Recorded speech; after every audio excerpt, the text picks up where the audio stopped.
This is Me and the Cute Catastrophe. Sweet small-town romantic comedy in Good Grief, Idaho. Book 1. Written by Jesse Gussman. Performed by J. Dice. Chapter 1.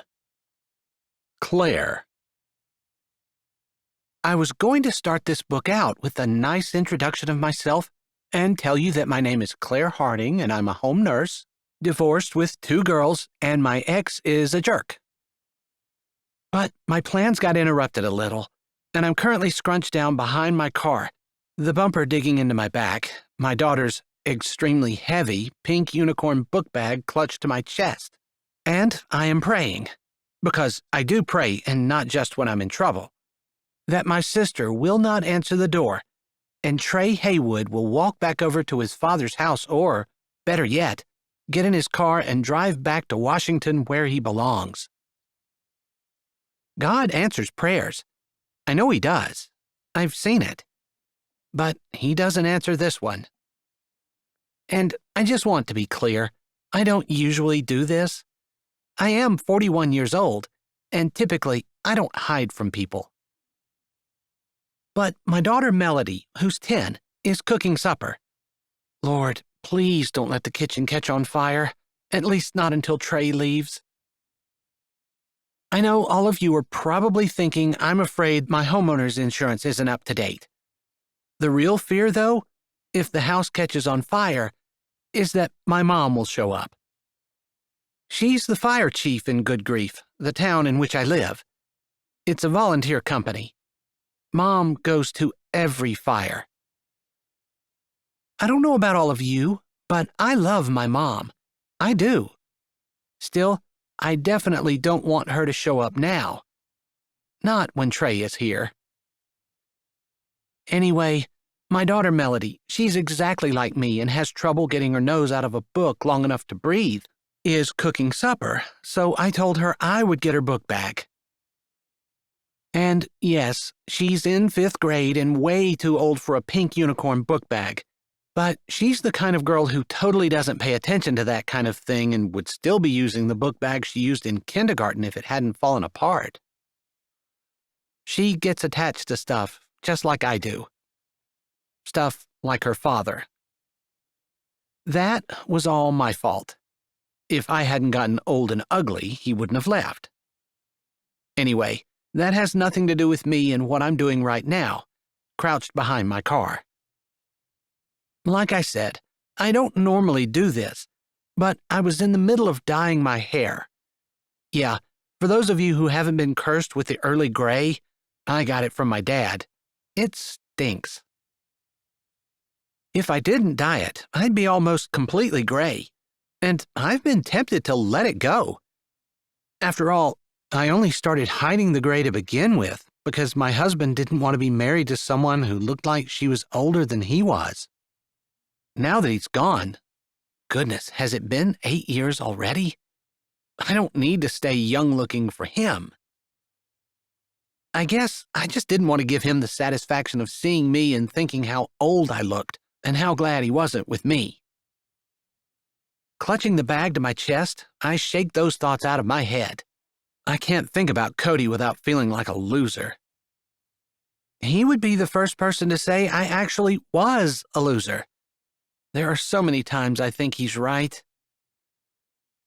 I close my eyes and lean my head against the back of my car.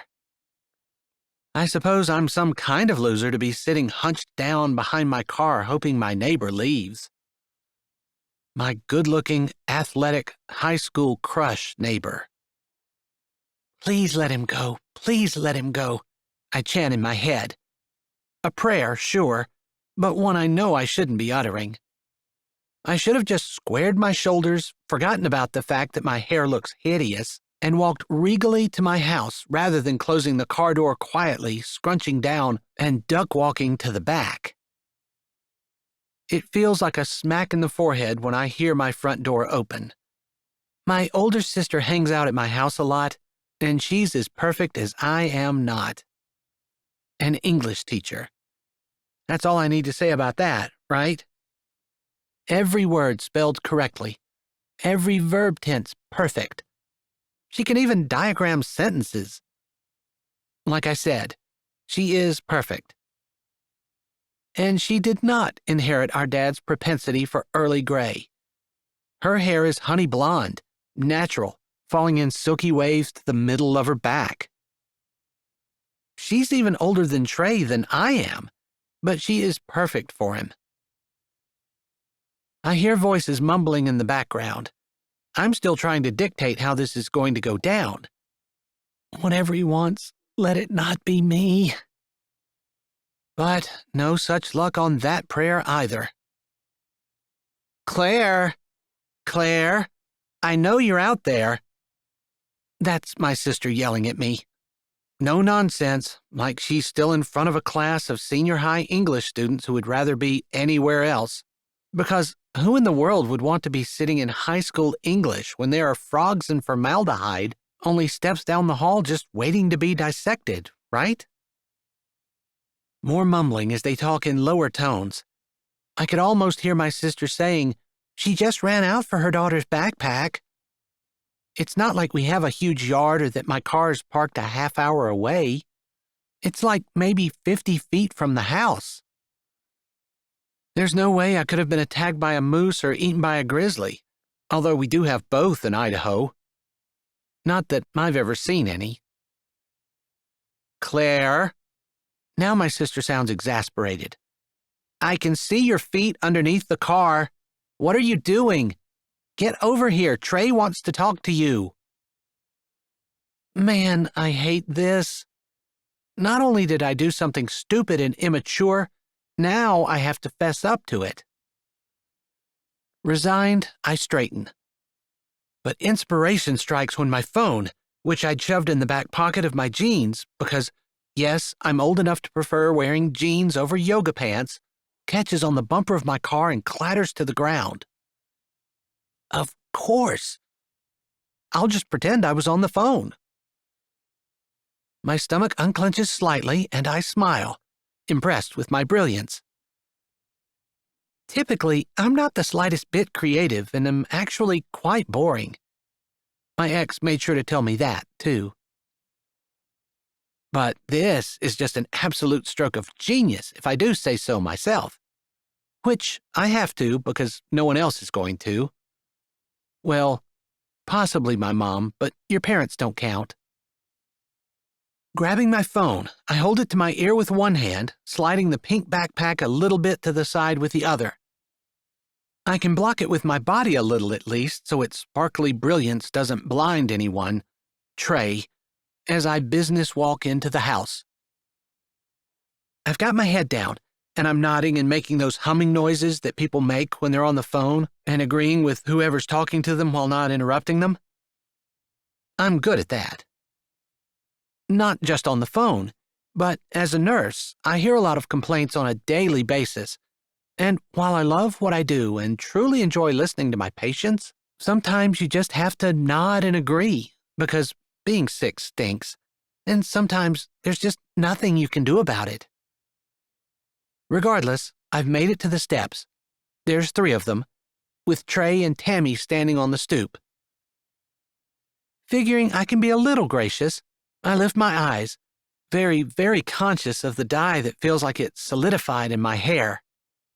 I typically go for a golden brown, as close to my previous natural shade as possible, but this dye has been in long enough that I'm going to be at least 17 shades darker than I normally am. That's fine. I moonlight as the girls' basketball coach, and I can wear a baseball cap, right? And as a nurse in Idaho, I can wear a beanie, even if it's September. It gets cold early here.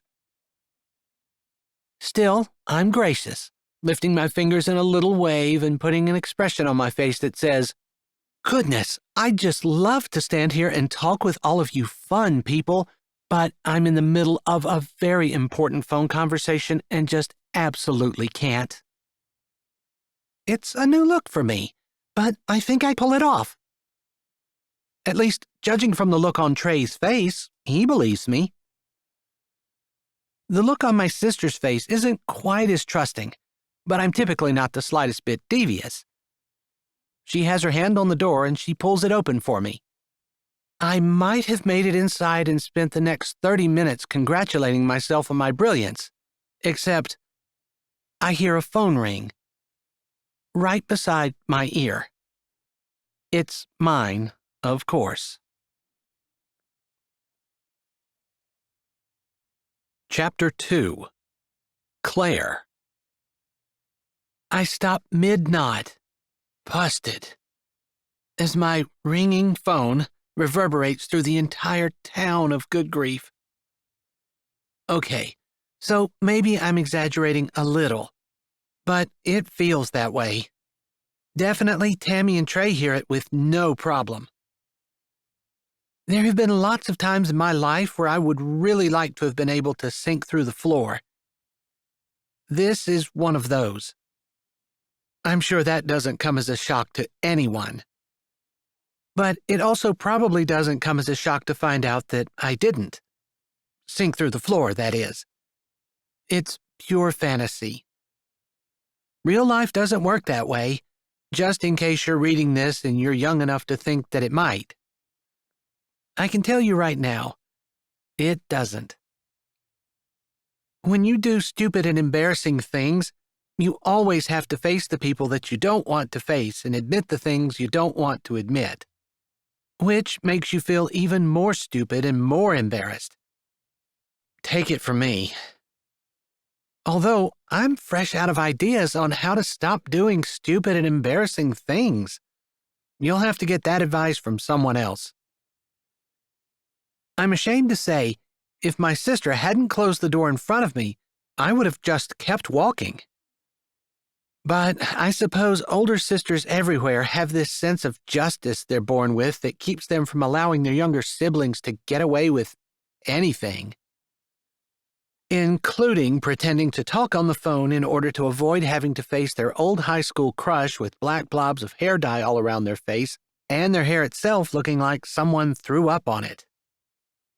Serves me right for going outside, I suppose. But I was doing a good deed for my daughter. That should count for something. I suppose I'm saying that to the Lord, like he needs me to point it out to him. I know it doesn't work that way. I do a good deed and get rewarded for it instantly, but it'd be nice if it did. I stop. The hand holding my phone to my ear drops slowly to my side, and I look at the door jamb, thinking that I've never pounded that loose nail in. Easier to think about nails than what the next minute or two is going to bring. I make a mental note to fix it, then gather all of my mental energy and focus on trying not to look as stupid as I feel. That involves straightening my shoulders and my spine, and I stop trying to hide the sparkly pink unicorn backpack. I'll be proud of it. Proud to be holding the sparkly pink thing. Proud of my marked up face and gooped up hair. Proud of pretending to talk on the phone. Oh, who am I kidding? I'm not proud of any of it. But I still straighten my back and lift my chin and smile sweetly at my sister. My phone stops ringing. I didn't even look at it. Tammy's brows are knotted, and she has that condescending older sister look on her face. You remember Trey, don't you, Claire? I mean, I know you do. You had the biggest crush ever on him in high school. I'm pretty sure you had Trey and Claire and a heart on all of your school books, and possibly even on the walls in your bedroom. Trey laughs. A deep, rumbling laugh that vibrates across my diaphragm as much as I try not to let it touch me. Can't catch sound waves and pass them to a teammate, as much as I might wish that to be true right now. I think you're thinking about Corey, Tammy. Trey's voice, deeper than I remember, is worse than his laugh, and I suck my stomach in, trying to control the weird waves rolling across it. No, I'm not. I suppose it was too much to hope that Tammy would just let it go. I should have known she wouldn't do it until I was writhing on the ground in pain from the acute embarrassment. She's never quite gotten me to that point, but it's been close. I have to admit, this is one of the worst. Because she's right. I did have a huge crush on Trey. I wrote his name everywhere. His name with my name. His name by itself. His name and our name together with his last name. Didn't everyone do that in high school? Probably not. Not Tammy, at least. She was too busy diagramming sentences and reading Hamlet. Plus, Trey was so much younger than I was, although he was tall, so he looked older, that I probably really was the only girl in history to have such a huge crush on such a younger kid. In high school, at least. You and Corey went out, true. Tammy narrows her eyes, and her hand still holds on to the knob, or I would have opened it and gone through. Maybe I don't have an escape hatch underneath my feet, but there is a door in front of me. Too bad I couldn't use it without dropping the book bag I'd gone out to get or putting my phone away, which, right now, with the luck I've been having, would end up dropping to the ground. All right. At this point, I've decided I've been a coward long enough. Yeah, I look hideous. I'm carrying the pink backpack, and I just got busted for pretending to be talking on my phone, but I'm an adult, and I can adult. Even in front of my high school crush. I allow a little smile to grace my lips, and I look at Tammy, willing my face to have that look that says, high school was eons ago, and I barely remember any of it, and I was such a child anyway. Then I turn my head back to Trey. This look is a little harder to master, because when his deep blue eyes meet mine, something wild and delicious shoots down the back of my neck, and it's like it's on springs.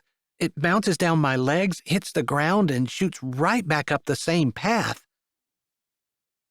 It's kind of hard to have a serene, mature expression on one's face when one has zinging bolts of something crazy shooting up and down their back and legs. But I try. I'm the stubborn one in the family, the one with bulldog tendencies. It's amazing Tammy has never given me the nickname Bulldog. Not that I would ever suggest it to her, because she would immediately fall in love with that nickname for me and call me Bulldog for the rest of my life. Hello, Trey. Of course I remember you. We were neighbors for years. Tammy snorts, but I ignore her and hope that Trey offers her a tissue. No such luck. He doesn't even look at her because his eyes are glued to mine. That's probably because of those bolts of craziness in my body and the laws of attraction and possibly some type of magnet that his body contains that seems to be pulling mine. I'm going to have to look that one up later this evening.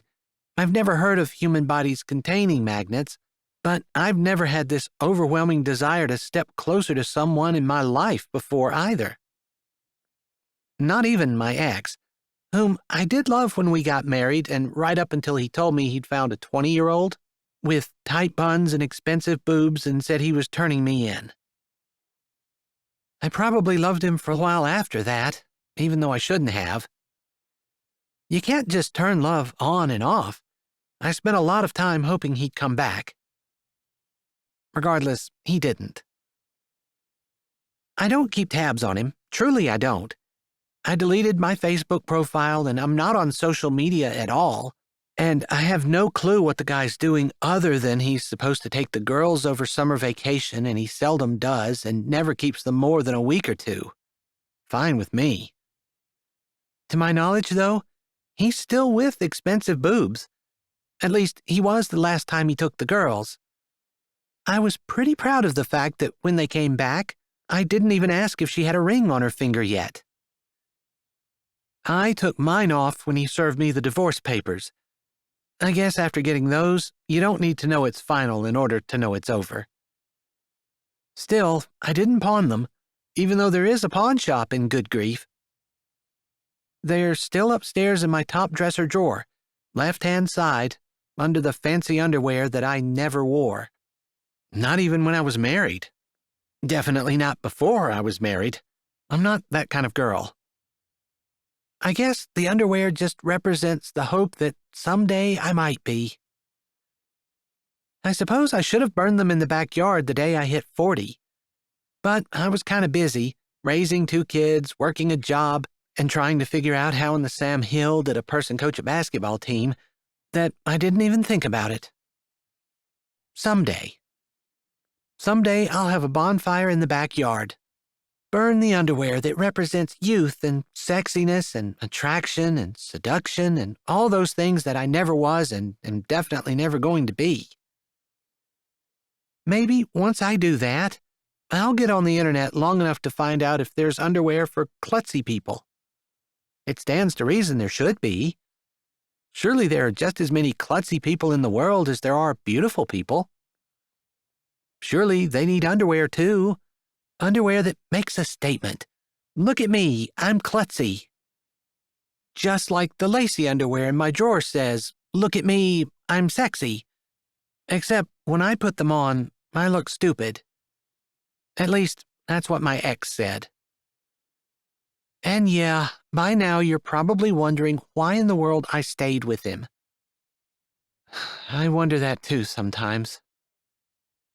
When you live in Idaho, though, it's dangerous to wander too far. It's pretty easy to get lost. At my admission, Tammy smiles a little as though wanting to blurt out that she was sure I more than just remember him, but she doesn't, and I keep the mature and slightly superior look on my face. At least, I hope that's the way it looks. I say, it's been such a long time. High school was so long ago. He nods. It was.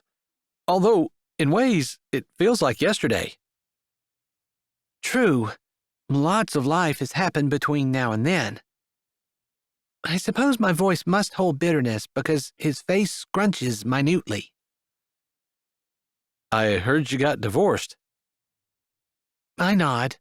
Then, because that's something I really don't want to talk about, I say, I heard you got married. Is your wife here with you? I kind of tilt my head. I'm pretty sure he's divorced. 2 days ago, when the moving van arrived and we didn't know what was happening, Corey, my youngest sister, and the one that actually did date him in high school, happened to be here with all of her smiles and energy and endless optimism, and she called Mrs. Thompson, who lives on the other side of Trey and his dad, and knows everything that goes on in Good Grief. Corey had the scoop within 10 minutes, and she dished it all to Lee and my mom at the kitchen table while I made cookies with Melody and Tammy pretended to grade papers, but she was listening too. She's 8 years older than Trey, but he's that good. So, yeah, I asked about his wife, but I already am pretty sure she's not with him. She left him, taking their 2 boys with her. I find that interesting. When Cody left, he wasn't the slightest bit interested in taking our girls with him. He hasn't been the slightest bit interested in spending much time with them since he's been gone, either. Expensive boobs takes up all his time, I guess. Not that I call her expensive boobs in front of the kids. Well, once I slipped up. The first Christmas after he left when he didn't even call. I try hard not to say anything unkind about the ex in front of the kids. But how can you not when they're crying and asking where he was? And they're already upset because it was their first family Christmas when their family wasn't together. Maybe I'm the only person in the world whose heart feels like a dumpster fire in her chest when her children cry and hurt and I can't do anything about it. I'm kind of thinking not. Anyway, I'm so over him. I was also over Trey before I married Cody. And I'm still over Trey. This whole magnet, crazy waves in my chest thing is just weird. Although, I'm still staring into his eyes. Did I mention they were blue? Blue the way the mountains are blue in the distance on a hot summer day. Like the sky right after the sun goes down. Blue like the kind of blue that I'm still trying to figure out exactly what shade they are, and that must be why I can't look away from him. I don't even remember what I was saying.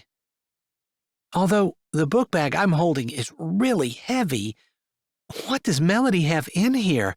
Rocks? Even as I ask myself that, I know it's quite possible. She's a science nerd just like I am, only I love biology, not necessarily organic biology, but human biology, which is my jam. If I thought I could actually get a job and raise my kids in good grief, I would have been a biology major in college. But biology majors typically would go on to get postgraduate degrees, and that wasn't something that was happening for me. I didn't mind at all. I really didn't want any kind of postgraduate degree. I wanted to live in good grief far more. I just love biology. My daughter is much more about inorganic science, hence the rocks. Regardless, those things get heavy. Still, I can't figure out where I was in the conversation, and Tammy isn't helping.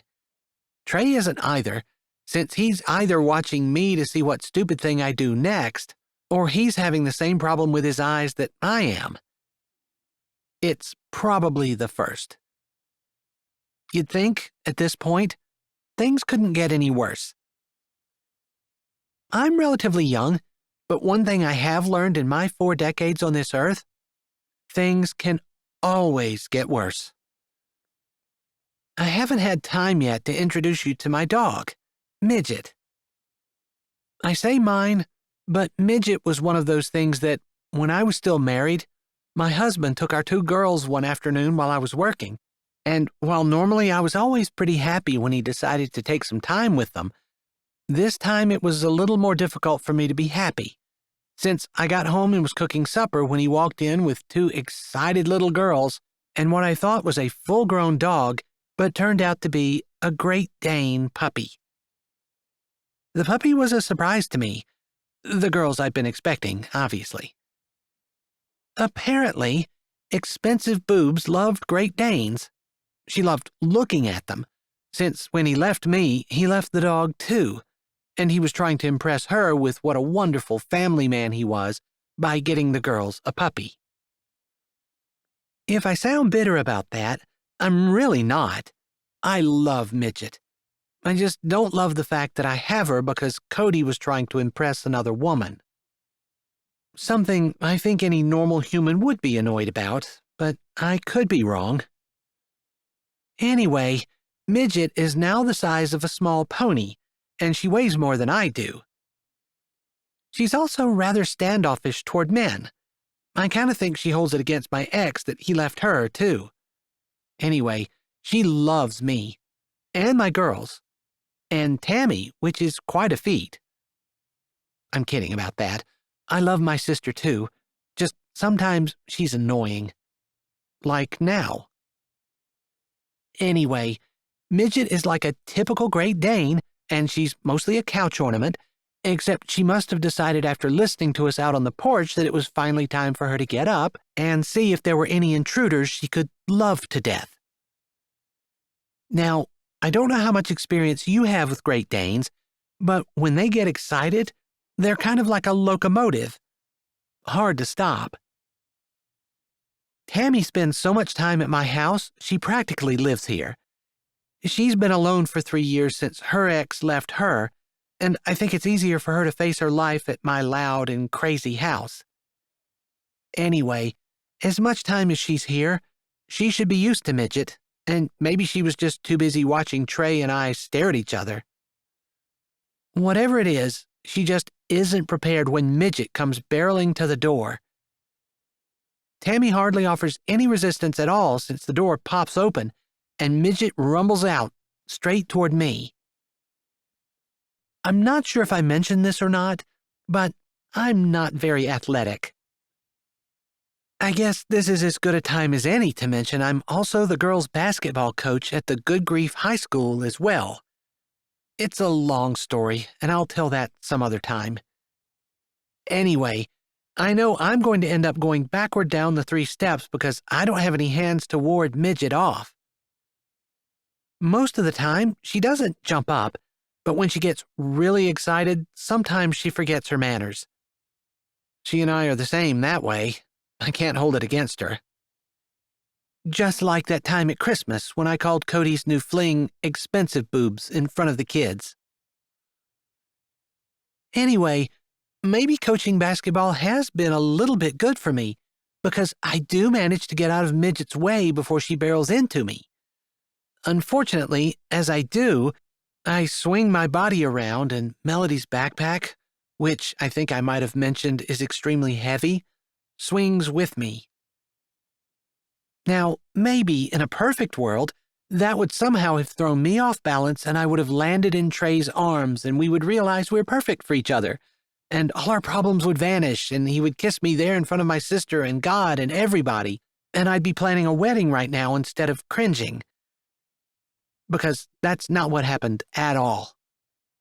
That kind of stuff is for romance novels, not for real life. Let me tell you what happens in real life.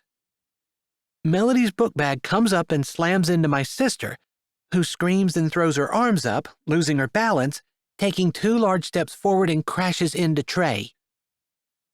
Unfortunately, an object in motion tends to stay in motion unless acted upon by an outside force. Trey is quite a force to crash into, but maybe since he isn't expecting it, he doesn't really stop her forward momentum. In fact, she pushes him backward, right over the railing, and they both flip heels over head and land on their heads and shoulders in the flower bed. So, most of the time, I try to believe that it's a good idea to be thankful for the little things, even in the midst of large catastrophes. When you get to know my sister a little better, you'll realize that this definitely qualifies as a large catastrophe. So, I take a nanosecond, and not a hair longer, and I am thankful that at least the door is shut and our cats can't escape. We have 3, 1 for each daughter and 1 for my husband. He left it, too, when he walked out. Anyway, I look over the railing, all traces of any kind of superiority wiped off my face. There's nothing that makes anyone more upset than to be laughed at when something terrible happens to them. I have a lot of faults. A lot. But one of my faults is not that I laugh at people when bad things happen. Even though I've never seen my proper, serious sister in quite that position before. Her feet are only about 2 feet from my nose, and her shoulder is in the dirt, with her head in the mulch beside it right next to Trey's rear end. I have no idea how they ended up like that, but if I ever laugh at anyone in a catastrophe, that would be it. I button my lips down tight, and when I'm sure I'm not even going to have a lip twitch, let alone a smile, I say, "Are you guys okay?" I admit I say it kind of short and fast, because while Midget is a great dog, she's never learned to come. She loves to be outside, but we can't ever let her out without being on a leash, other than in our fenced-in backyard, because she runs away. So, as much as there are definitely times in my life where I wish I didn't have a giant dog named Midget running around my house, my girls would be devastated if anything happened to her. Truth be told, I am fond of her too and would probably be more broken up than the girls. "We're fine. Go get your dog," Tammy says, knowing exactly how Midget is, having had to chase her a time or two herself. Tammy might be a stickler for details, and she definitely doesn't wear her emotions on her sleeve or her face or anywhere else, but I know she loves that dog. Almost every bit as much as I do. Trey, having no idea what the big rush is slower to respond. But I hear him grunt, and then he says, "I'm upside down in the mulch in your flower bed, and you're asking me if I'm okay?" That means he's fine, Tammy says, having had a little experience with men, being that she was married for years and did have 2 boys. Now that I'm certain they're both all right, my mind is already racing after my dog. I should check Mrs. Thompson's house first, since when we go for walks, she often feeds Midget scraps. She actually keeps treats in her house for our dog, since she doesn't have a dog of her own. And when Midget gets the opportunity to roam, she typically goes there first.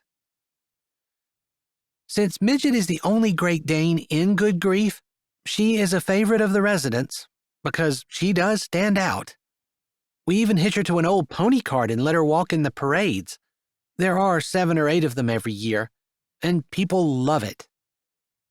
Anyway, she is super popular, and she has a lot of stops to make, and she knows she has to make them fast before I catch up to her. I also have a thought in the back of my head that my daughter is cooking, and I need to make sure that my house doesn't burn down. I am hoping to catch Midget sooner than later, and without saying anything more to either one of the 2 adults who are now adjusting their bodies in the flower bed, trying to avoid the rose thorns, I set out. Chapter 3. Trey. I'm going to admit first thing, I've never done anything like that before. No one who knows me would call me clumsy. Not even close. Claire has always done that to me. Growing up, she'd always been older, and probably like for most teenage boys, she was that beautiful, untouchable, drop-dead gorgeous older woman who was completely off limits to me. Which, of course, meant that I was absolutely head over heels in love with her from the time I was about 6. I never saw her in school. From what I heard from other people, she was studious and bookish, but I never saw her there. She was that much older. Not even kidding. I'd see her in her backyard dancing to her boombox. Once in a while, I saw her in their hall window, walking past and flinging her hair around. Or a couple of times, she had her arms set like she was waltzing with someone invisible. She just seemed so mysterious and yet at the same time so approachable.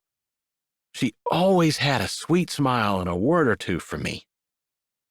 I know she was just being nice, but those kind words and smiles fueled all my teenage daydreams. So, since she was so much older than I was and completely out of my league, when I got to high school, I did the next best thing. I dated her sister. Her sister wasn't anything like her, and that relationship didn't last long. It lasted longer than maybe it would have if I hadn't put so much effort into keeping it, because I saw Claire more while I was dating Corey than I did at any other time in my life. I even ate supper with her family a few times, saw her at holidays. She graduated from college the same year I graduated from high school, then I left and never came back. Not for more than a couple weekend visits in the summer, maybe. Eventually, her parents moved out and she and her husband bought their childhood home and started a family. I guess when she got married, it should have killed my daydreams. It did, mostly. I don't believe in coveting another man's wife, except in my head, she wasn't another man's wife. Still, once she was married, that meant she'd never be mine, and so by the time I graduated from college, I had a girl, one who was as different from Claire as she could be, and I married her. Everybody makes mistakes. That was a big one for me. Now she's got my boys in Florida. Long story. I'm here in Idaho because my dad had a stroke. He's pretty young for a stroke, mid-50s, but exercise and nutrition are things I've always been interested in, and I thought I could probably help him. Okay, I'd also heard that Claire lived beside him again. That's a long story, too. Regardless, I don't forget my manners as I managed to get myself up out of the dirt, and instead of chasing after Claire like I want to, I turn around and hold my hand out for Tammy. Tammy is also older than I am, but she was never interesting to me like Claire. She grasps it, her fingers long and slender. Her eyes, which I admit are a pretty shade of green, don't captivate me the way Claire's do, but I meet them anyway. Thank you.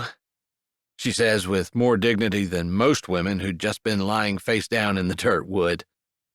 One of her feet is still leaning up against the porch wall. She grabs my hand, rights her feet, and stands up. I was a pretty good ball player in high school, like a lot of kids, partly because I was 6 feet tall at a young age. Tammy isn't that much shorter than I am, and I don't have to bend my neck to look down at her. As I recall, Claire's about the same height. My ex is short. I guess right there you know that I'm not the smartest dude in the world, and certainly not the first one who married a woman who was all wrong for him. I would have made it work, if only for the kids' sake, but she didn't want to. Or I guess she just found a guy she could love more than me. Or love instead of me. Whatever, I'm over it. You okay? I asked, dropping my hand. There's no reason to keep a hold of hers. I have a feeling if it were Claire's hand in mine, I would have tried to find an excuse to hold on.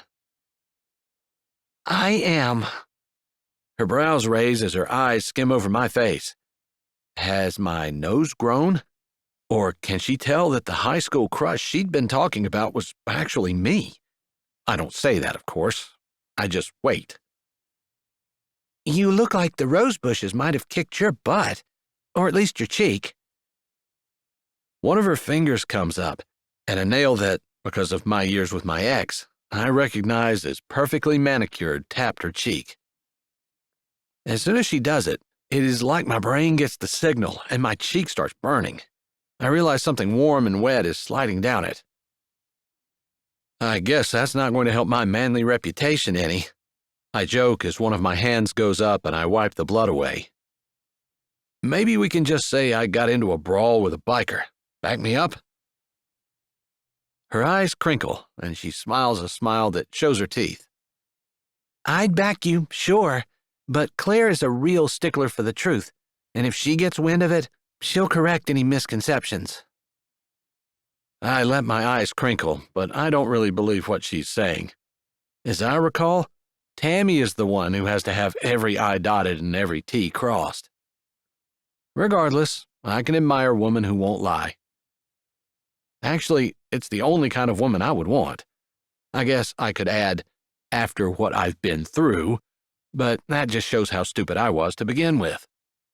I should have looked for that from the first and not had to go through the lies in order to want to find one who doesn't. That saying older and wiser certainly applies to me. I guess I better go help Claire find her dog. All of the Harding girls are slender, as I recall, and Tammy still looks youthful with a willowy figure. From what I saw of Claire, she seems a little more substantial than she was. That is good, at least in my mind, since I am certainly a little more substantial than I was in high school. I certainly don't have six-pack abs, but I never quite attained those in high school either. I would make a better Santa Claus than I would a romance book cover model. I did a lot of eating after my divorce. Seattle has a lot of great restaurants. Tammy raises a slender shoulder. I can't help but think that she could use a little meat on her bones. You don't need to help her. That dumb dog gets out and is predictable as sunrise. Although she's never knocked anyone off the porch that I know of. She gives a little smile and brushes at the dirt that is still clinging to the seat of her pants as she and I walk around the stairs and stop at the railing. So she goes somewhere in particular when she gets out? I ask. First, Mrs. Thompson's house. Mrs. Thompson always gives her treats. Then she has a string of people she visits after that. She has to be fast, though, and she knows it because someone's always on her tail trying to catch up to her. Even in good grief, it's not considered a good thing to have your dog running around loose all over town.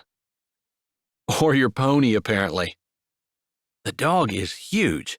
I recognized it as a Great Dane, and I suppose there were some of those in Seattle, but I didn't typically hang out with dog people. My ex is allergic, and we had cats. She got those, too, in the divorce. And I didn't fight her for them any more than I fought her for the boys. Just something in me said that it wasn't good for kids to see their parents fight. So as much as I didn't think she deserved everything she got, I kept it civil. Maybe it was a mistake, but I didn't have any examples to follow. My parents stayed married until my mom died in the boating accident. The girls used to ride her like she was a pony, but really, Claire can get her. Well, if you're okay, I'll just mosey on and make sure. I wanted to talk to her anyway. Tammy nods, probably remembering that I was at the door specifically asking to talk to Claire. I managed to keep the smile off my face. She was behind the car, hiding for some reason. Knowing what I do about Claire, that she is slightly goofy and always doing the weirdest things, it is hard to tell what in the world she was doing back there. The thought that maybe she hadn't wanted to talk to me did go through my head, but it isn't a thought I entertained. I don't think she would have anything personal against me. It was just one of those crazy things she does, like dancing in her bedroom, flinging her hair around, and doing crazy bubble experiments in the backyard. She always had some kind of science thing going. One summer, she had 3 birds with broken wings in cages in her yard. I assume her parents wouldn't let them in the house, even though her dad is a vet.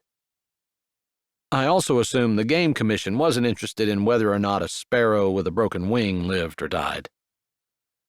Yeah, Claire is definitely different.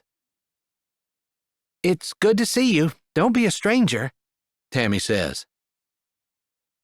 As I turn to walk away, I lift my hand in acknowledgement of her words and follow the path that Claire took when she hurried away. I stride quickly, hoping to catch up.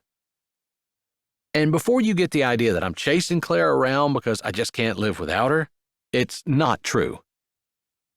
I admit, and I stand by it, that I did have a huge crush on her in high school.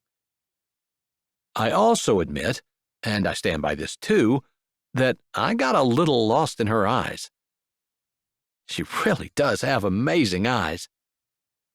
I can also admit that there's a certain kind of zinging attraction that I feel when I see her. I just found that out, though, since this was the first time I've seen her in forever.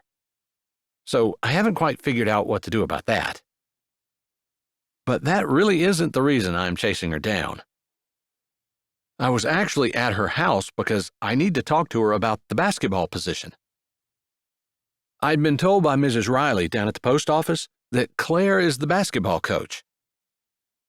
I laughed at this when I first heard it, and Mrs. Riley laughed along.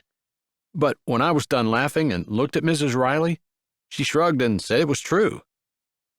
I laughed some more, and she laughed with me, but I realized now she was doing it to be polite. That's one nice thing about a small town. People are polite. So anyway, I am following Claire, true, but it's not what you think. People in a small town are typically honest, and I'm going to be completely honest here. It's a little bit because of what you think, but mostly because I need to talk to her about the basketball position. Good Grief isn't that big of a town, and Midget takes up half of the town's available real estate when she walks outside, so it can't be that hard to find a pony running around. I set out in the direction of Mrs. Thompson's house. She lives on the other side of my dad, and now me, since I am officially moved in.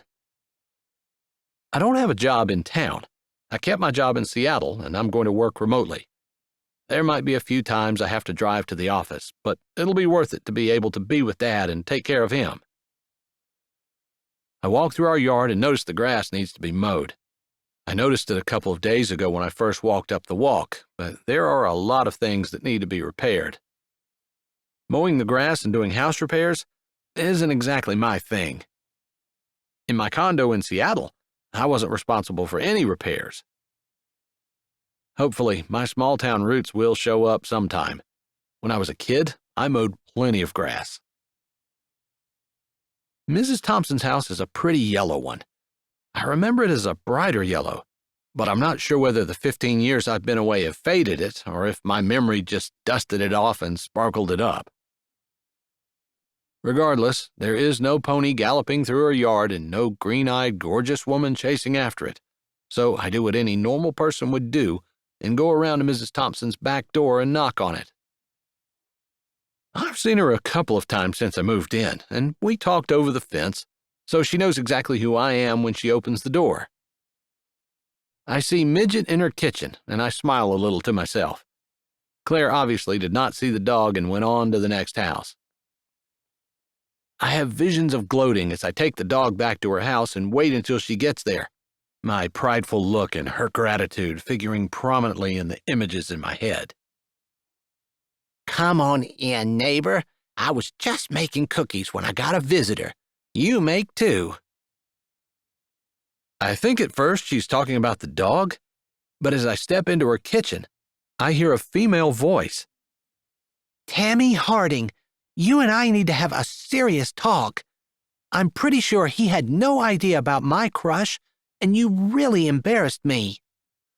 And, by the way, the next time I'm hunkered down behind my car, maybe it could occur to you that that's exactly where I want to be.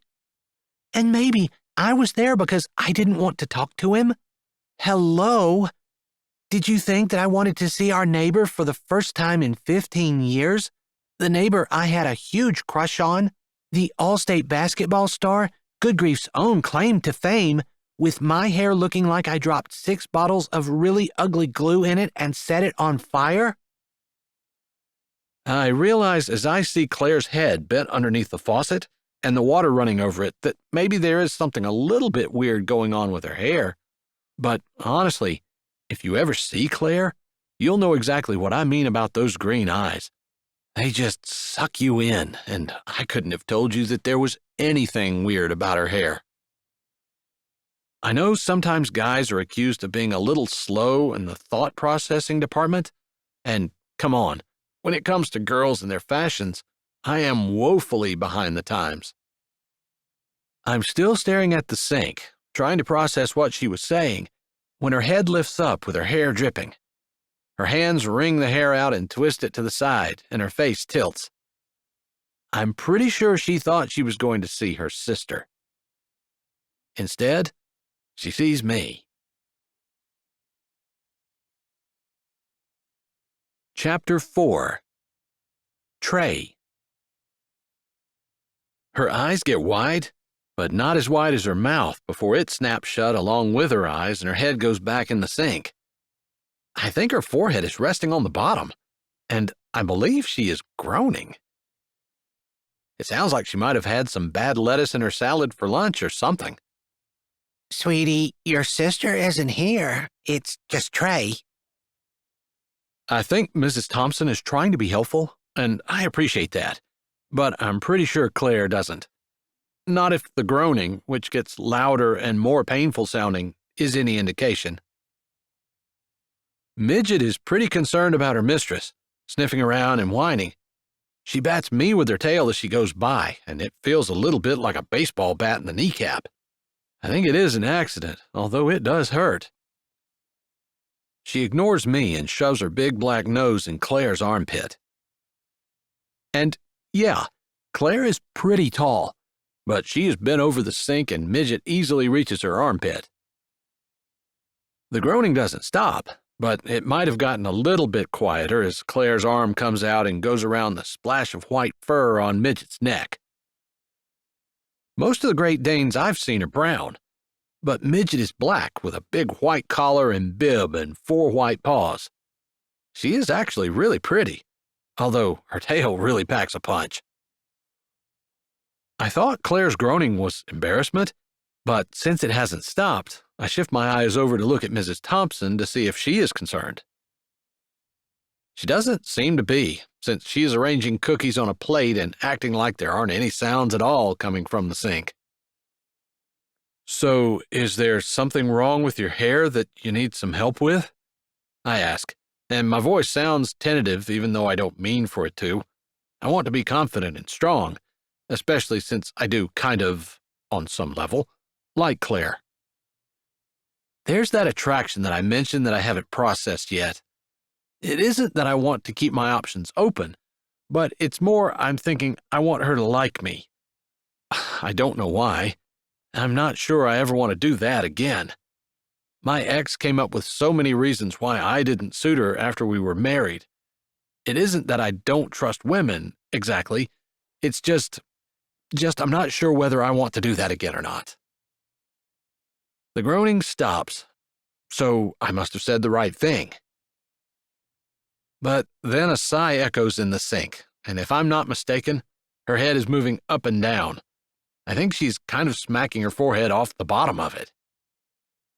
Not hard enough to hurt, but enough that I think maybe I didn't say the right thing after all. Good to know that I haven't had a personality change since I moved into good grief. I never said the right thing to my ex either. Not that I'm looking at Claire like a potential love interest or anything. Not exactly. Do you want a cookie? Mrs. Thompson says, smiling at me. For the first time since I walked into her house, I realized that we surprised her to the point where she didn't get a chance to put her teeth in. Not that I care either way. It is simply I've never seen her without her teeth. That wasn't something I saw too much in the circles I ran in when I was in Seattle either. I forgot, here in good grief, neighbors are almost like family. That's it. You don't put your teeth in whenever family comes to visit, I guess. Thank you, I say, taking a cookie off the plate. Even when I was growing up, Mrs. Thompson's kids had already moved out of the house. I've eaten plenty of her cookies over the years. They don't have baked goods like this in Seattle. I know that for a fact and almost take two. But even though neighbors are just like family, my mom wouldn't let me take 2 cookies. Mrs. Thompson sets the plate of cookies down on the counter. Now stop, Claire. You don't look nearly as bad as what you think you do. Wrap that towel around your hair and have yourself a cookie. Mrs. Thompson talks while she takes the towel that is draped around Claire's shoulders and starts patting down her wet hair. Claire doesn't move for a moment, almost as though she's thinking about whether or not she's actually going to pull her head out of the sink and stand up, or whether she's just going to stand there all night. I try not to smile as she obviously decides to stand up and face the music. I like that decision. If I had realized that there was something going on with her hair, would I have followed her? I know the answer to that question is yes, even if that makes me a bad person. I really do want to get the basketball thing settled. From what I understand, the team didn't win a single game all last year nor the year before. If we're going to have any chance at all of whipping Good Grief's girls' basketball team into shape this year, I want to get started on it. Running drills, shooting drills, endurance runs, sprints, passing techniques, and I absolutely want to spend several practices working solely on footwork. We need to get started. I'm not entirely sure I'm going to be here next year, but I am entirely sure that the town of Good Grief will expect me to be able to make a champion team out of one that was 0-15 last year. I can do it too, but like I said, I want to get started on it. So, since I am here and she is here, and from what I understand, she's only teaching the girls' basketball team because she has to, not because she wants to, now is as good a time as any. Midget steps back when Mrs. Thompson steps in, and now she's back over by me. She can't get her nose in my armpit, but she does stop right in front of me and look up, laying her head on my chest. I'm not exactly a dog person. I already mentioned my cats, and if I hadn't seen that Midget was pretty much harmless, I think, as big as she was, this would be a little scary. The look in her eye could be intimidation, but I'm pretty sure it is almost idol worship. It makes my chest want to swell up like it might if a room full of people were clapping for me. It also makes me feel warm and almost proud. That is so weird. But if Midget is doing it to get attention, it works. My hands, without me even thinking about it, both come around and start scratching her behind her ears and stroking down her long head and neck, which is much softer than I expected. Almost silky. Her eyes close, and I know I've been taken. Intimidation, admiration, total idol worship? Yeah, the dog isn't above doing what she has to do in order to get what she wants. She is obviously in dog heaven with me scratching her. Still, that keeps her from smacking my knee again with her tail, and since I haven't recovered from the last time, I guess I'm good for it.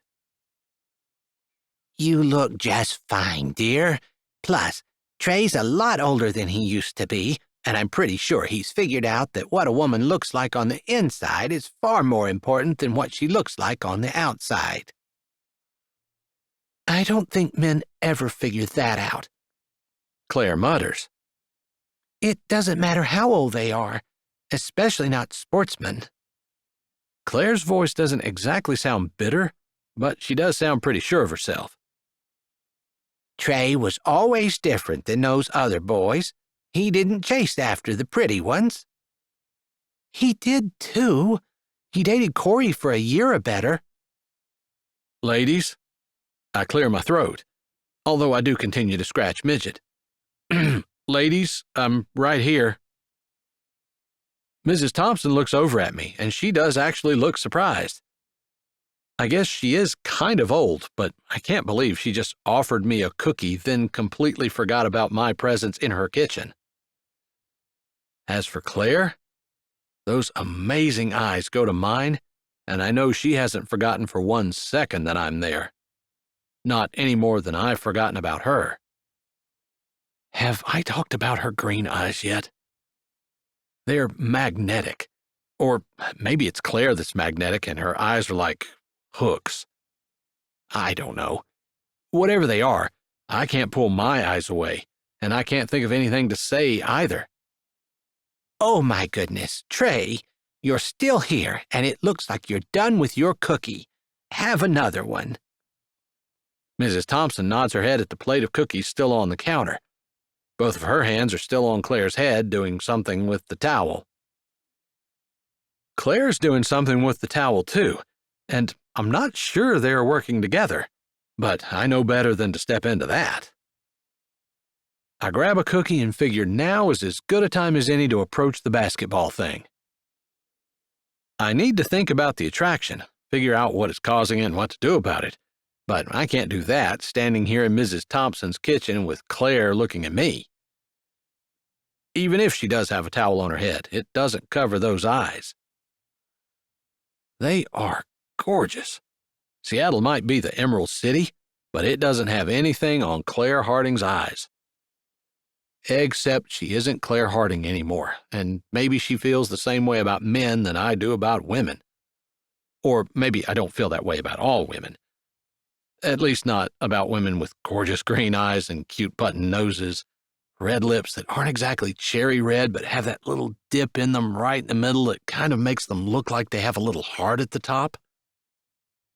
Not that I ever looked at women's lips and thought about hearts before. Definitely, I need to start thinking about basketball. It is pretty dangerous to start thinking about lips and hearts and button noses, especially when they're all sitting right below those eyes that I can't stop thinking about. Of course he's still here. I've embarrassed myself about 6,000 times so far in the last 15 minutes, and I'm sure he's just hanging around to see what pathetic, ridiculous thing I'm going to do next. Good grief is pretty tame compared to the big city, and I guess he needs his entertainment for the evening. I'm still here. You can nicely talk to me and not about me, I say, irritated for some reason that her eyes are saying one thing but her mouth is saying something else. I hate it when women do that. It confuses me. Are you going to tell me that there's some other reason you're here? Standing in Mrs. Thompson's kitchen? With my dog and staring at me like I have horns and a forked tongue? She has me hot now, and my mouth moves faster than my brain. Never a good thing. Actually, there is. I'm going to coach the girls' basketball team this year, and I need you to tell Mrs. Pinkerton, the principal at Good Grief, so she can inform the school board that I'm taking over your job. The sooner, the better. That isn't exactly how I meant to say that.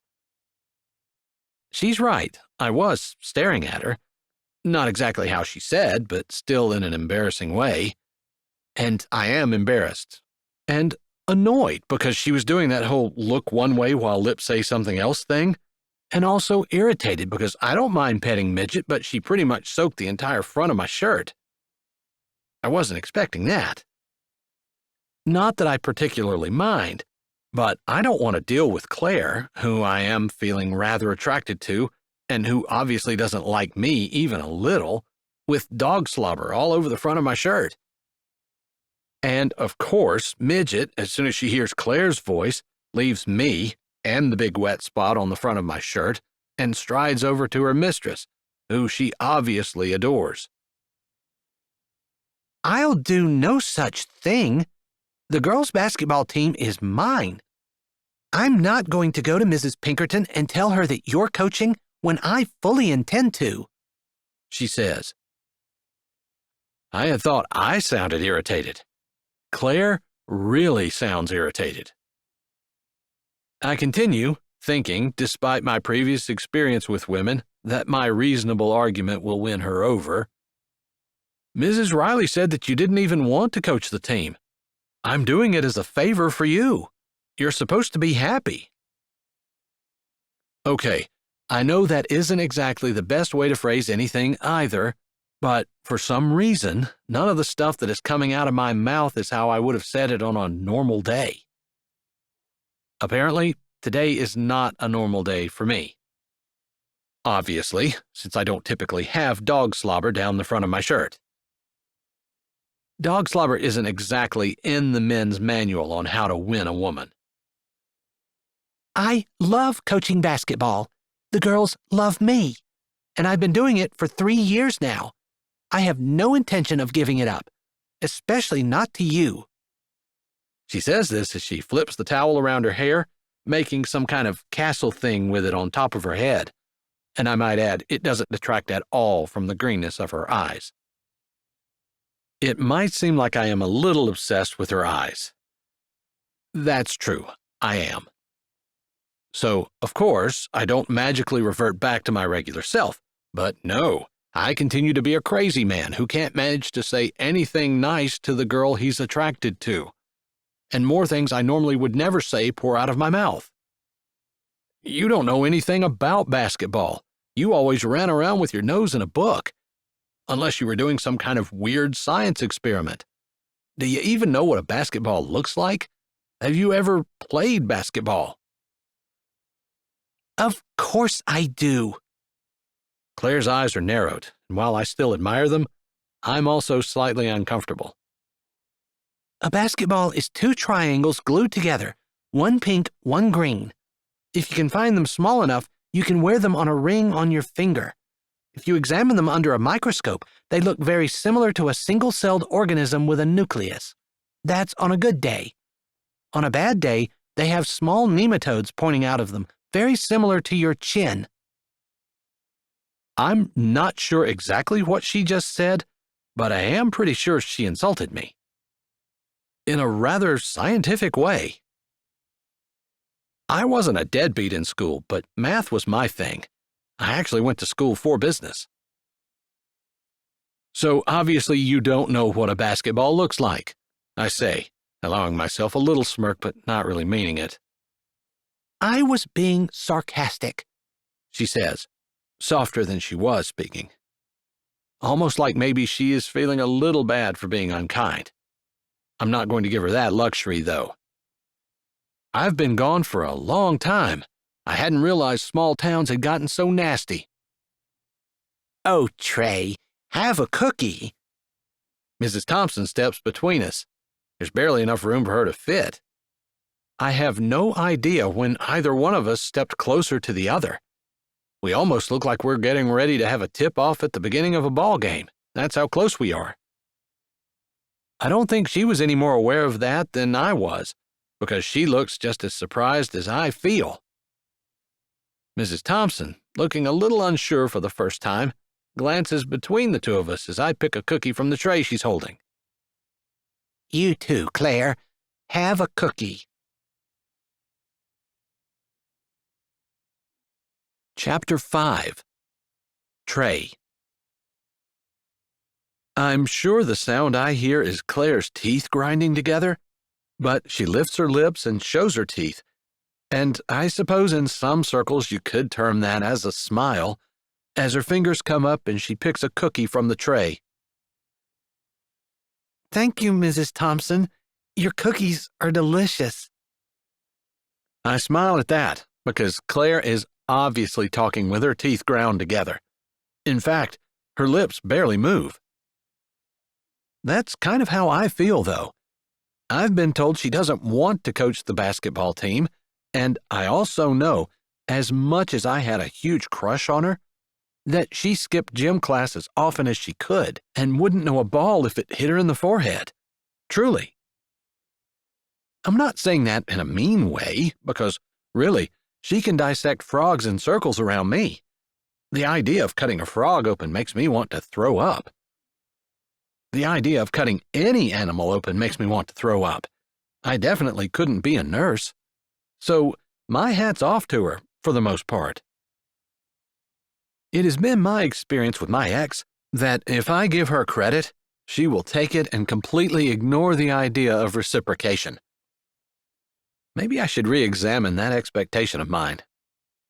After all, I'm pretty sure when I give someone credit, I'm not supposed to expect any in return. But isn't it human to want that? Or maybe it's male. Are you seriously going to tell me that you really do want to coach the girls' basketball team? I say, and I hope my tone is conciliatory, almost a let's put this behind us and get along kind of tone. That's what I'm going for anyway. That's how I feel, really. I don't want to fight. Not with Claire. I'm not really a fighter in any case, but Claire would be my last choice. There are plenty of other things I'd like to do with her. That thought kind of comes out of nowhere, and I'm not sure exactly what it means. I do. She lifts her chin like she's challenging me, but the effect is honestly kind of ruined because she has a cookie crumb stuck to her lip. I don't believe her for a second. I can tell by the little flicker in her eyes she doesn't believe it herself either. I could be wrong, but I think she's wondering why she's even bothering to argue with me. We both know she doesn't really want to coach. I haven't seen her for years, but I'm pretty sure she didn't develop a serious interest in basketball since the last time, combined with the rumors I've heard especially. Regardless, I grind my teeth together. I had been counting on that coaching position to relieve some of the boredom of being back in my small hometown, to replace the evenings at the gym and Saturdays on the golf course. Seattle wasn't exactly a sports-centric city, but I stayed active and engaged. I had definitely been excited about the coaching position when I'd spoken with Mrs. Pinkerton. She was fairly sure that Claire would give it up in a heartbeat. Apparently, there'd been some arm-twisting going on when Claire was given the position. I inquired about the boys' team but was shut down immediately. It was full, and there were 3 assistant coaches. Do you even like basketball? The question is out of my mouth before I could think about it. It is the one that is running through my head, the one I am sure I know the answer to, the one I know was a definite no from the Claire I knew in high school. It doesn't matter. I'm the coach. I've been the coach for the last 3 years, and just because the hotshot baller from high school is back in town doesn't mean I'm going to give up my position or walk away from it. Those girls mean something to me. They'll mean something to me, too. Eventually. I'm sure I'll get to know them and care for them. Her arms cross over her chest, and her foot taps on the floor. The effect is slightly ruined by the towel tower that is stacked on top of her head, and the crumb on her lip. Have you ever been talking to someone with a crumb on their lip and been tempted to brush it off with your finger? I never have. Not until this very moment. It's a really weird temptation. One that kind of makes me stop and take a step back and look at myself up and down like, what in the world has gotten into me? I admit I lose the thread of the conversation. My eyes are definitely hooked on her lips. I am looking at the crumb. Honest. Not actually, looking at her lips because they're appealing or attractive or anything. Well, they are appealing and attractive, but that's not why I'm looking at them. Anyway, she kind of surprises me when she says, "I think you have ulterior motives." It takes a moment for that to sink in, and then I tear my eyes from the crumb on her lip and meet her gaze. Like what? Surely she doesn't know I am actually thinking about kissing her. Not that I want to, I'm just thinking about it. I think all you're interested in is winning a championship. There's more to sports than winning. It's about character growth and development, and those girls' potential beyond the court. I don't think you see that. Okay, I guess this is where I admit she is right. I don't see that. I mean, of course I think character growth is important, and I think sports teach character. But come on, who doesn't want to win a championship? That isn't an ulterior motive for a coach. That is the motive. But her stance says she thinks there's something wrong with wanting to win.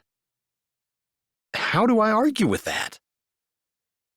It takes me about 3 seconds to figure out the answer to that question. I don't. You can't argue with a person who doesn't use logic. If you give me the head coach position, you can have the assistant coach position. That wasn't exactly what the principal had told me. She'd said that if Claire wouldn't give me the head coach position, I could have the assistant coach position, which currently is unfilled. But the principal assured me that Claire is handling the coaching duties as well as anyone could expect, and she hasn't really needed an assistant coach. With an 0-15 record for last year, I didn't think anybody was doing anything competently with regards to the girls' basketball team, but I hadn't said that during our conversation. Claire is already shaking her head. There really isn't any need for an assistant coach. I'm fine coaching by myself. Completely happy. Maybe they'll give you a spot on the boys' team. Already asked, it's full. Normally in a conversation like this, I wouldn't have said that. Wouldn't have admitted that rejection, which equals weakness. But even though I feel like Claire and I are antagonizing each other, I don't think we are enemies. I also don't feel like Claire's the kind of person who would use that kind of knowledge against me. Turns out I'm right about that. She nods, like she'd known. But Mrs. Pinkerton seems to think you don't really enjoy coaching. Mrs. Pinkerton is wrong. Claire's arms are still crossed tight over her chest, and her lips button down tight after she says that.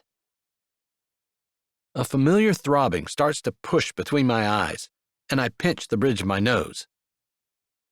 I honestly came back for my dad's health, but I am having migraines. I've been fighting them for a year, and suspect that they are stress-related. Because, like now, in the middle of what could loosely be termed an argument, they always start. This isn't a migraine, though. It's just a regular run-of-the-mill headache. That could trigger a migraine. That's fine. I won't argue with you about it anymore. Thank you. I appreciate it. Claire seems pleased. I'll take the assistant position. I reach in my pocket and pull out my phone. Give me your number and I'll send you a text.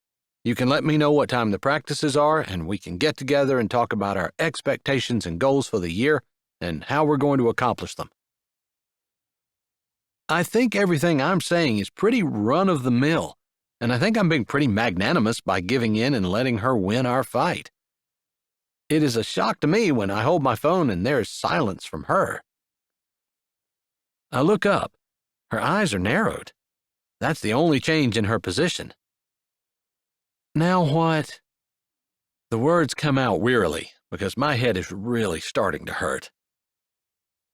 She breathes in and out, as though wanting to say that she should have some say in who is her assistant coach, but we both know that she really doesn't. The school district isn't going to turn me down. I am, after all, the most successful basketball player to ever set foot in Good Grief High. The first game isn't until just before Thanksgiving. We'll start practices that week. I'm sure I'll see you before that, but until then, there's no need for you to have my number. Okay, I admit. I laugh. I think she's joking. I mean, come on. She is joking, right? She doesn't laugh. Midget, who's parked herself in Mrs. Thompson's spot between us, looks between both of us and whines, as though wanting to emphasize the gravity of the situation. So, she isn't joking? I pinch the bridge of my nose again, which has done nothing for my headache, and then run a hand over the top of my head. I keep it cut short because my hairline is slowly working its way back the sides of my skull, and I really hate seeing my forehead grow in the mirror every morning. Just one more reminder that I'm growing old.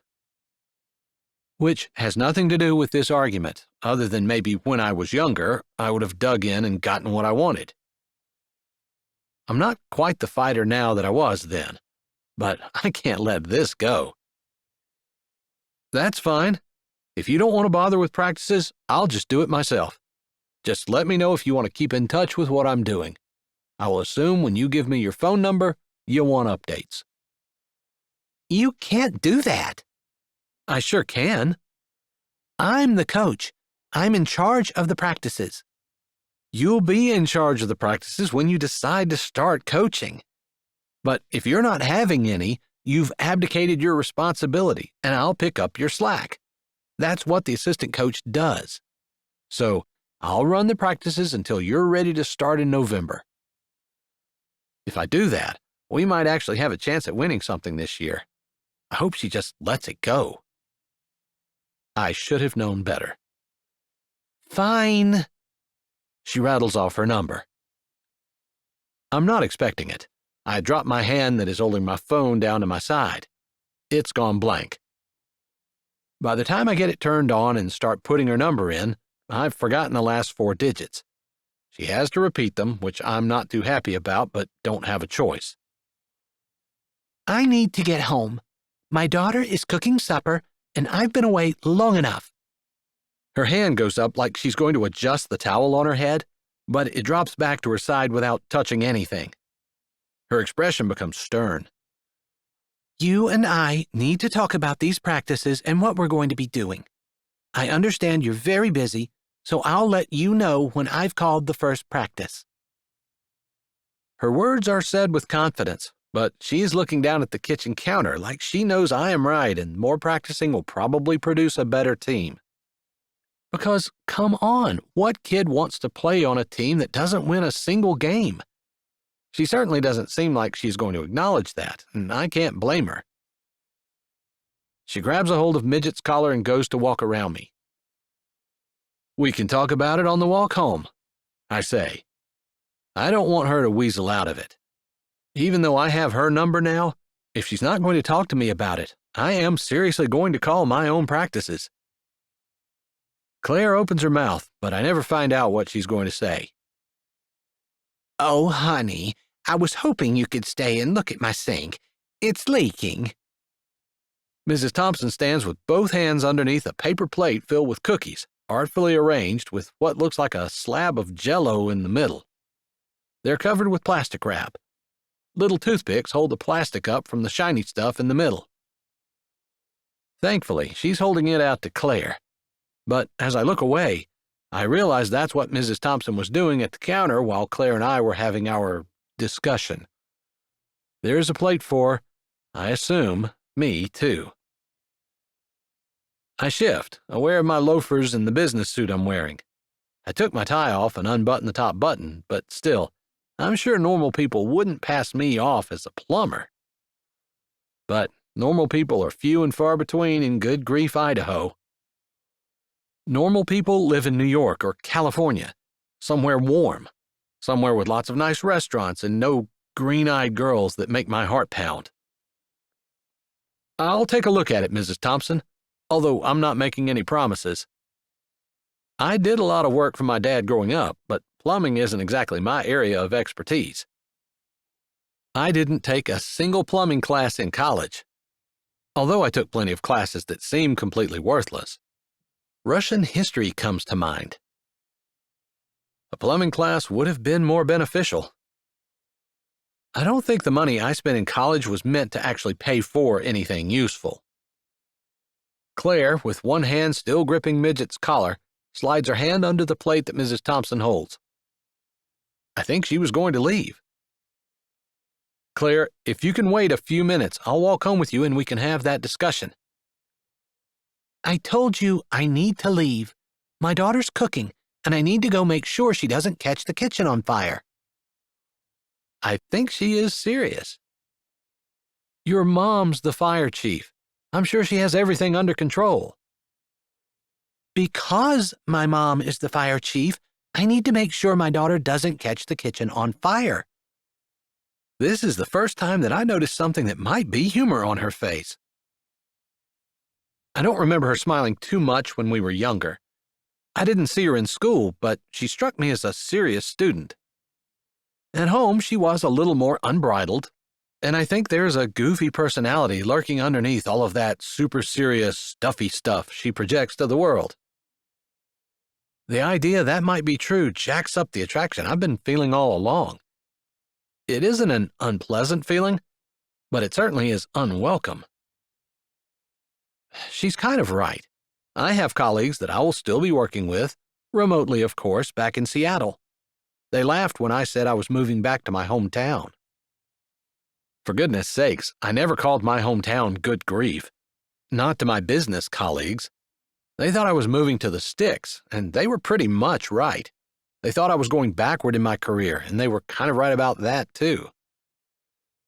In doing what I've done, there isn't too much of my life that can be respected or admired from a business/personal point of view. However, success with the girls' basketball team, even modest success, but especially if we win a championship, would more than make up for it. So, yeah, I do kind of have ulterior motives. No pressure. It is just my reputation at stake. Maybe there's a bit of a desperate look on my face because Mrs. Thompson has compassion on me. Maybe you could just come back later tonight or tomorrow and take a look at it for me. I nod. Me taking a look at it will probably consist of me lying down on the floor underneath her sink, getting dirty and putting my back out of joint, and all just so that I can say, "Mrs. Thompson, your sink is leaking." Because I certainly won't have any better idea of how to fix it when I lie down and look at it than I do right now. I'll do that, I say. I take the paper plate with my cookies and Jell-O square and wave a thank you with my elbow as I hurry out the door after Claire. Chapter 6. Claire. Seriously? Is the dude following me? I've already made it down the porch steps into Mrs. Thompson's gate before I hear what sound like footsteps on her back stairs. The ones I just went down. He is. He's following me. I thought he was going to look at her sink. I figured I could make a clean getaway.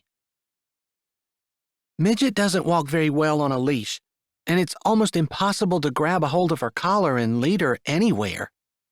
She is basically dragging me while I try hard to keep the plate of cookies level. I guess I like Jell-O, but I don't typically like it mixed up with cookies, and I definitely don't like soggy cookies. I'm pretty sure it's Jell-O in the middle of the cookies, hence my desperation to keep the plate level. Still, I can't resist tilting my head over my shoulder as we go through the gate and hook a hard left back to my house. I never should have done that. I do find out that Trey is indeed following me, but I also hook my foot on the corner post of the fence. I think I'd have been okay if I hadn't had a hold of Midget's collar. Or I might have been okay if the fence weren't as old as Mrs. Thompson. All right, I know I'm not fooling anyone. I would have been okay if I weren't a clumsy klutz who can't walk in a straight line even without a Great Dane dragging me, and a plate of cookies to try to keep level, and this overpowering urge to look at Trey Haywood. As I fall, I let go of Midget's collar, thinking I might be able to catch myself with a hand on the ground. But that doesn't work out because the fence falls down beside me and I end up scraping my shoulder on the pointy tops while trying to get away from it and also keep the cookies level. In hindsight, I should have just given up on the cookies. I end up twisting and somehow landing on my back on top of the fence with the cookies on the ground. The good thing about all this is Midget doesn't run away because she is too busy eating the cookies. Apparently, she likes Jell-O too. And also apparently, she doesn't care whether it's mixed up with her cookies. So, right, I feel like an idiot. It's even worse since I just had a huge argument about whether or not I should be the basketball coach. And here I am, not even able to put one foot in front of the other without landing on top of someone's fence. I'm a big believer in if you fall down, you get right back up and try again. I have to admit, I'm also a big believer in lying there for a minute, allowing yourself a chance to catch your breath, which is what I'm doing, with my eyes closed. I suppose somewhere deep down inside, I am hoping that Trey will just walk on by. I suppose Mrs. Thompson is going to want me to take a look at this right after I take a look at the leaky sink. I don't really want to open my eyes. How is his voice able to send shivers from the base of my skull clear down to the tip of my tailbone and have them trickle right back up, feeling just as good the second time? I don't even like him. I've learned in the last half hour that it is quite possible to not like someone, but have their voice absolutely give you the most amazing case of goosebumps ever recorded in the modern world. Funny that case is in Good Grief, Idaho, our sole claim to fame, and only I know about it. I'm in no hurry to answer him, although what he said doesn't really require an answer, so I leave my eyes closed and wait for the very last of the goosebumps to dissipate before I break the spell and open them. He's staring straight down at me, holding his own plate carefully in his hand. I'm betting he has the same issues with Jell-O and cookies that I do. Just guessing. Thinking of that, I reach out and, because of the mouth noises, Midget is a noisy eater, I know exactly where she is and hook my fingers on her collar. That's going to make it even more awkward to stand up, but at least I won't be chasing my dog around the neighborhood again. Actually, after she finishes up the plate of cookies, she'll probably be ready to go home anyway. I hope Mrs. Thompson isn't watching out of her window. I feel bad that she went through all the trouble to bake the cookies and give me a plate, only to have Midget end up eating them. I've barely said that when I hear a door slam, the sound of a screen door slapping against the frame, and footsteps on Mrs. Thompson's back stairs. Trey puts a hand in his pocket and shifts slightly, as though settling himself to stay a while. Pretty sure she saw it. Pretty sure she's fixing it. Pretty sure you're going to get 2 plates for your trouble. I go back to ignoring the shivers the man's voice is giving me. I roll on my side, still holding on to Midget, hoping I can get up with the least amount of awkwardness possible. It takes 2 tries with my limited mobility, and also because Midget suddenly notices the one cookie that landed away from the other ones and jerks to get that one just as I'm crawling to my knees. I don't quite land on my stomach again, but I definitely don't look like a competent basketball coach either. Not that I ever did. Still, I'm not going to give up my position to some big-shot baller from high school who waltzed in and has everyone else in town wrapped around his little finger just because he was an all-state champion 20 years ago. Who will probably be gone next year this time, and I'll have to pick up his pieces. Right. I'm sure he won't leave the ball team in pieces. And yeah, most of my bad attitude is probably because I know he'll be able to do basketball better than I could ever dream about doing basketball. But, in my defense, I do a lot of things with the team that are not just about basketball.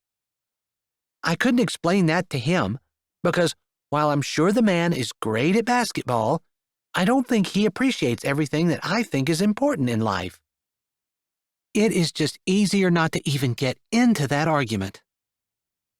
And yes, one of the things I try to teach the team is that easier is not always better. Sometimes I don't always practice what I preach. Like now. I stumble up, tripping over the down fence, but thankfully Midget keeps me from falling yet again as I slam into her.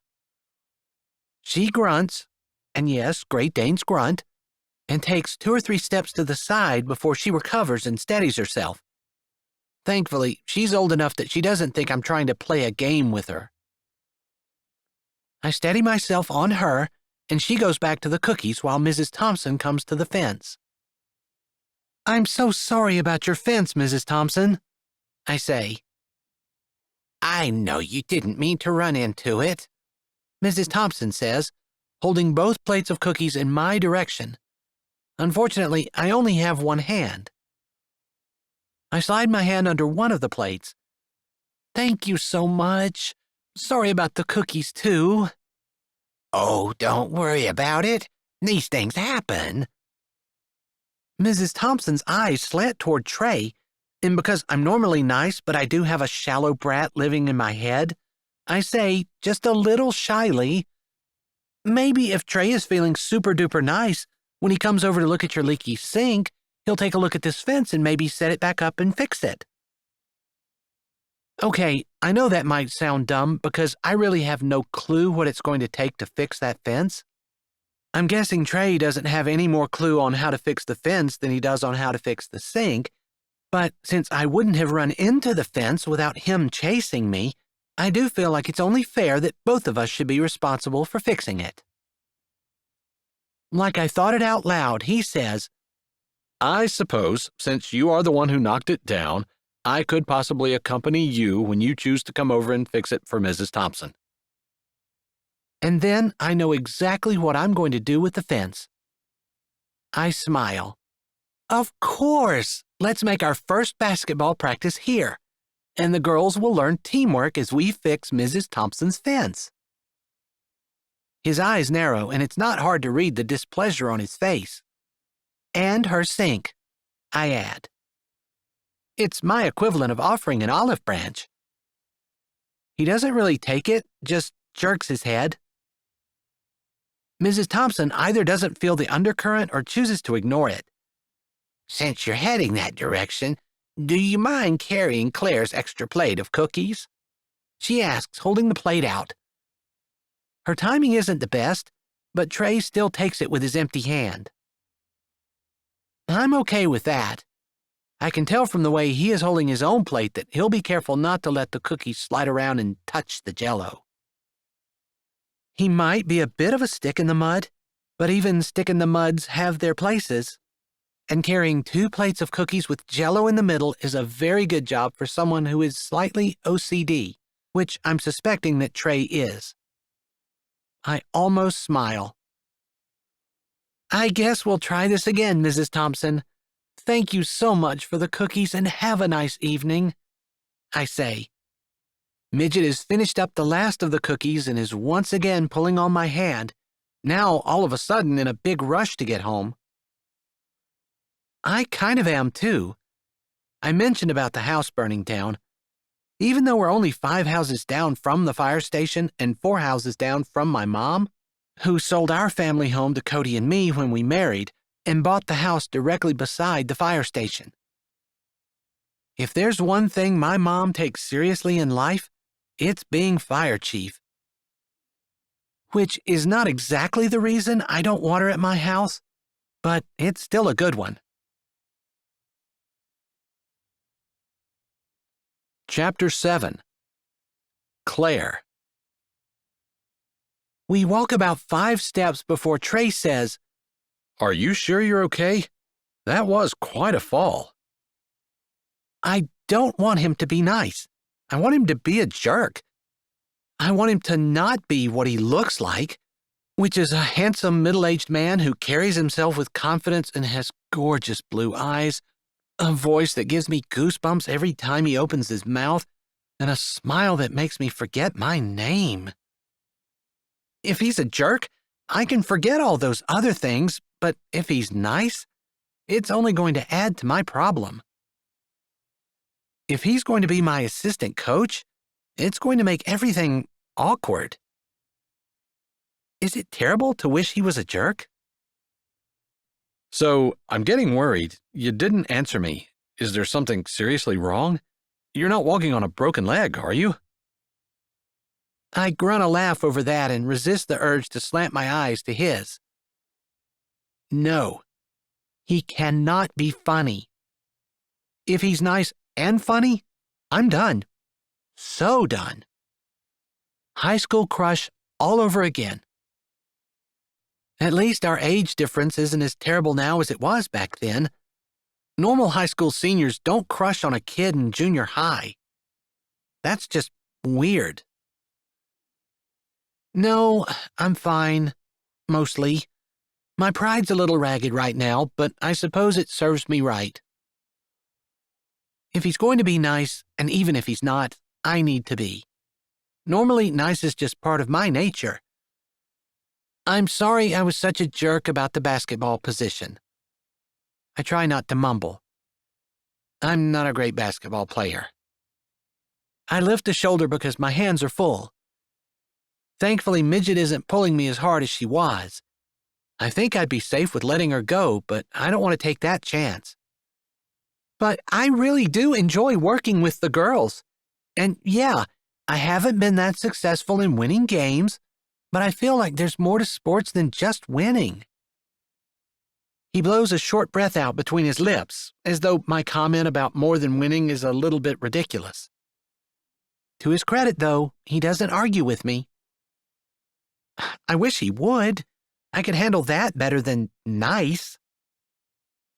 I think there's always character lessons to be learned in sports. Hard work, sacrifice, determination, willingness to give your all and fight until the buzzer. So I think we're in agreement on that. Trey speaks with the true belief of one who is totally invested in everything he is saying. While I agree about the character traits he admires, I'm not necessarily in agreement with how one gets those traits. I never emphasize fighting to the buzzer and all that other rot. I am all about good sportsmanship and being kind to the other team. You know, we don't fight, we don't yank the ball away from people. If someone trips, we stop and help them up, even if it means we lose the ball or that the other team scores. Life is all about others and being kind. That's my focus with the basketball team. Our practices probably look slightly different than what he's thinking, too. If the girls actually help with Mrs. Thompson's fence, it will not be the first time we've had a practice outside of the gym. We've had a lot of practices in nursing homes. We leave the basketball at home, and more often than not, we play wheelchair square dancing or cutthroat games of bingo. I'm thinking Trey won't be impressed. Maybe I should have a little chat with the girls before he shows up at practice. I'm still pretty sure that Trey isn't serious about this basketball thing and that he won't be staying in Good Grief long. I know one way to find out. So, I say, trying to sound casual, how long do you think you'll be staying in Good Grief? Yeah, that sounded totally innocent and just like I'm talking about the weather. I congratulate myself on my ability to be devious without seeming like it. You're wondering how long you have to put up with me as assistant coach. Right. Trey saw right through that. I never was a good actress. I suppose the next thing the school will ask me to be is the drama coach. Lovely. I'll do that just as well as I do basketball. Less pressure, though. Drama isn't as much about the money as sports are. Chapter 8. Trey. I have a plate of cookies in each hand, and I'm walking along beside Claire, a little bemused. I'm not sure I've ever been with a person who seems to be able to get herself into predicaments the way Claire has this evening. Is this the way it always is with her? Even though there is still some irritation tripping along inside of me over the basketball position, I really understand. I didn't approach this the best way. If I was doing something, even if it wasn't something I like to do, I wouldn't want someone coming in and pushing me out of the way. I hadn't been thinking. I guess my focus was on what I wanted and on assuming she didn't want to do it anyway. I could have phrased it all a lot nicer.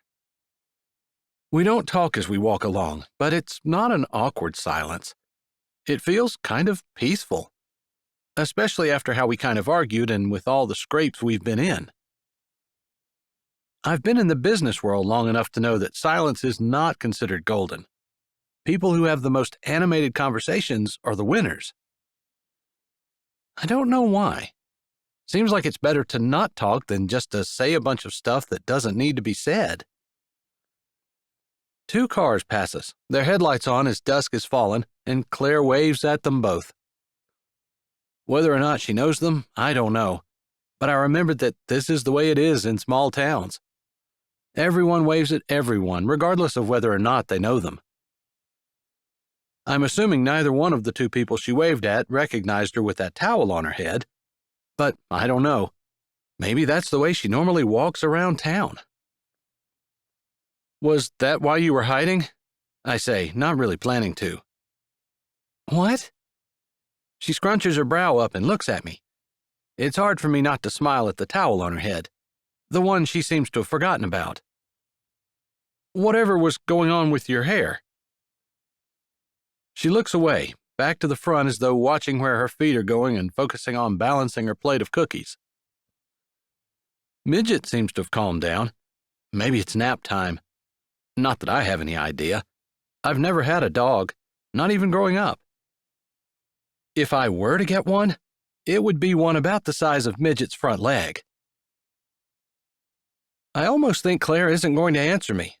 But then she says, I know, stupid. But yeah, I have my dad's white hair and have since, well, I pulled the first gray strands out in high school. But I didn't start dyeing it until I was almost 30. Guess I was just being vain and didn't want anyone to see me with the dye in my hair. In hindsight, not my brightest moment. No, I get it. I guess we all have things we kind of try to hide as we age. I like that she's told me the truth.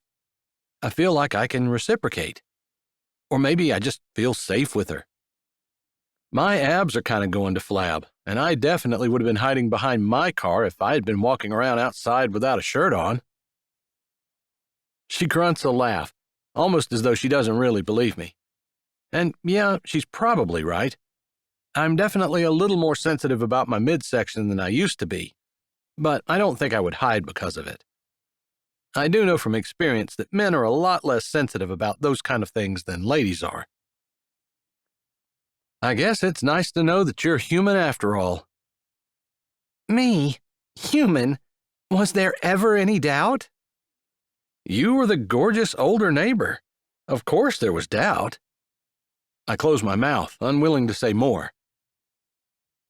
I never find out what she might have said at that, because as I look up, it's not so dark that I can't see that there's actually smoke coming from the direction of her house.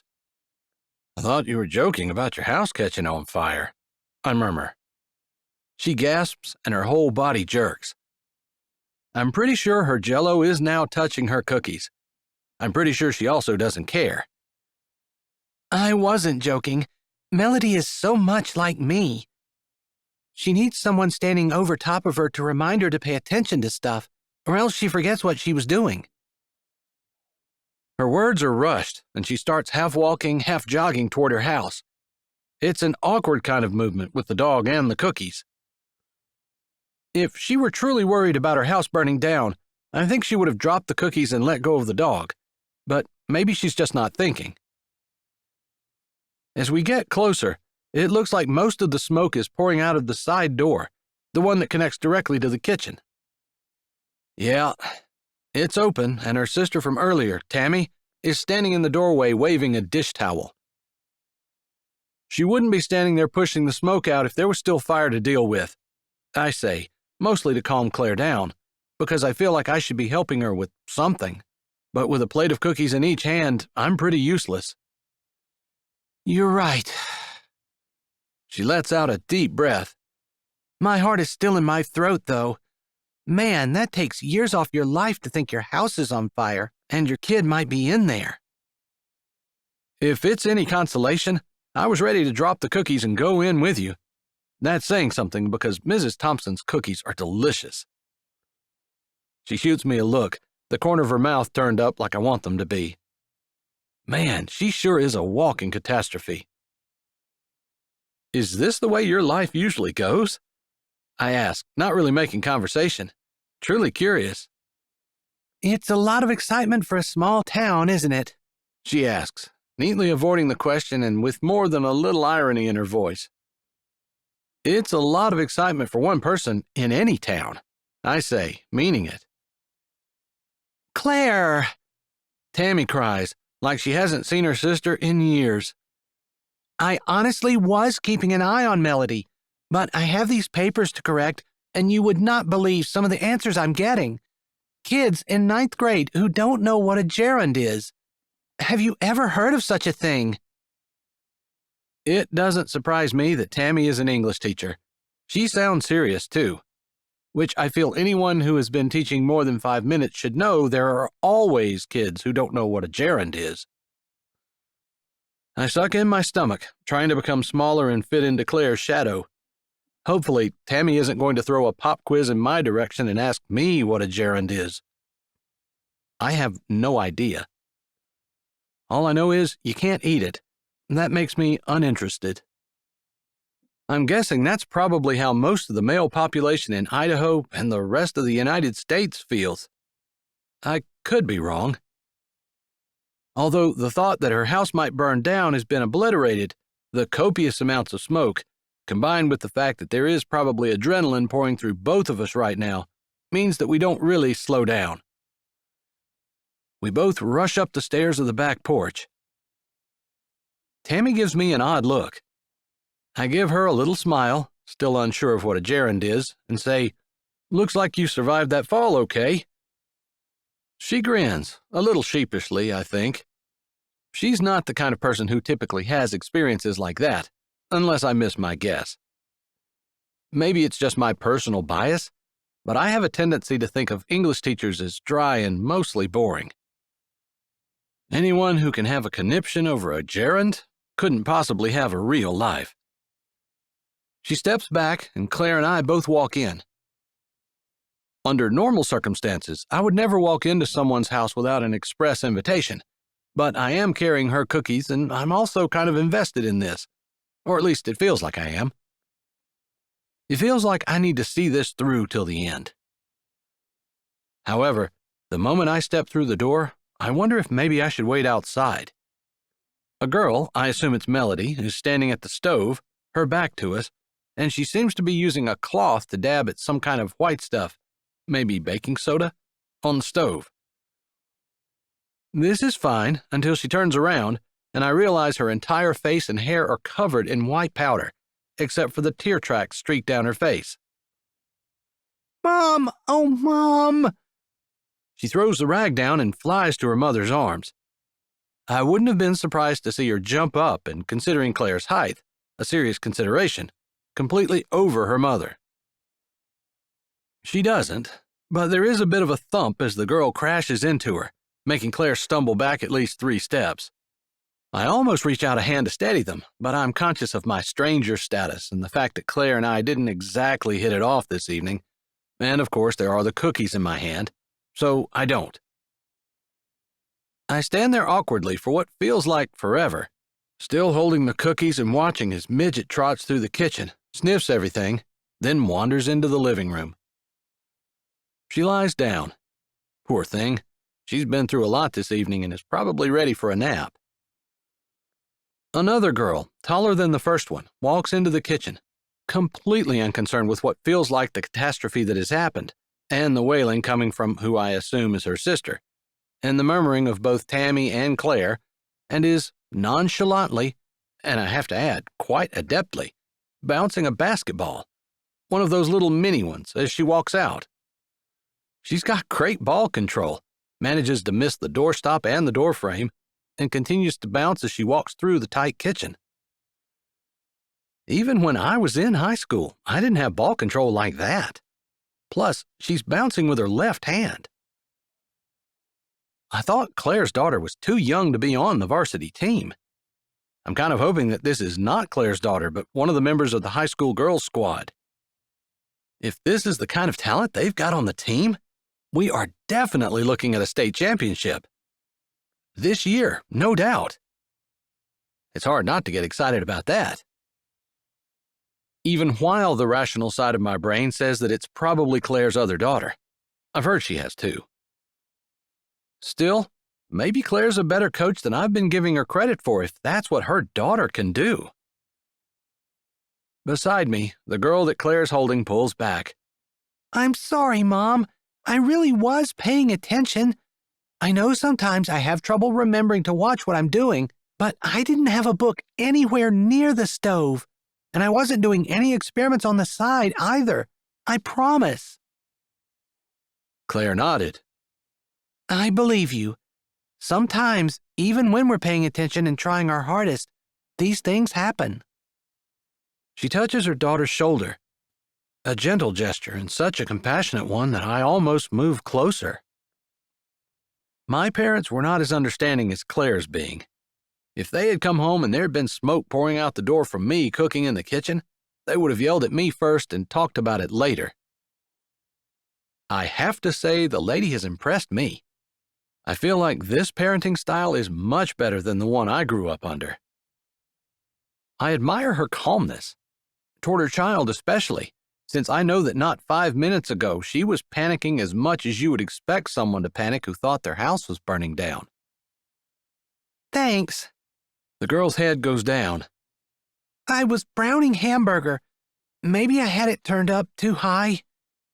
Her eyes hold a little question and maybe some apprehension, like maybe that makes everything her fault. But Claire just smiles, nods, and says, Go on. I stirred it a little bit too vigorously, I guess. Some of the hamburger fell out. It fell down between the burners, I guess. I guess I should have turned a burner off and picked it out. Claire nods again. But I didn't. I just kept cooking, and I moved the skillet so that it was more centered on the burner, so that if any more meat fell out, it would fall out to the side where I could pick it up. I didn't know that was going to catch on fire, honest. So, I guess at this point, I realized the good grief fire alarm has been going off for a while. But amongst all the chaos in the house, and my relief that the house really wasn't burning down, and my shock to see the type of ball handling that I witnessed from what looked like a 15 or 16-year-old, then all of the high school crush feelings that had come back as I walked beside Claire, I guess I didn't register it. But there is no mistaking the siren, the loudness, and the fact that there's a blinking red light twirling around the walls of the kitchen. A fire truck pulls in the back drive, parking directly behind Claire's car. I move with Claire and Tammy and Melody and the other little girl toward the door. I don't know what the fire people are thinking as they jump out of their trucks and see all of us standing at the door. One white head bobs around the rest and bounces up and down as she jogs down the path and up the stairs. Is everyone okay? I assume the fire is out. I recognize Claire's mother, Mrs. Harding, who hasn't changed a bit in the 15 years since I'd seen her. Her hair is short and curled around her head and is still as white as snow and cut the same way. She is exactly the kind of no-nonsense person you want in a pinch or an emergency. Honestly, she is the perfect fire chief. It's out, Mom. I'm sorry. I called 911 and never thought to call them back and cancel it. We come anyway, her mom said, answering Tammy with a glance. Her hand reaches out, touching Tammy's cheek, then Melody's cheek, and Claire's cheek, and the other little girl's cheek. Her fingers freeze a couple of inches away from mine, and her eyes narrow. Who are you? I've never seen Mrs. Harding angry, not in all the years I've lived beside them. But I wouldn't want to either. She looks like the kind of woman that wouldn't be afraid to have the live bullet in the firing squad. Mom, this is Trey Haywood. Remember him? He lived next door to us all throughout high school. Claire spoke up, and I noticed she didn't mention my basketball accomplishments, which is pretty much what everyone remembers me for. She also does not mention that she babysat me, which is something her mom would probably remember too. You babysat him, Mrs. Harding says, the hand that had been reaching out to touch my cheek and gather me in like one of her little lambs now tapping her chin. I remember. I didn't recognize you, son. She added that son, and despite the fact that she doesn't touch me, I almost feel like I am part of her lambs. My mama died when I was still in school, and while Mrs. Harding isn't exactly the traditional mothering type, she does have a way of making a person feel like she will protect her kids no matter what. And maybe they aren't exactly tucked under her wings, but maybe more like protected in her den. Regardless, she makes me miss my mom, giving me that empty, longing feeling in my chest that I haven't felt in years. I thought I was over it. I guess you never really get over your parents' death. Maybe that's why I was so quick to run back to Idaho when Dad had a stroke. Maybe I want to distract myself a little from the thoughts of my mom and the feelings that I thought I'd gotten over. But while they are chatting, Melody trying to get her story out to her grandmother amid the intermittent hugs that Claire keeps giving her, obviously now that the fear is worn off, gratefulness that her daughter is alive and unharmed has set in, I turn to the other daughter. She stopped bouncing the ball and holds it under her arm, pressed against her side. She is chewing gum with her mouth open, snapping it with every other chomp. Her hair is maybe a shade lighter than Claire's and is pulled straight back in a ponytail. Her face looks young, and now that the two girls are close together, I can see this one is definitely the taller one. I am curious. I hold my hand out. I'm Trey Haywood, your neighbor. The girl snaps her gum, looking at my hand. I know a little of how she feels, probably. When I was that age, it was always a shock if an adult would hold their hand out to me and treat me like I wasn't a kid. It doesn't surprise me that it takes her a few moments to pull the ball out from beneath her right arm, shove it under her left, and take my hand. I'm Evie, and I knew who you were. We saw you when you moved in. She snaps her gum a few times and looks me up and down. Not in a disrespectful or arrogant kind of way, just in kind of the way a kid does when she's not afraid of you. She is confident and has nothing to hide. I like her right away. Looks like you like to play basketball. I state the obvious and feel like an idiot, but I have to start the conversation somewhere. You probably love that your mom's the coach. She blows a bubble while I'm talking and waits until it pops before she replies. I'm too young to play on Mom's team. I mean, they let me play a little, since there's no rule saying I can't, but Mom says she has to be careful because she doesn't want the other girls to get upset, or their parents. The girl doesn't roll her eyes or act like this is ridiculous. She kind of acts like it is matter of fact, like it is perfectly okay to not play to keep other people happy. How old are you? Snap. 13. She lifts a skinny shoulder, speaking again before I could respond to that. I am surprised. I know. I don't look like I'm 13. That's what everybody says. Mom says it's because I'm so tall. My dad is tall. Of course. Claire has had a husband. Why did that knowledge hit me like a gunshot? Obviously, she had a husband. She had children. I know this, and yet it takes me 3 or 4 minutes to compose myself and gather my scattered thoughts. You're right. I did think you were older. Your mom coaches the varsity team. I know this, but I'm still trying to figure out where Evie fits in.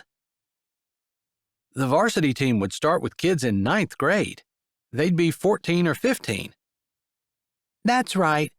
And I'm supposed to be on the junior high team because I'm only in 7th grade, but I'm good enough to play with the older girls, and Mom says there aren't any rules against it, so they let me. I just don't get to play a whole lot. Because the other girls are better than you? That seems like the natural assumption, but her statement from earlier bothers me. I don't think so. Evie shrugs her shoulders. I'm pretty much as good as they are. Better than some. That's what everyone says, anyway. Then why don't you play? Because you're too young? No, I told you. So the other girls don't get upset. That and their parents. Evie blows another bubble, apparently unconcerned and totally ignorant to the fact that her statement is just bizarre. When you have a basketball team, you play the best players. You don't not play one so that other people don't get upset. I keep this to myself, but I figured that is something that will change this year. Although I don't tell her that. I bet you're excited for practice to start. I say, wanting to ask about her mother but unsure where Claire's husband fits in the picture, so I don't.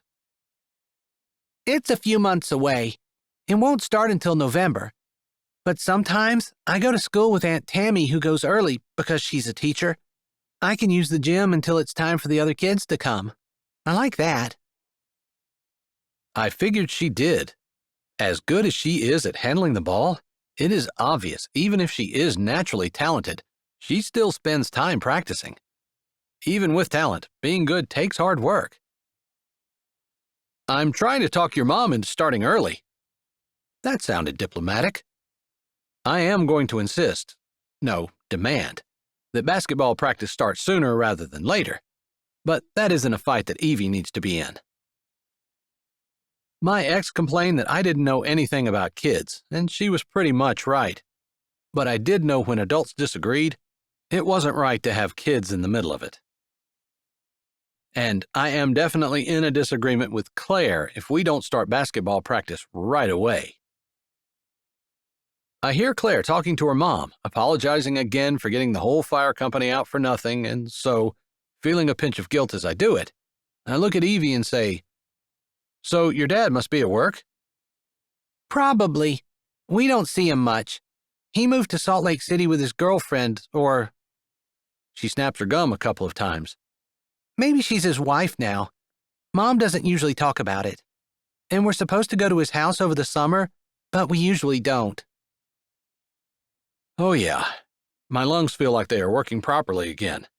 Evie has no idea that she said everything I want to hear. I had no idea I wanted to hear it. Not until she says it, and everything settles back down in my chest with the rightness that feels even better than it had before. Which is crazy, because for most of the time I've spent with Claire, I wasn't even sure I liked her. But for the entire time, I'd known I was attracted to her. I also haven't had any trouble remembering the crazy hard crush I had on her in high school. I wasn't the first high school kid to crush on a college girl, though. You're coming to the dinner at the fire hall tomorrow, right, Trey? Mrs. Harding's voice cuts through my thoughts. I guess. I hadn't realized there was going to be a dinner. It is all I can think of to say. I suppose there's no reason not to go. It'll be a nice way for you to reacquaint yourself with everyone in town. Not to mention you'll be supporting a good cause. Mrs. Harding is a hard woman to say no to, and even though I'm not too interested in going to the fire hall for dinner, I know she is right. Everyone in town will be there. Somehow, with that thought, my eyes land on Claire. She is looking at me, and our eyes meet for a few seconds before she looks away. I kind of feel like maybe she wants me to go. As long as my dad can make it, I'll be there, I hear myself say, and while I'm speaking to Mrs. Harding, my eyes slip over to Claire again. I don't miss the way her lips turn up. It makes me look forward to tomorrow night. Chapter 9. Claire. It is always hot in the hall. I have my hair pulled back in a tight ponytail to keep it out of the spaghetti that I'm serving up on people's plates as they come through the line, but a few strands have escaped, and I brushed them out of my face. Sometimes I think it would be nice to have a buzz cut. I wouldn't have to worry about my hair anymore. Worry about my hair sure got me into a mess yesterday. I am still embarrassed over that, but at least Trey and I kind of talked about it, and he seemed to understand. He even admitted to a weakness of his own, which shocked me and impressed me. My ex was always right, always perfect. Everything he did was always the right thing, and if anything went wrong, it was always my fault. I hated that. Me getting blamed for everything. I hated standing up to him because then it was a fight, and I hated fighting. Maybe that's why I always emphasize teamwork and consideration and putting others first in our basketball practices. I really like the way the character of the team has been shaping up over the years since I started. We are not out to win at any cost. We are out to love each other and lift each other up. Maybe I couldn't save my marriage, but I can't help but wish that someone had taught my husband these lessons. Maybe being married to him wouldn't have been such a trial. Maybe he wouldn't have looked at me and seen someone who wasn't as good as he was, and wouldn't have decided that he needed to find someone else to fit the perfect picture in his head of who he was and who he needed to compliment him. I slap the spaghetti on the plate that is held out to me, smile, and make an appropriate comment about the weather, shoving those feelings of inadequacy aside. Even though I know my husband was a jerk, and even though I know for a fact that it isn't my fault that our marriage didn't work, and even though I know the things he told me, that I wasn't good enough, I wasn't young enough, I wasn't what he wanted, and he didn't love me anymore, all show a lack of character on his part and not mine. Despite knowing that, it's all head knowledge. There is a part of me that believes him. There's a part of me that feels validated, because I had believed all those things all along. I wasn't good enough. When he said it, I believed it, because it's what I had thought. Even though I know it isn't true, those thoughts still have the power to take me to a place I don't want to go. Are you going to answer me, or are you going to stand there and stare off into space? Jerking my head out of the clouds as the words pierce my consciousness, I see Trey standing in front of me with his plate out. Sorry. The man already thinks I'm an idiot ditz and a clumsy oaf. Now he knows I'm a daydreamer, too. At least that one is true. Although usually I am dreaming up science experiments to do with my girls, or thinking about my patients and different ways to try to convince them to do the things, like change their diets, that I know would save their lives. Sometimes, things just need to be framed in the right way to hit people the way they need to in order to get them interested in changing. I'm sorry. I wasn't paying attention. Would you say that again, please? He grins a little, almost as though he thinks I'm cute, which, considering I am over 40, I am officially never going to be cute again in my life. Still, it is a smile that probably has been devastating to many, and it certainly makes my stomach twist and turn and yawn and stretch and kind of bask in the sunshine that lights up everything on my insides. I asked if you were going to be serving all night, or if I could save you a seat and we could talk a little. You can save me a seat. Once the line's through, I can go sit down. There will be people who are eating now and will take over serving. It's about that time. We always do it that way, so everyone gets a chance to eat. I'll do that. He says it with a finality that makes my stretching stomach pause, then narrow and seize. He probably wants to talk about basketball and starting practices. I've already told him he can, so I don't know why he's talking in that tone of voice. He waves his plate around, and I realize I never put any spaghetti on it. Digging in, I get a big scoop and slap it on his plate. He looks like the kind of guy who doesn't eat pasta, and I kind of laugh to myself. Right away, I feel guilty. I am definitely judging him by his looks. There's nothing wrong with cutting out carbs. I have mostly done it for myself and the kids anyway, but we don't get legalistic about it.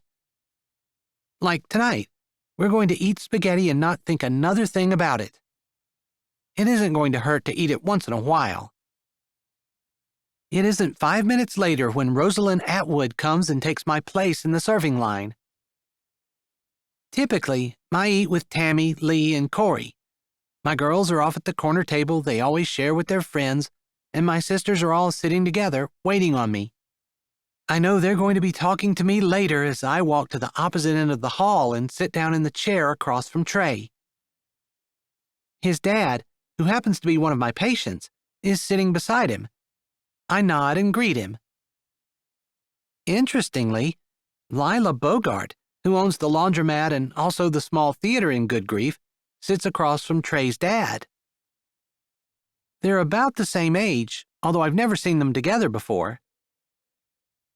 Trey's dad, Clifford, is a nice man, and as far as I know, he's not dated since the death of his wife. Maybe the stroke has convinced him that he'd rather live than die. Clifford and Lila are deep in a discussion about the newest play that is going to be opening at the Little Theater. It sounds like Lila is trying to convince Clifford to be in it. I hope she is able to, because it would be good for him to get out and involved in the community. He works as a truck dispatcher for a logging company just a little north of town, and as far as I know, that is all he does. Maybe Lila will convince him to get out and around more. I wasn't expecting the spaghetti to be so good, and the salad's not bad either. You sound surprised, I say as I unwrap my silverware and pull out my fork.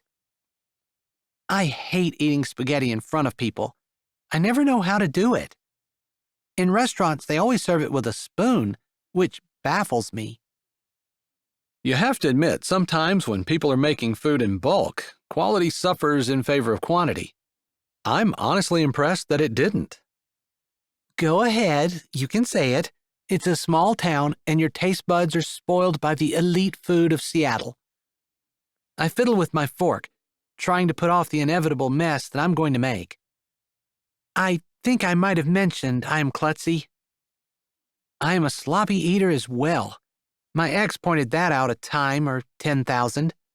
I am kind of self-conscious about it. I wasn't going to say any such thing. He puts a bite of the salad in his mouth and lifts a brow at me. I guess I should be paying more attention to our conversation, but I notice that his spaghetti is already gone, and I think that's a shame, because if we are both eating spaghetti, then maybe he would be focused on not making a mess out of his, and he wouldn't notice that I am making a mess out of mine. I suppose this is one of the things I just need to grow up about. Tempted to cut it into tiny pieces so I could use my spoon to just scoop it up, I decide to be as adult as I can about it and start trying to get a small enough amount on my fork so I can wind it up and still fit it in my mouth. You were, and that's okay. I'm sure there are lots of great restaurants in Seattle. Haven't you ever been there? Nope, I've been as far as Boise, and we vacationed a couple of times in Coeur d'Alene, but I've never been to Seattle. Never saw the ocean? Now I feel like a hick, but I shake my head. It's the honest answer. I see the look that crosses his face, and I feel even worse. And then I give myself a mental shake. Who cares? Does it matter? It can't possibly matter what this man thinks of me. Why am I so worried about it? So I make a decision. Pulling my shoulders back, I look him in the eye. I don't have a clue how to eat spaghetti properly. They always give you a spoon in the restaurant, and I've never figured out what it's for.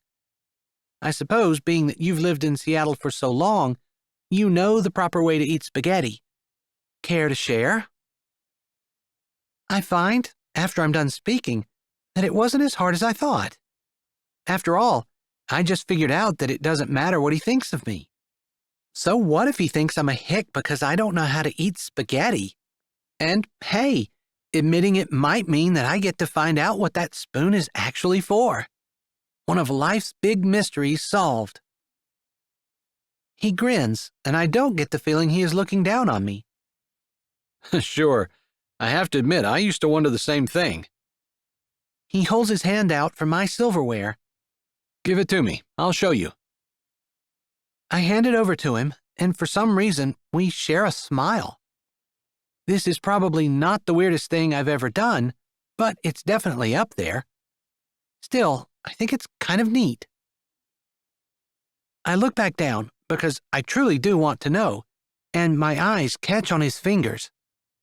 They're long, with a bone length and thickness that mark them as a man's, and a slightly paler color that says he works inside, at a desk job. I like the way they move. I like the way they look, too. Funny how hands say so much about a person. And his are sure and full of character, with a dexterity I admire. Man, that stupid crush is coming back to haunt me that makes me the kind of person who can wax eloquent about a man's hands. They're not supposed to look that good. I'm definitely not supposed to be making googly eyes over his fingers as he shows me how to eat spaghetti.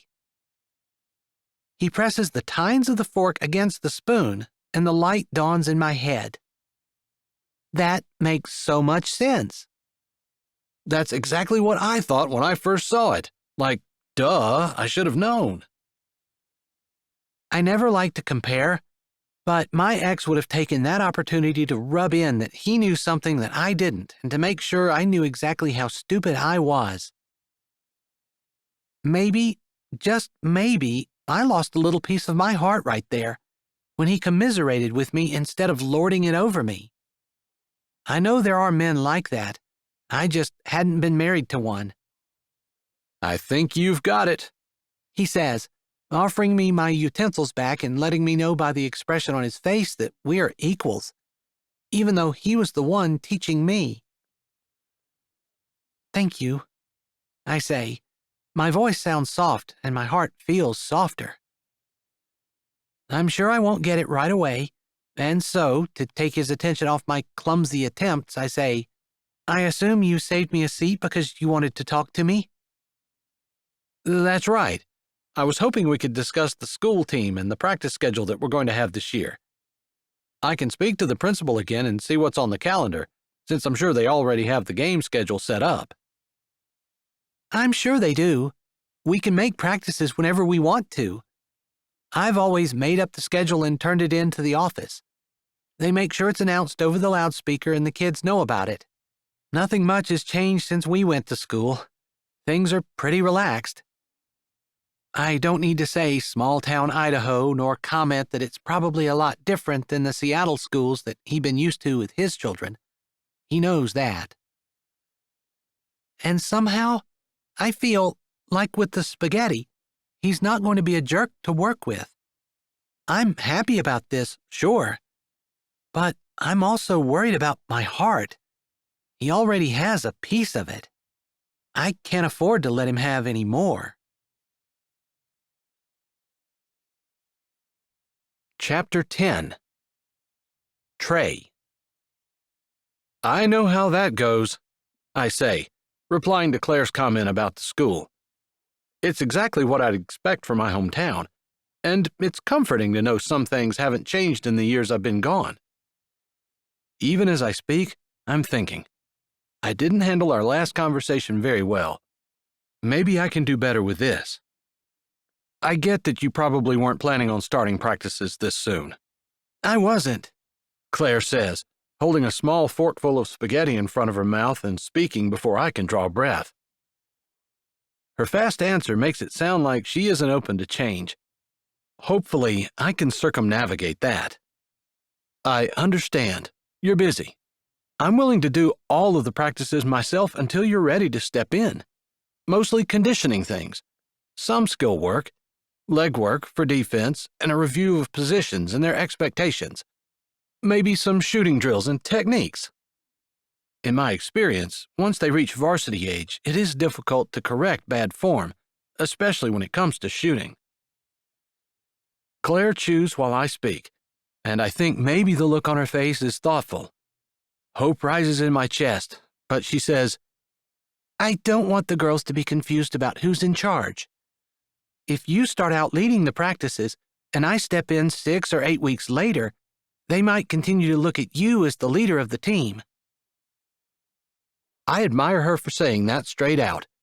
It is an honest answer and one that could easily be taken wrong. Like she needs to be in charge and she isn't giving that up. But that isn't the impression I get. I feel like she truly doesn't want the girls to be confused. I get that. I can make sure that I tell them that I'm only stepping in because you allowed, and make sure that they understand where my place is. Being an only child, I know I have a rather controlling personality. When my wife and I were trying to work out our marriage, and then after it blew up, I'd gone to enough counseling sessions to know I have areas I need to work on. And I have worked on those areas. It didn't save my marriage, but I do think that maybe I have become at least a slightly better person. That was years ago, but I haven't forgotten the lessons, mostly because the ones that resonate the most with me are the ones I'd learned in Sunday school growing up anyway. Sometimes we just think we have a better idea, or forget the things we'd been taught. I think whenever we start practices, we ought to be there together. Again, Claire isn't coming off in a commanding way, and I think she's making an effort to make the best of a situation that she isn't necessarily completely happy with. It was probably a shock for her to find out that she was going to have an assistant coach after years of doing it all herself. That's fine with me. I do think we need to start practicing, though. The girls didn't win a single game last year. I put a hand up. I'm not blaming you, but I think there's enough talent on the team, I think of her daughter Evie's ball handling, that we should be able to do at least a little better. Winning isn't everything, but it would encourage the girls. It might not be everything, but it's a natural goal when you're playing a game to play to win. I would never call Claire stubborn. Studious and smart, yes. Funny and even quirky after living beside her. And honestly, there was still that schoolboy crush that makes me not exactly fear her, but definitely respect her, and feel like she was a little untouchable. Yeah, maybe I hold her on a pedestal some. But I also want to do a good job on this basketball team. I'm not going to go back to Seattle and admit that I helped coach a team that went 0 for 15 again. So it'll take a week at least to give the girls notice that we're starting practice, and for everyone who wants to join the team to get physicals. I say we start practice in 2 weeks. That would be the beginning of October. This is a huge compromise from Claire. She isn't even suggesting we start halfway between when I want to start, which is now, and when she wants to start, which is the middle of November. I certainly am not going to turn it down. Thank you. I appreciate the fact that you aren't demanding to even meet in the middle. You are giving more. Thank you. This is a part of what I'm teaching the girls.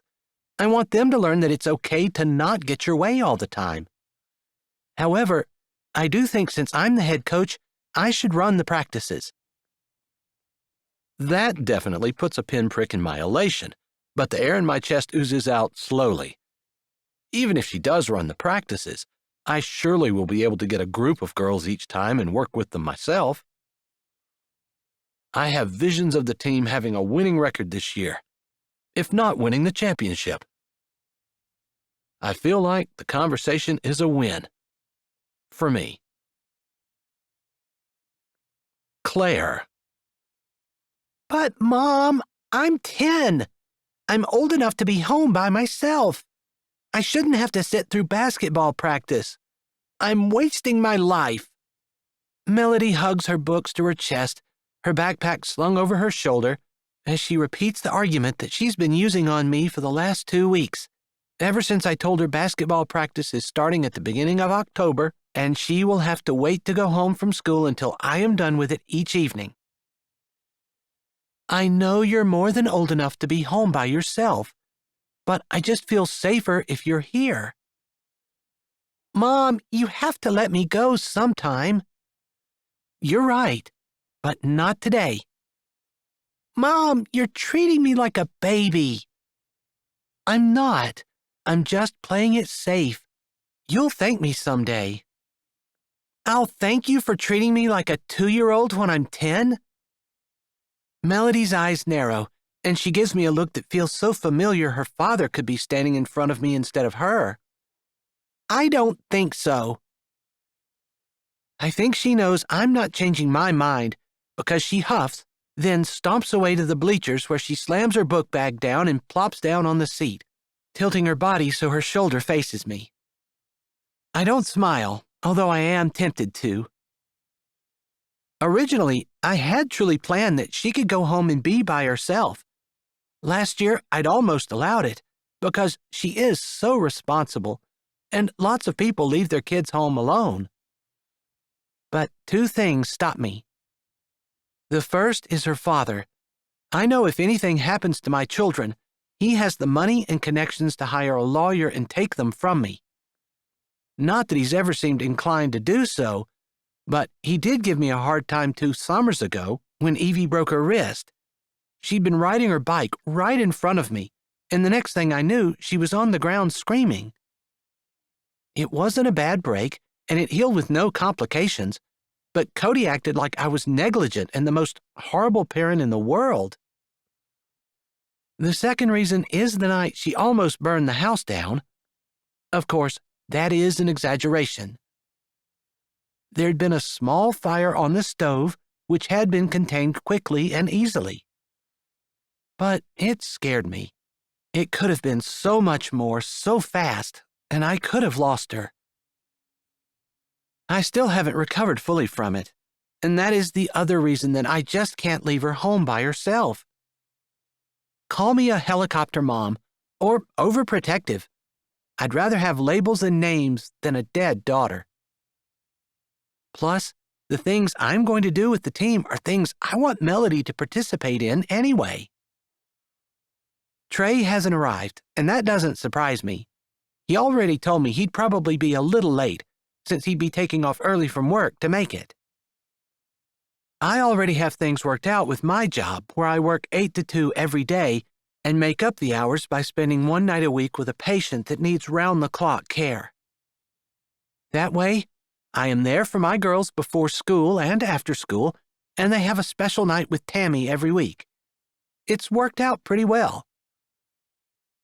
I walk over toward where the girls are huddled around the basket. The only one with the ball is Evie, who is dribbling and occasionally taking a shot. I'm not sure where she gets her talent and love of basketball, since neither Cody nor I are interested in the sport, but she definitely gets her height from her father, and somehow she picked up a ball when she was little. I don't even remember what age because I thought it was just a passing fancy. Started dribbling and shooting and slowly started getting better.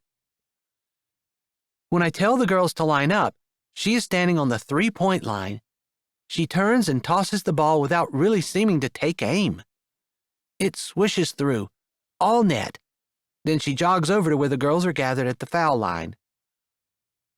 "Show off," Rachel says, with a smile that only has a little bit of sneering in it. That's part of the reason I don't let Evie play any more than what I have. I'm not an expert in basketball, but she is better than any of the girls on the team. It looks like this year we're going to have, I count heads, 4 girls, including Evie. We had 6 last year, but 3 of them were seniors, so 4 isn't too bad. Evie doesn't respond to Rachel, and she wouldn't. Evie has such an easygoing personality. I don't know if I've ever seen her upset or offended. "I'm so glad to see everyone here," I begin. "I hope we have a good time this year and learn to be kind people who think of others." I go on to talk about Trey and explain that he'll be the assistant coach. Everyone already knows it.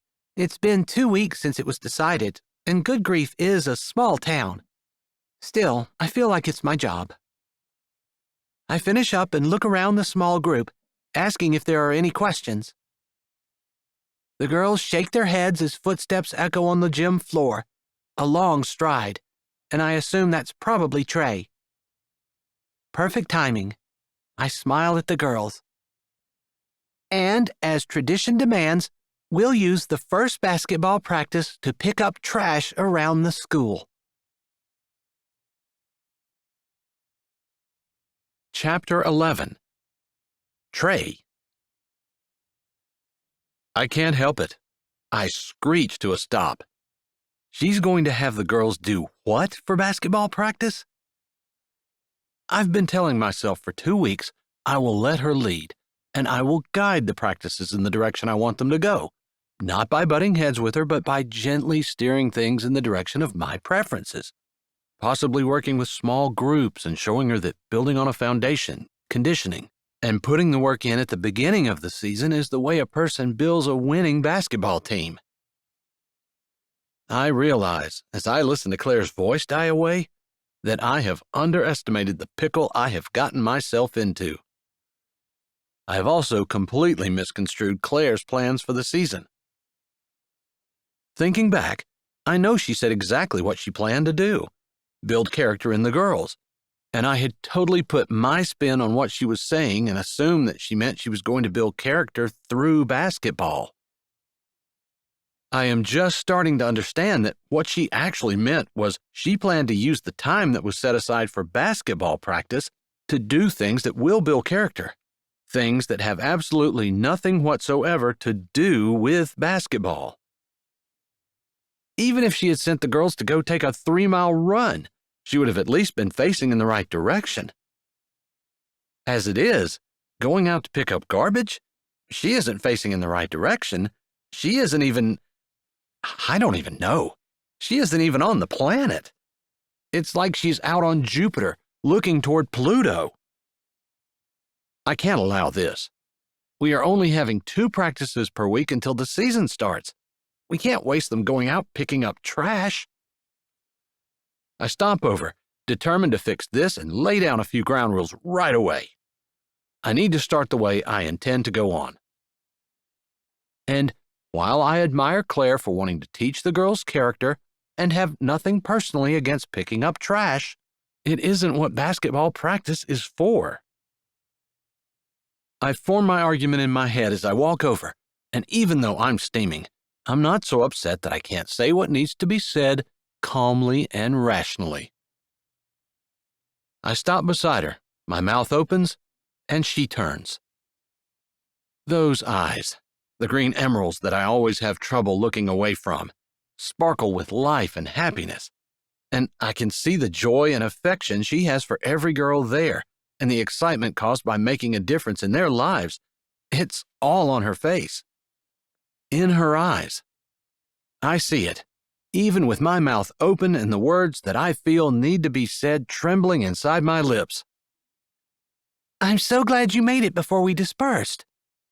She smiles at me, the same smile that she shot me across the table when I'd shown her how to use her spoon with her spaghetti. One that thanks me and appreciates that I don't make fun of her, and one that makes me feel like I'm part of her inner circle, welcome and appreciated. I sigh to myself, putting my hands in my dress slacks pockets. My idea of a good coach is one who always dressed for the occasion. I'm not dressed to pick up trash. I am dressed to coach basketball. She seems to realize this as her eyes slide down to my tie. They take in my dress pants and the shoes, which mark me clearly as a non-local, even though I am. A local would be wearing cowboy boots. Her eyes slide back up to mine and she says, I'm sorry. I guess I should have told you what I was planning for today. She doesn't need to tell me I'm not dressed for her unconventional activity. I know it. She turns back to the girls. I told you Mr. Haywood would be the assistant coach this year, and I'd like to introduce you all to him. She starts with a girl named Rachel, the tallest girl on the team aside from Evie, who stands on the opposite end and is introduced last. When I first walked in, I'd noticed how small the group was. I had assumed this was just the seniors or maybe the new players, but this is the whole team, I ask and try not to look as horrified as I feel. Claire nods, smiling, and I don't think she has a clue that my heart just dropped to my toes, cowboy boots or no. 4 kids? There are 4 girls on the team total? Good Grief is a small school, sure, but at least when I played back in the day, we never had trouble filling the team. 4 girls didn't even make a full team. Is there any chance that other girls will join closer to time for the season? I ask, hoping that there's something going on, some sickness sweeping the school, play practice that is interfering with basketball, alien abduction, anything that is keeping us from having all the girls here today. But I've barely gotten the sentence out before Claire shakes her head. This is actually one more than I was expecting. I hadn't been sure that Kinsey was going to make it. She shoots a grin at the blonde-haired girl who smiles back, showing teeth with a set of hardware that would set off metal detectors. At least the girls seem to really love Claire. Part of me thinks they must really love something if they are willing to stay after school and pick up garbage and call it basketball practice. Maybe they just have some bad home lives. Pain, unexpected and sharp, shoots through me, and for the second time since I've moved to Good Grief, I have that empty, cold feeling in my chest, and I wish I could talk to my mother. She was always sociable and up on everything. She would know about the home lives of the girls right off and be able to tell me if anything needed to be done about them. All right, then. Let's go outside and get started. Evie, you can grab the bags out of my car. Claire claps her hands together and the girls grin, 3 of them giggling amongst themselves while Evie walks a little ways off, not quite part of the group. Going through high school, I never really had that problem, not more than a time or two, where I didn't feel like I fit in. I had plenty of friends backing me, thanks to my skill in basketball. Somehow, when a kid stands out as a sports figure, lots of people decide they like you, no matter what kind of person you are. I didn't always like the people I hung out with, but I always had people to hang out with. Still, there were 1 or 2 times I remember where I felt like I was on the outside looking in. It isn't a good feeling, and I feel a little bad for Evie, who obviously loves basketball but really isn't being given the opportunities or even the attention she deserves. I try not to think about that too much, though. Honestly, from what I've seen in my life, the harder someone has it, the more they have to overcome, the better they eventually do. It's like adversity makes them stronger. It makes sense, and I believe it to be true, but it's still hard to watch. I take my eyes from the girls' retreating backs and look at Claire, who has gone over to pick up the basketball that sits in the corner.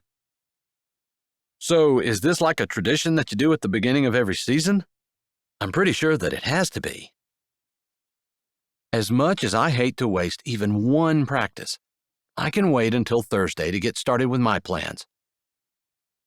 Claire bends down and picks up the ball, holding it in front of her with her hands positioned the way a pregnant woman might position her hands around her belly. It is. We pretty much used the first practice to clean up the school. I think it teaches the girls to take pride in their facilities, and also reminds them, of course, that if you throw garbage down, somebody has to pick it up. Yeah, I see that you're making sure you're teaching good lessons and character for the girls. I want to say more, like they could learn some lessons through basketball, but I don't because she starts again. That's right. I'm glad that we see the same thing. I was worried that you were going to be all, we gotta do drills and run and do all the boring stuff that sucks the joy out of their life. And really, there's no point to that anyway. She smiles as though her words hadn't just struck me in the middle of my forehead. All the stuff she just mentioned was exactly what I want to do. Only it isn't pointless. So you start on all the other stuff in the second practice? I couldn't bring myself to say pointless stuff.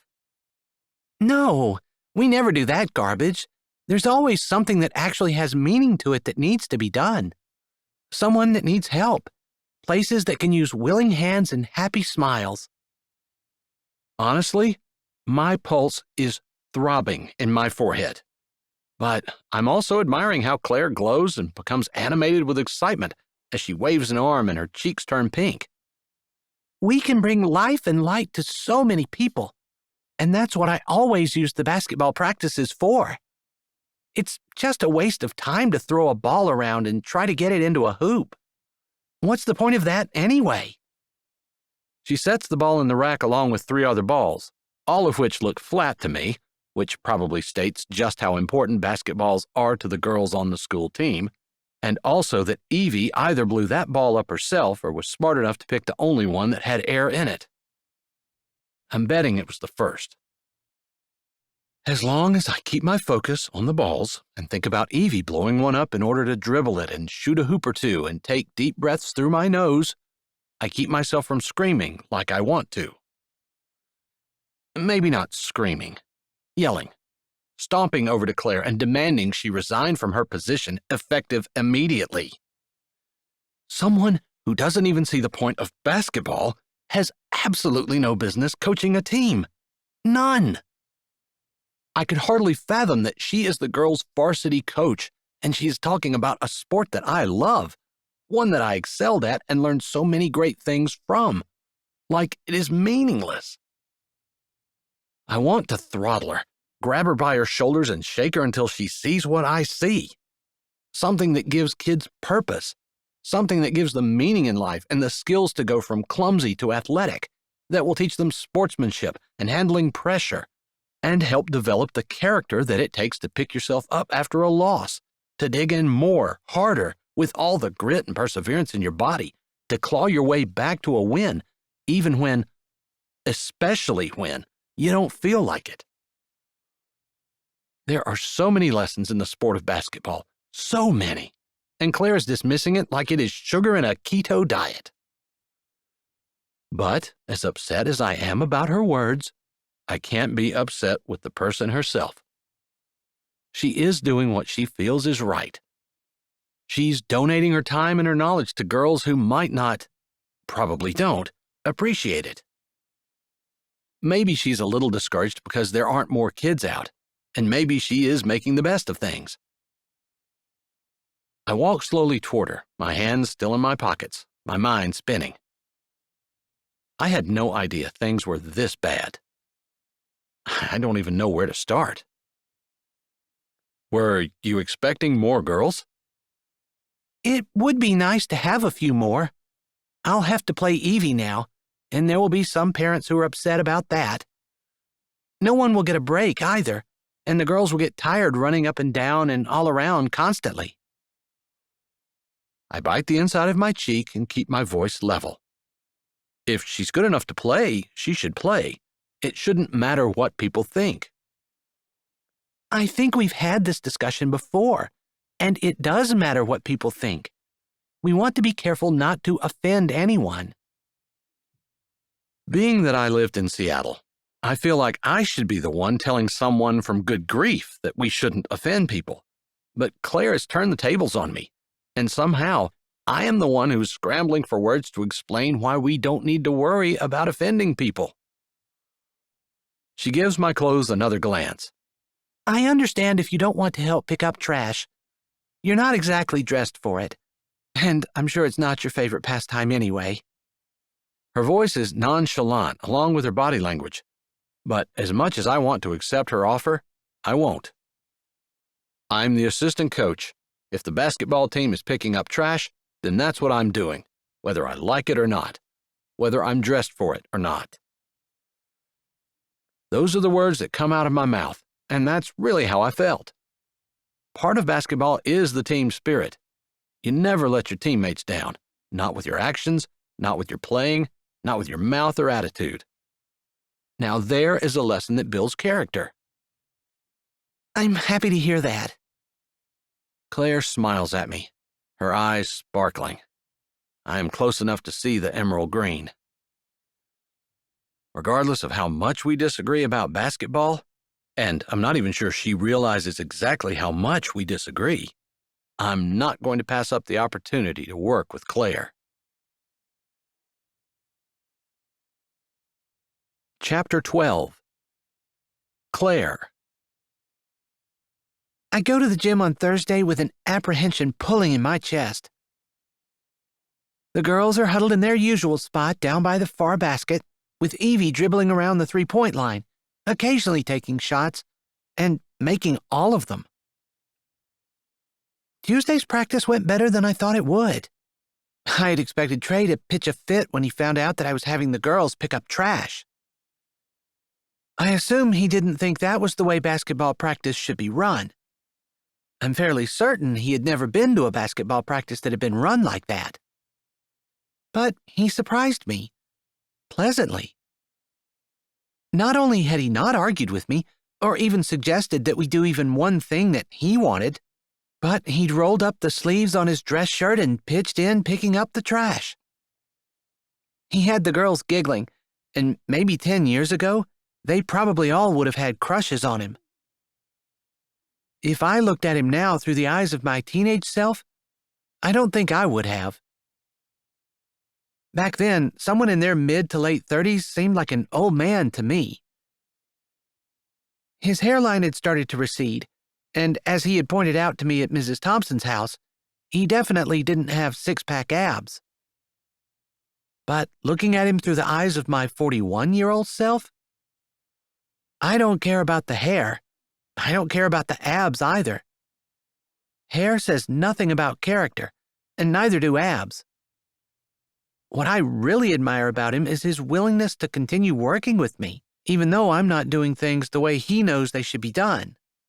That he is willing to pitch in and help. That he isn't too good to pick up trash. That he would actually spend his time with a bunch of ragtag girls who obviously are not going to win again this year either. I'd heard he'd been offered a head coaching position in the next county, rumor only. I'd also heard he'd turned it down. Whether it was true or not, he had the freedom to leave, and yet he chose to stay. With me. And only 4 girls. We had 6 girls last year, and I'd been able to sub girls in throughout the game as they got tired. This year, they'd have to play the whole game themselves. I'd learned, after 3 seasons of coaching, that it is possible to foul out. None of my girls have ever done that, of course. I would put them on the bench long before they fouled out. We follow the rules explicitly, and fouls are not well tolerated by me. It is more important to be considerate and gracious and kind than it is to have to do anything that requires a potential foul. I definitely drilled that into their heads the first time one of my girls got 3 fouls in a game. That never happened again. Still, as much as I admire Trey for seeing things my way, as much as I love his kindness and consideration, and even with that little attraction, probably attraction that is left over from high school and college, it isn't enough to make a relationship. My failed marriage taught me that, at least. A relationship needs to be built on shared values and things you have in common. Trey and I have practically nothing in common, including basketball, since we have such differing views on the subject. Still, I can't deny that my heart beats faster when he is around, and there is a lot about him to admire, even if we don't agree. It's good to see you all today, girls. You did a great job of picking up trash on Tuesday. Thank you. They chatter a bit while they line up on the foul line. I spend some time talking with them about school and hobbies and what they're doing, and we joke a little bit. Then I straighten up and say, "Today we're heading to the nursing home, where we're going to ride along with the residents as they take a trip to Walmart. Some of them just need someone to walk alongside them while they pick out their purchases, and some of them might have a list to hand you, and they'll expect you to pick out the things on it. Of course, I will be there to help if you have any questions, and I'll be in charge of paying for anything and handling the money. I know you girls will be a big help to ladies that might not be able to walk around the store anymore but still want to make their own purchases. We'd done it before, last year, so the 2 returning team members know what to expect. It's a little bit crazy and a little bit hard because some of the ladies are very picky about wanting the exact kind of item they specify and aren't willing to substitute. But sometimes, people are difficult to deal with, and we have to continue to be kind and gracious to them anyway. What a great lesson for the girls. I feel like there's no better place for the girls to learn character than an assisted living center. I am glad my sister Lee is the activities director and that she allows us to do the shopping trip with the residents there. You're going to a nursing home today. I hadn't heard Trey walk in. I definitely hadn't heard his footsteps across the floor. I turn and see he's dressed in basketball shorts, a t-shirt that is exactly the right size, and sneakers. He got along so well with the garbage thing that I hadn't thought about letting him in on what I'm doing today. Once he got used to the idea, it seemed like he hadn't cared. I was sure he was starting to see that I'm going to be doing things a little differently. Mr. Haywood, I'm so glad you made it. I say, loving that my voice sounds cool and professional. My insides definitely don't feel that way, at least not the part of me that is still in high school and gets flustered around an attractive man. Did I mention his t-shirt? Okay, that seems a little shallow, and honestly, I don't want some man drooling over me because of a t-shirt, but truly, I wouldn't look twice at him if I didn't know the character of the man in the t-shirt. That makes all the difference. I suppose some of you know what I'm talking about. He looks good to me, physically, because I'm looking at him from the inside out. All right, enough grown-up talk. The man is yummy. Even the grown-up part of me can appreciate the way he looks striding across the floor as well. I smile bigger than I need to and swallow against the hammering of my heart. I am so caught up in admiring him that he is almost to me before I realize he asked me a question, and way too much silence has elapsed without me answering. So much for the cool voice. It's only been a few seconds, and hopefully the girls haven't noticed that Mr. Haywood has basically rendered me speechless. I try to give him a professional and cool look. I hope my voice doesn't sound like a high school cheerleader when I say, "We are going to a nursing home today. The residents just love to see the girls, and—" It builds character. I get it. He doesn't sound super happy, but maybe he's had a bad day at work. I realize I actually don't know anything about him. Well, nothing about his current life, like what he actually does for work. Tomorrow, his dad is on my rotation, and maybe I can get a little information out of him. I pick up on the subject I think bothers him. You don't have to go. I mean, of course you're welcome to, but it will probably last longer than a typical ball practice, and I totally understand if you've worked all day, you don't want to spend the rest of your afternoon and evening helping the elderly go shopping. Oh, that's what we're doing. Shopping with the elderly. There's something odd about his tone, and I nod slowly. My smile is slipped, and I know my eyes are slightly narrowed as I tilt my head, trying to figure out what's going on. Yes. I almost repeat my offer that he doesn't have to go, but I know he heard me plenty well the first time. Whatever his problem is, it can't be anything I've done. Lifting my chin, I turn back to the girls. All 4 of you can fit in my car. Make sure you bring your bags and stuff with us, since we won't be stopping back at the school before I drop you off at your houses. Should I follow you? Trey's tone still doesn't seem quite right, but the look on his face is completely devoid of any emotion, and I stop trying to figure it out. You can. We're going to Cherry Tree Assisted Living. I don't need to explain where it is. It's the only assisted living home in our county. Sure enough, he nods. I'll try to keep up, He says, and I feel like there's a bit of sarcasm in his voice. I'm not sure where that's coming from. I turn and start walking. He falls into step beside me. Is it okay if I ask a question? He asks, and although it feels like that question should make him sound insecure, he actually doesn't. Sure, I hope I'm not so intimidating that you're afraid to speak up. I know I'm not. I'm the least intimidating person on the planet. You can be fearsome, He says, and my head jerks sideways, my eyes wide. That has to be a joke. Trey looks just as serious as he did when we were standing back with the girls. You have to be the only person in the world who thinks that way. No one has ever accused me of being scary or intimidating or even loud. Probably if I had been a little bit more assertive, I wouldn't have been married as long as I had been. I really let my ex walk all over me. I guess staying married had been more important to me than getting my own way.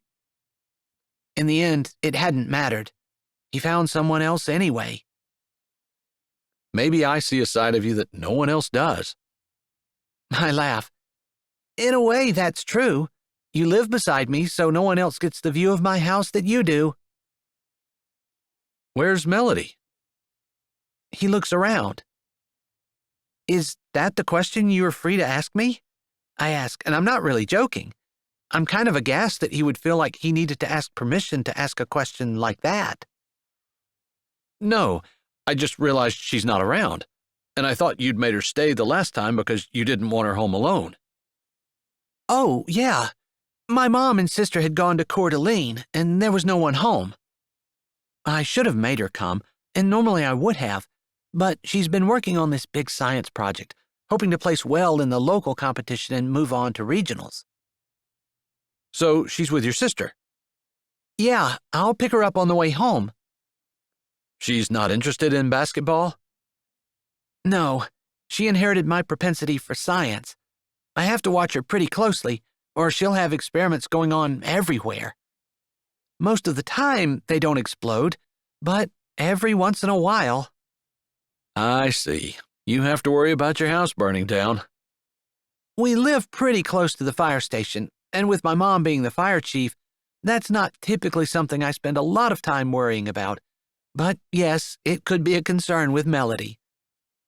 I don't recall you ever having a problem growing up. My love for science has more of a bent toward biology. Hers definitely veers off toward a lot of chemistry. I hear the pride in my voice, and I try to temper it. Everyone's proud of their kids. No one likes to hear anyone brag about them. She's smart. It isn't a question. He is making a statement, and it is really hard for me not to gush. I guess.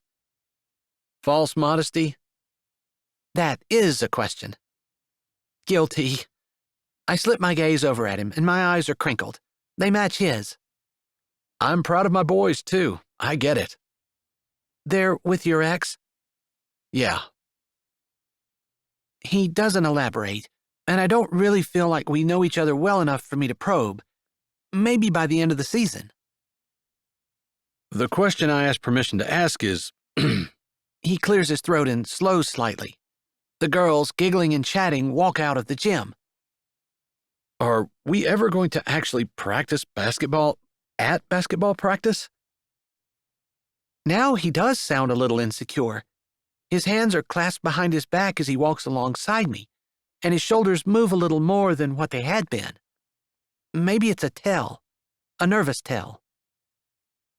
Although I don't know why he might be nervous asking me about that, unless he really cares about the answer.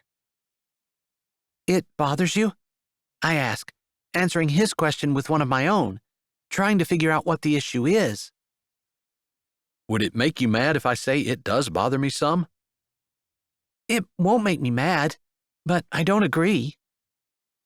You don't think basketball practice should include basketball?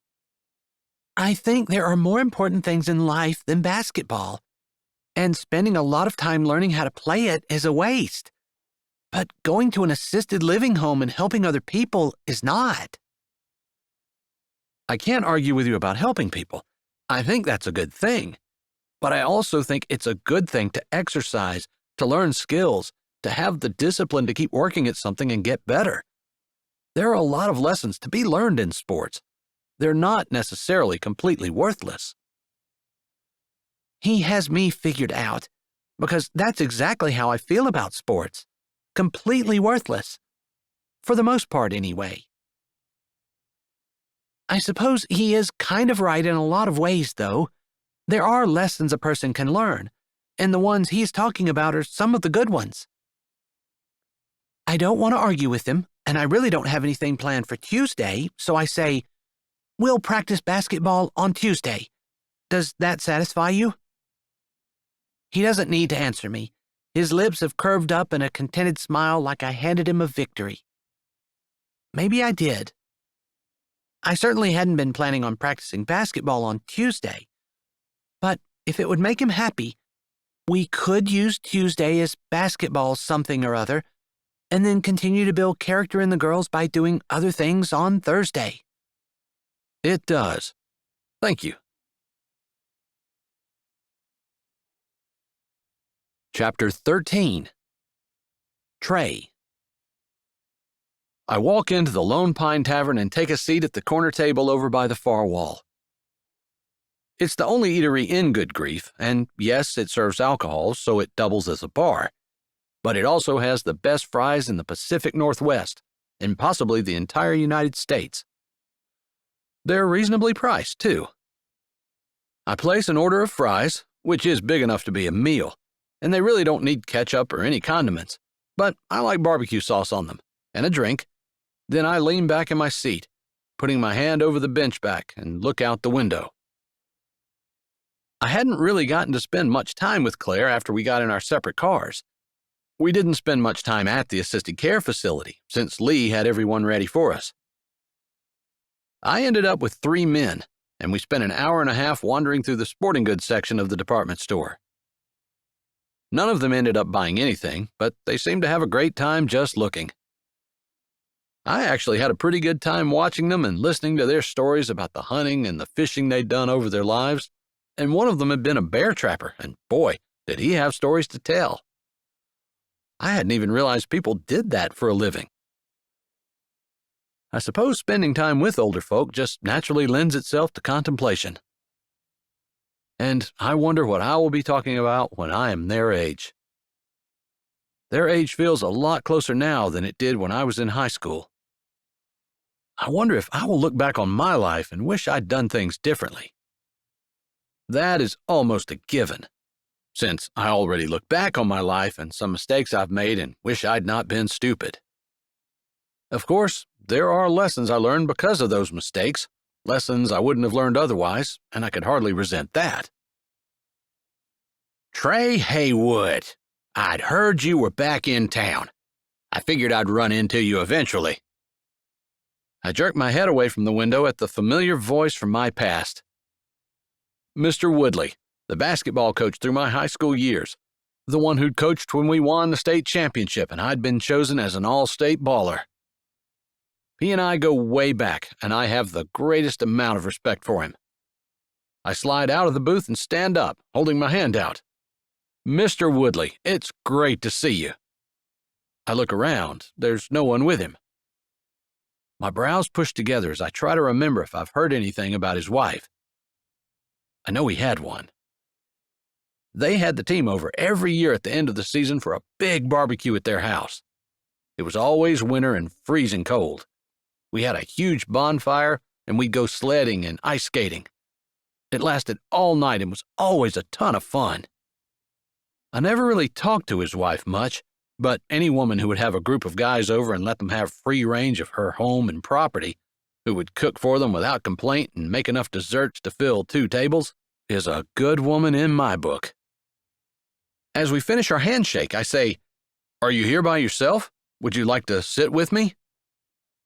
A ghost of a cloud passes over Mr. Woodley's eyes, and I wish in a small way that I hadn't said anything. But in another way, I'm glad I did, because he nods.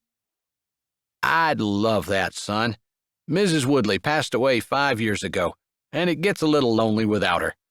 I get tired of my own company, and I really get tired of eating by myself.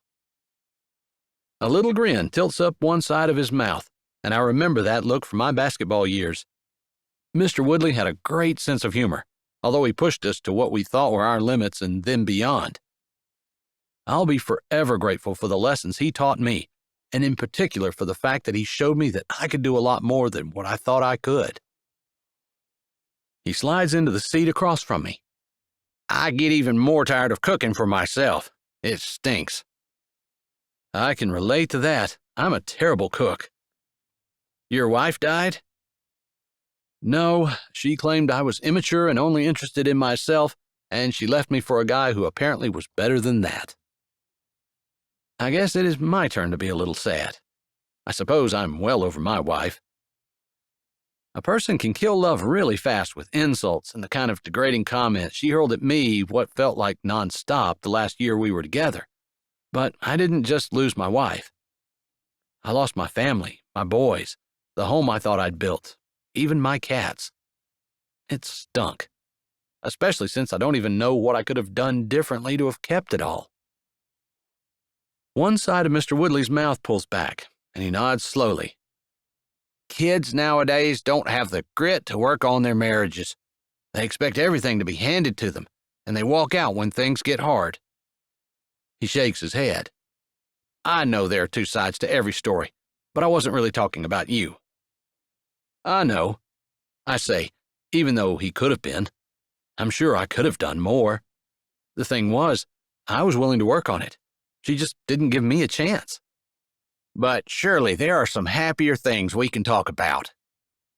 I nod and smile, then wait while the waitress takes his order and walks away. We catch up on some of what he's been doing, when he retired and the cancer that took his wife. I talk about my job in Seattle and how I moved back in with my dad when he had the stroke. I tell him I don't plan on staying, just hanging out long enough to make sure he gets back on his feet and maybe adopts a few healthier habits. He's pretty young, Mr. Woodley says. Almost 60, I agree. He should have lots of good life left if he'll listen to the doctor. Habits are hard to change. That's true, but he's pretty motivated.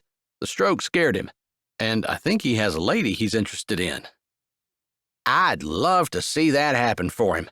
He and your mother were perfect soulmates, and when he lost her, he lost a huge part of himself. It took him a long time to get over that. I unwrap my straw, studying it very carefully, giving it much more attention than it needs as I put it in the drink the waitress has just set down. One of the worst things about coming back to good grief is the way the memories that I haven't even thought about in years kind of sneak up on me at the oddest times. The sadness that I thought I'd put behind me forever twists my heart. I miss my mom. I miss having a mom and dad.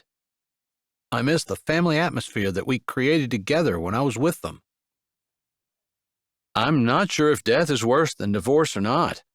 If they were divorced, I would probably just be wishing that they were back together. Forever. I don't think I'd ever give that up. It's probably the way my boys feel, although I'd never talk to them about it. My ex has said a lot of things about me to them, things that aren't true, and when I'm with them, I do everything I can to show them that I'm not the man she claims I am. I envy my dad and the years he got to spend with his soulmate. I never had that. Maybe that is a little of the reason behind the longing for my mom. I just want someone who loves me no matter how bad I screw up, who sees the best in me, even if there isn't much of that to see, who's willing to give up whatever she needs to see to my happiness. But even as I'm thinking that, I realize I was never that for my ex. I never saw only the good in her. I never turned a blind eye to her mistakes and screw-ups, and I never gave anything up for her happiness. I was too concerned about my own. But I didn't want to pour my heart and soul into someone who wasn't going to appreciate it, who was going to take advantage of me. Maybe that is the risk of love. Maybe that risk is worth it, because if it works the way it is supposed to, I would end up with a woman who does the same for me, my soulmate. I like that idea, but I don't know how to start to reach for the reality it represents. Mr. Woodley has taken a drink, and now I have to pull myself out of my contemplation as he continues our conversation. I don't think kids ever do. But at least if your parents were divorced, you'd get to visit your mother. But it would be so weird seeing her with another man. It's hard enough to think about my dad and his interest in Mrs. Bogart. I'm happy for him, but it's weird. That's what your kids are going to think when they see you dating someone else. I know. I don't even bother to deny that I would date someone else. I want to. I want the family. I want the house filled with love and laughter. I want my soulmate. Somehow, I think of Claire and her crazy ideas of what basketball practice entails. Almost as though Mr. Woodley can sense my wandering thoughts, he says, I heard you're the assistant girls' basketball coach. There's not the slightest hint of a smile or humor on his face, and I have to deduce that either he doesn't know about Claire and the way she runs her program, or he approves. Both seem kind of impossible to me. Yeah, Claire Harding is the head coach. I try to say that casually. They had a winless season last year. I add, even though I'm sure he knows it. Nowhere to go but up, he says easily. He picks his drink up, taking a sip of his water and setting it back down carefully. That's a great attitude. I wish it were that easy. Even one win would be better than last season, but with the way Claire runs things, and with only 4 girls, I'm not holding out much hope that it is going to happen. So what's your role? Mr. Woodley asked casually. What do you mean? I'm the assistant coach. I do whatever she tells me to. And what has she told you to do? Nothing. I just tagged along while she's... I look up at Mr. Woodley and he is staring at me, listening, like he really wants to know what's going on. Yeah? He prompts when I trail off. I want to complain about her, I say, and that's really all I intend to say. So don't. Just tell me what basketball practice is like. You had what, 2? He's as connected as I would have thought in this small town. I twist my drink around and am grateful when the waitress interrupts us, setting my fries and barbecue sauce down in front of me and a salad down in front of Mr. Woodley. It's what I should have gotten, but it's been so long since I had their fries, I couldn't resist. He lifts a brow at my fries and then says, I'll pray for the food. I nod and bow my head, remembering that back when I was in school, Mr. Woodley prayed in the locker room or on the bus before every game. I appreciated that. It made me feel good to think that I was working as hard as I could, and then God was picking up where I left off. It also seemed to my teenage self that God wouldn't be able to say no to Mr. Woodley, where it wouldn't be as hard for him to say no to me. Erroneous thinking, now that I'm older, but it made me feel good as a teenager. His prayer isn't long, and he already has his fork picked up when I open my eyes and look back up. So, are you going to tell me about it? I grin a little. I've got a feeling you already know. Maybe, but I'd like to hear about it from you. He stabs a few pieces of lettuce and a cherry tomato, lifting them up. Unless, of course, you don't want to talk about it. I would. I'd love some advice. I really don't know what to do. Talk away. So I tell him. I tell him about the fact that originally she wasn't going to have any basketball practices until the season started. And then, when I talked her into starting practices now, she uses them as community benevolence. That there are only 4 kids on the team, and one of those is a 13-year-old. I end by telling him she promised that there would be actual basketball practice on Tuesday. And throwing a hand up, one with fries and barbecue sauce in it, I say, I don't know what to do. I don't have the authority to demand we do something, anything, that would help the girls play better ball, and... I pause here because I'm about to say something that I haven't said to anyone. I don't want to fight with Claire. I like her. At that admission, which he probably knows I didn't intend to make, Mr. Woodley smiles. You know, she never missed a game. I blinked, not following him. Huh? Claire. She went to every single game you ever played. Mr. Woodley sticks another forkful of salad in his mouth and chews, like he hasn't just rocked my whole world. Claire hates sports. She isn't the slightest bit interested in basketball. She was in college when I was in high school. He has to be mistaken. I look at my fries and try to wrap my brain around my arguments. He is wrong. Dead wrong. She was in college. She graduated from high school before I even started playing. She commuted. And yeah, we had some bad weather. She drove through it anyway. And I don't know whether she adjusted her schedule so she didn't have evening classes or whether she skipped them. But she was there. For every game. I watch barbecue sauce drip off the fries I'm still holding, not really seeing it and blinking as each thought zips through my head. Did Claire graduate from high school and all of a sudden develop some kind of love for basketball? What was she doing going to every game? How do you know this? Don't you remember what I used to tell you boys? You told us a lot of things. I wasn't saying that sarcastically. It is true. I told you to practice trying to see everything. You need to be able to sweep your eyes over the court and know what kind of defense the opposing team was playing, know where every player was, what direction they intended to go, and make split-second decisions based on everything you saw. You, especially, being point guard. You needed to know what play to set up, what defense you were going to run, and what kids to watch. You had to teach yourself to be observant and to not miss anything. I nod. He had. He had often showed us pictures, given us 3 seconds to look at them, and then asked us questions about them, improving our powers of observation. It's what he claimed, anyway. I practiced that myself, he says. I would sweep my eyes over the stands. Then, later, I'd see if I could remember who was there. My wife helped me. He pauses here, and I know a little pinch of the pain he must be feeling. Then he starts again. It was something I'd gotten good at over the years. Just always learning, always trying to improve, always trying to be better. Because a coach needs to be able to do that too, you know. Have good powers of observation. I nod. There are tons of times I could think of off the top of my head where he had seen things on the floor that I hadn't seen. But it stood to reason that he practiced and got better at catching the little details that really mattered in a game. I know. That's what I'm telling you. She was there every game. From the time you started in 9th grade, and you were good enough that you started, until your very last game, and every game in between, when you hit 1,000 career points, when you hit 2,000 career points, when you were named All-State.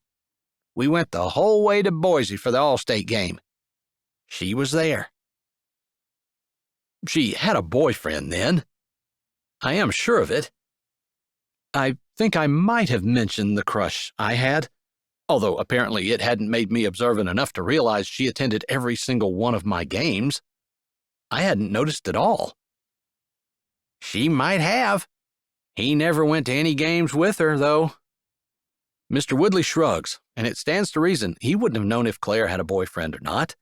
His focus was basketball. She sat alone?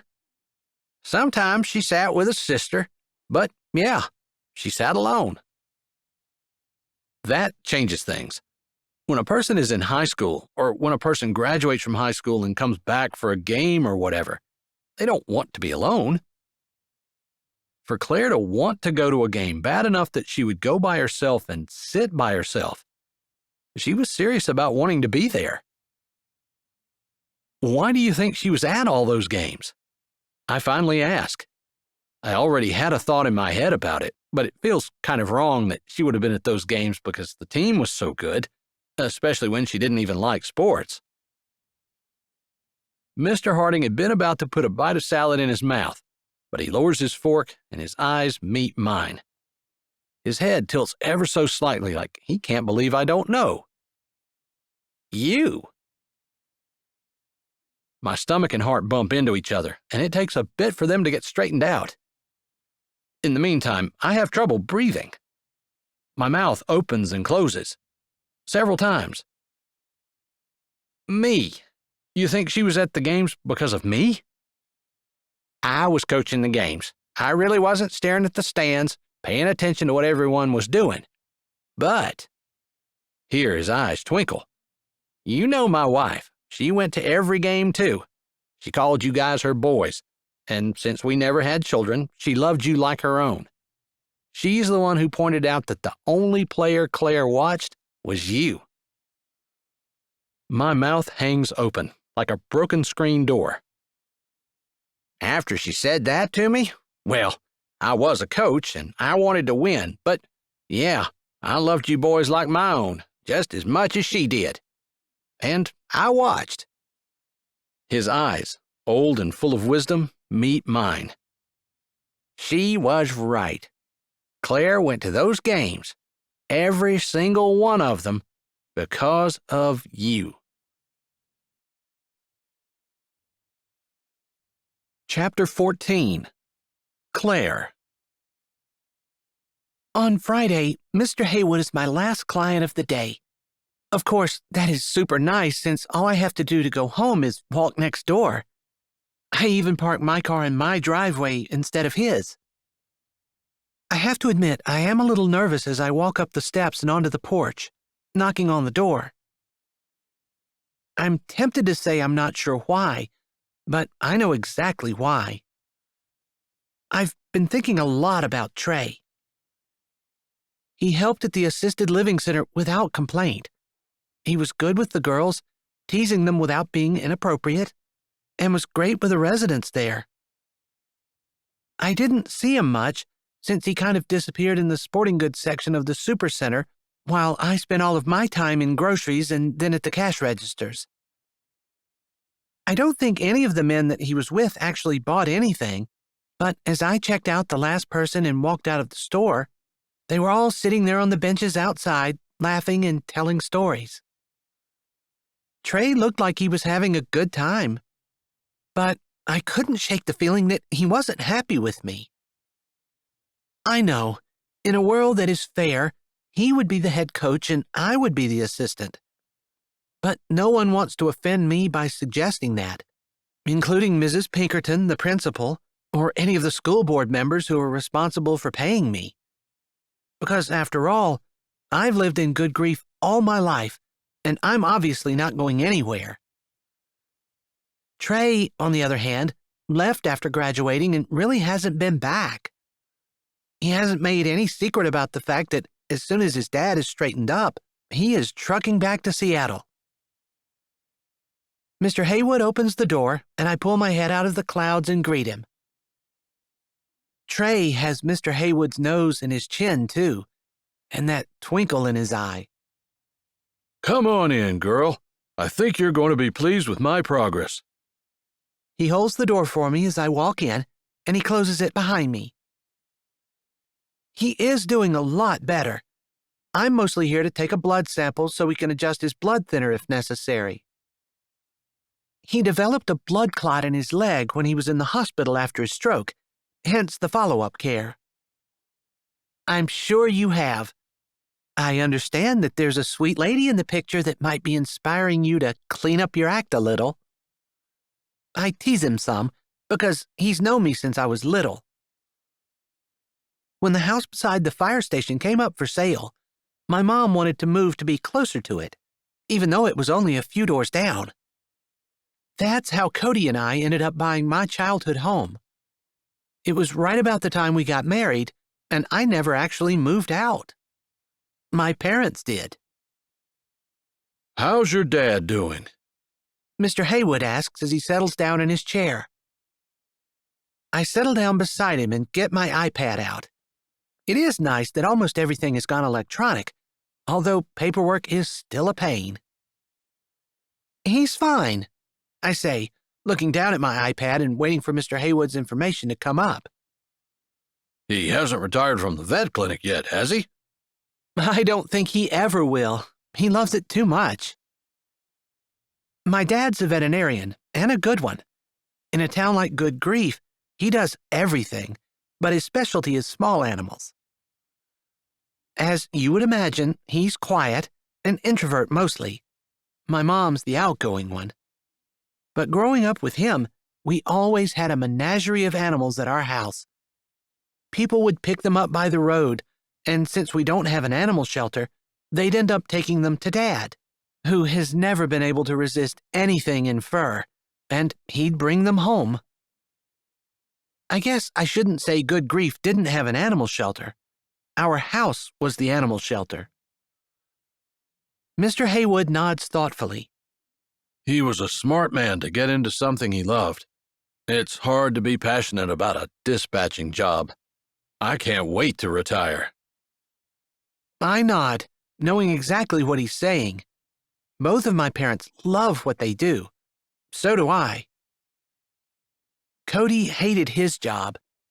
That wasn't why we split, but I understand how miserable it could make a person when what pays the bills isn't something they enjoy. I can see the bleakness on Mr. Haywood's face. I bet you miss all the guys that you talk to, though. From what I understand, there's quite a brotherhood amongst loggers, even though they are very individualistic. I do. It's not a terrible job, but you can't get passionate about it. Maybe you'd like to try something else? I tilt my head looking at him. Is there something you wanted to do and just never got to? No, not really. Mr. Haywood scrunches up his nose. I wonder if the thing he was passionate about was his wife. Maybe he lost his zest for living when he lost her.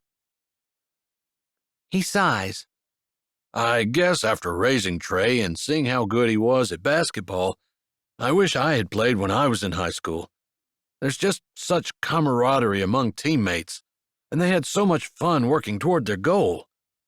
He spent so much time shooting hoops out in the driveway until long after dark. Then he was up in the morning before school, doing it again. He kept his grades up, too, because he knew he couldn't play if he didn't. Mr. Haywood clasps his hands together in front of him, a small smile on his face.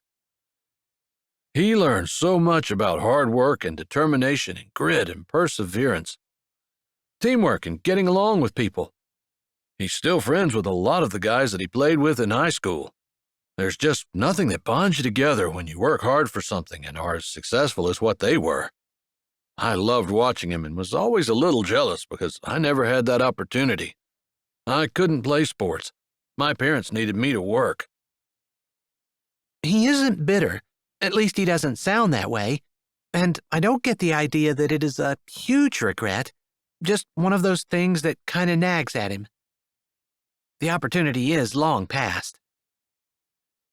I start asking him the questions I have on my form. My focus remains on my job and doing the best for him. But I don't forget what he said. That, combined with what Trey had been saying, doesn't exactly change my mind, but it makes me think that maybe there is more to basketball than what I've been thinking. Maybe there are positive benefits, things that the girls might be missing out on because I'm not doing it quite right. Basically, I think that there isn't much to be proud of in a team that never wins a game. Not that winning is everything, but it is more fun and takes more character to get there than losing. It will bond the girls together to strive for that win more than not caring, which is what I've been teaching. I finish up with Mr. Haywood, and I never do ask him the questions I wanted to about Trey. I am still thinking about the things that Mr. Haywood said Saturday afternoon as I sit at the fire hall with the ladies' auxiliary. We've already cleaned the fire hall and taken stock of what is in the cupboards and what we need to purchase in order to do the last chicken dinner of the season. Now we're all just sitting around chatting about who is getting married, who is having babies, and whether or not Good Grief is ever going to get that high-speed internet line they promised during the last election cycle. I'm just kind of sitting here, enjoying the fellowship of the ladies. Most of them are my mother's age and older. Their sons are the firefighters, and their daughters are in law work, and they run the auxiliary. Until my mom became the chief, she was in the auxiliary and dragged us to every meeting, every dinner, every barbecue, every fundraiser. We even washed the fire trucks. I spent countless hours polishing aluminum wheels. The cool thing about it was I also got to ride in the parades occasionally. So don't think that it was terrible, because it wasn't. Anyway, I guess it is a natural thing that I became a member myself. Even though I don't really fit in with these ladies who are a generation older than me, I love listening to them and learning from them. I've done the same thing with my kids, too. Melody's here somewhere, probably in a corner with her nose in a book, and Evie is here as well. There's a basketball hoop on the cement pad behind the fire hall, and she and a couple of the ladies' grandkids are out there shooting hoops. Anyway, I'm just happy to be here, and I'm not paying much attention until the conversation to my right catches my ear. She wanted to play this year, but she didn't want to be on a team that never wins the game. I notice Mrs. German kind of looks at me out of the corner of her eye after she says that. It's not said in a mean way. I don't take offense, even though I know immediately they're talking about the basketball team and about Mrs. German's granddaughter who played last year but didn't come back. Larissa told me the other day she was glad that she's in the Carroll School District. She didn't want to play on our team. Mrs. Boxer gives a self-conscious shrug when she meets my eyes. It's nothing against you, Claire. They love you, truly, but they want to win, too. Both old heads nod sagely, and I don't feel hurt, but I do feel guilty. Mrs. German reaches out and puts a hand on my leg. She pats it, her fingers gnarled with big knuckles. The hands of a woman who's worked all her life, kind and full of love. I don't doubt that they want the best for me. Just remember, sweetheart, the Bible says, "Whatsoever thy hand findeth to do, do it with thy might." The wrinkles around her eyes deepen, and she looks at me over the top of her glasses. That includes basketball. Mrs. Boxer nods, and then they go on to say how happy they are that I'm teaching the girls good things and encouraging them to help with the assisted living center, and weed the gardens of shut-ins, and make food for new mothers, and all the other things that we have done. Truly, they went on and on. I know they are fine with me and with what I do with the team. But I could still sense a little bit of disappointment, because while they love those good works, those ladies would also really like to go and see their grandchildren play ball games. It would get them out of the house and give them an excuse to socialize. Except their grandchildren didn't want to play basketball, because no one wants to be on a losing team no matter how many good works they are doing. Mrs. Tucker, who has been quiet up to this point in the conversation, speaks softly. My granddaughter says she wanted to join the team, and she didn't care how many games they lost. She gives me a sly smile and looks at the other two ladies. She said Mr. Haywood was dreamy. I smile at the way Mrs. Tucker says it, but then, noticing the way that Mrs. German and Mrs. Boxer are looking at me, my smile freezes. What? I ask, but I can see the wheels of their heads turning. That's one way to build your team.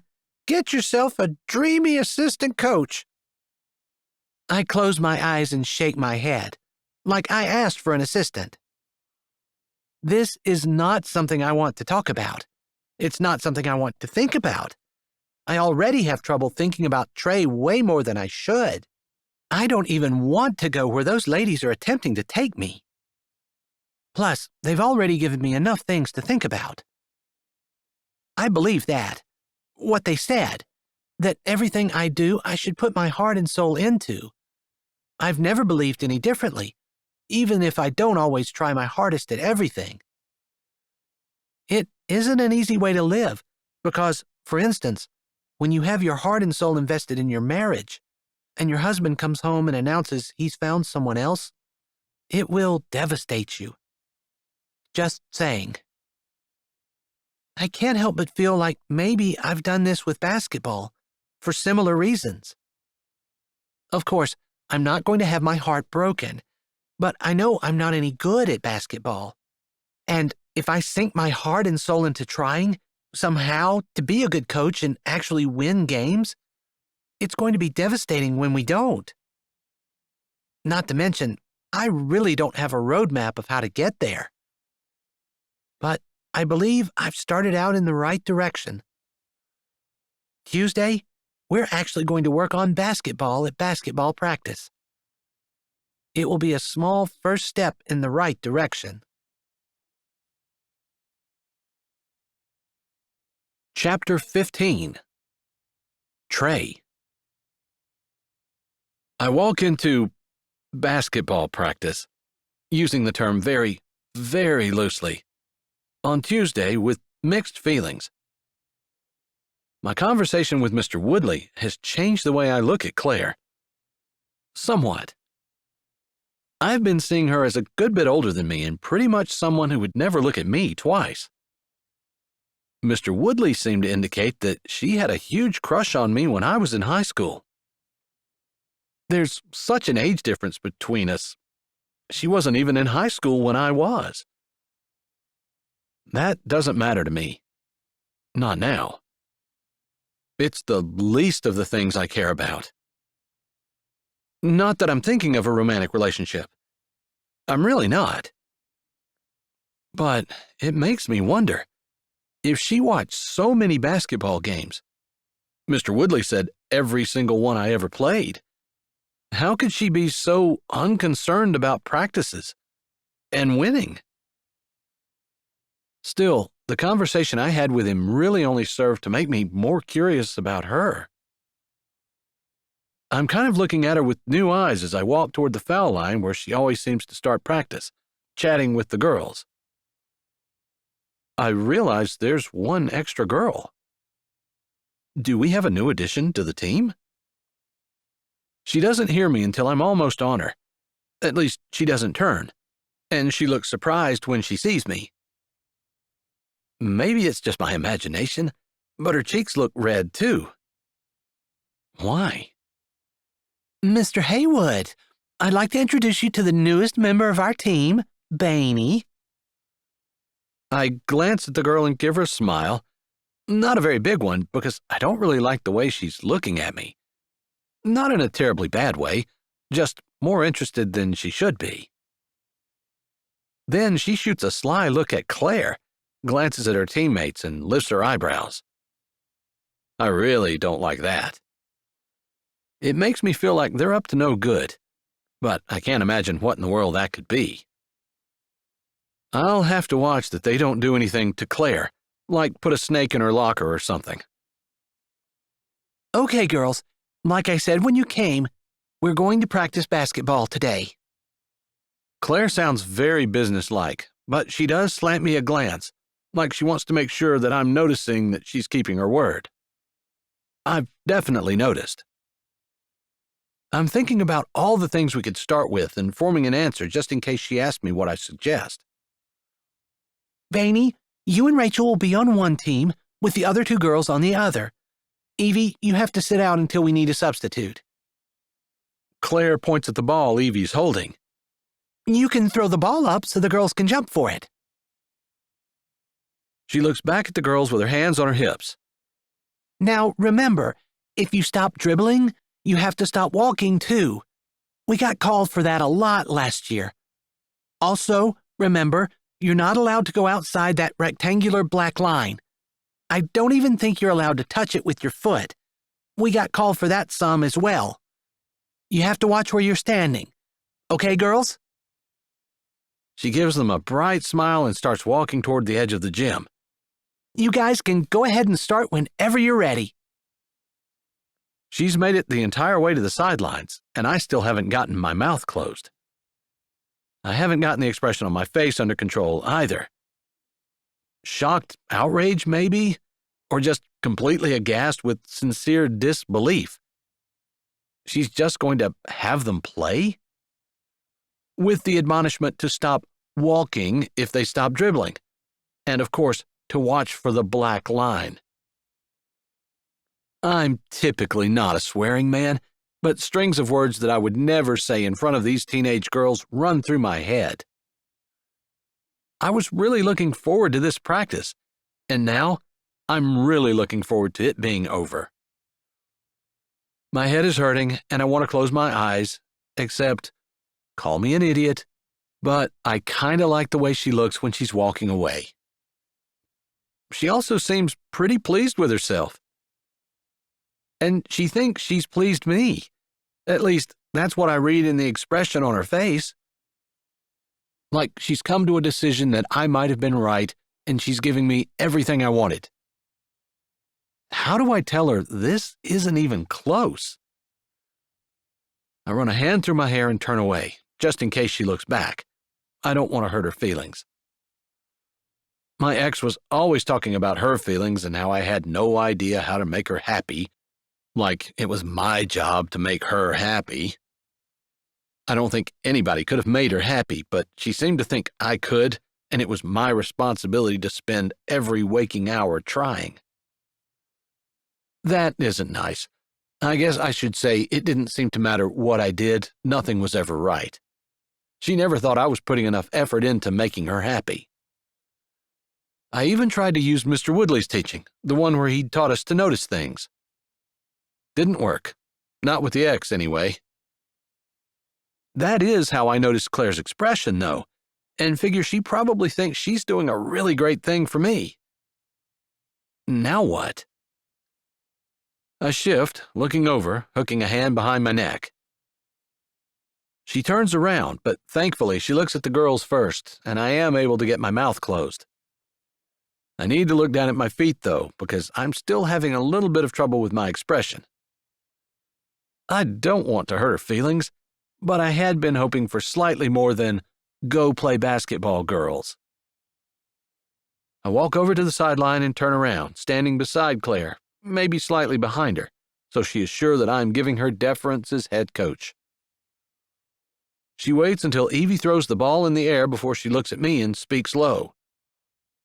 "You don't look like you're very happy. Are you having a bad day?"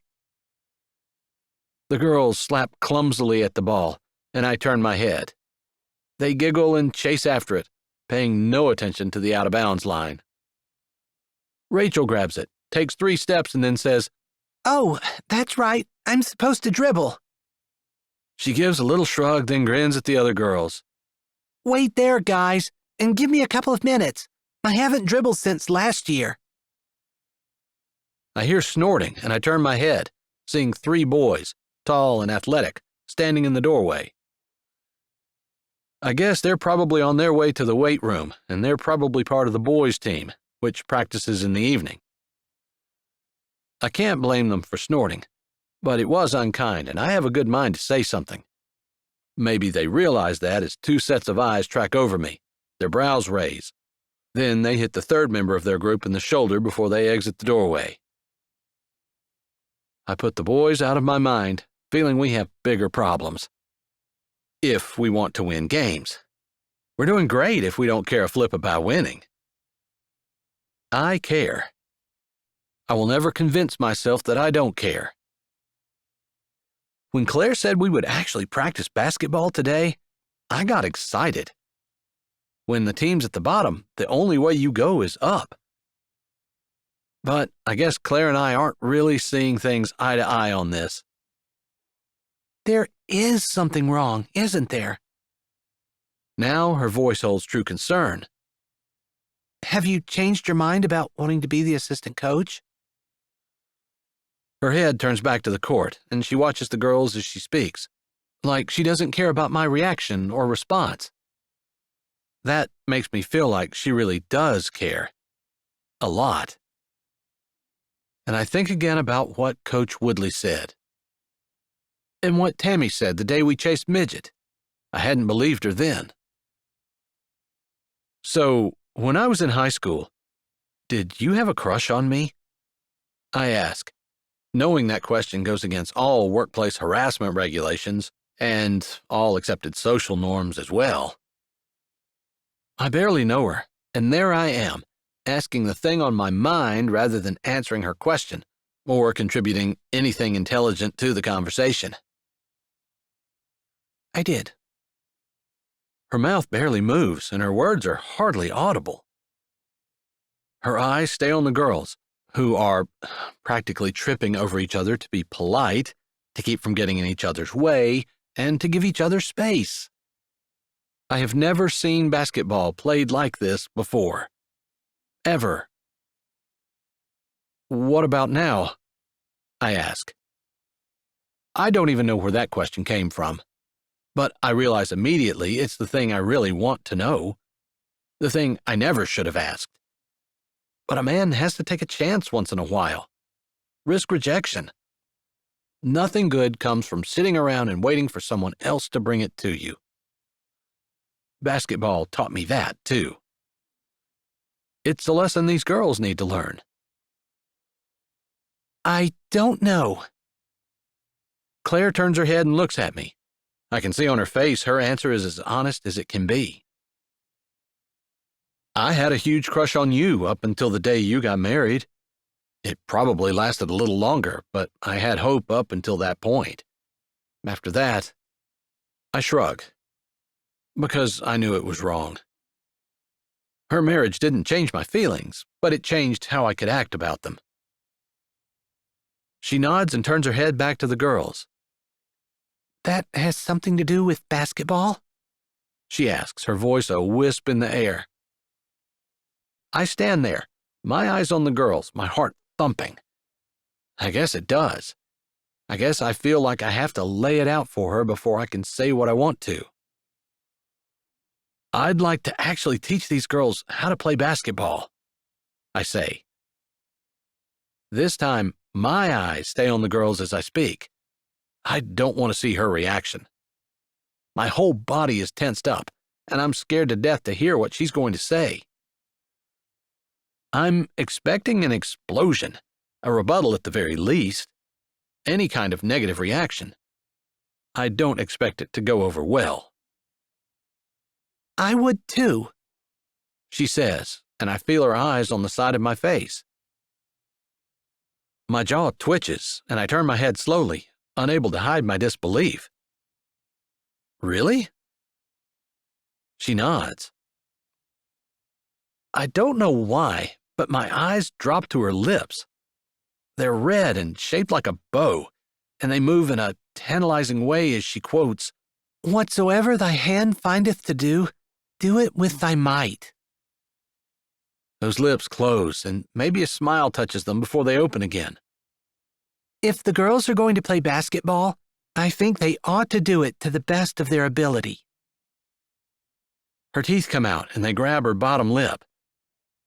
I have to look away, not to her eyes. They're just as mesmerizing. But I don't know how. I hope you'll help me. My breath pushes out, and while it's exactly what I want to hear, it's not everything I want to hear. It's not even what I want to hear most. But it's a start. It's a little more than a start. I close my eyes, and I take a breath, fortifying myself, before I open them again and turn to meet hers. I will. After that, practice changes some, not just for the day, but for the rest of October. We switch practice to every day after school. I schedule 3 hours on Saturday morning, because the boys have the gym Saturday afternoon, along with voluntary attendance on Sunday after church. That comes with pizza, provided by me. Claire backs me on everything I say, and I clearly give her deference as the head coach. I don't have any illusions about the team winning a championship. I do, however, have high hopes that they might win a game. Or two.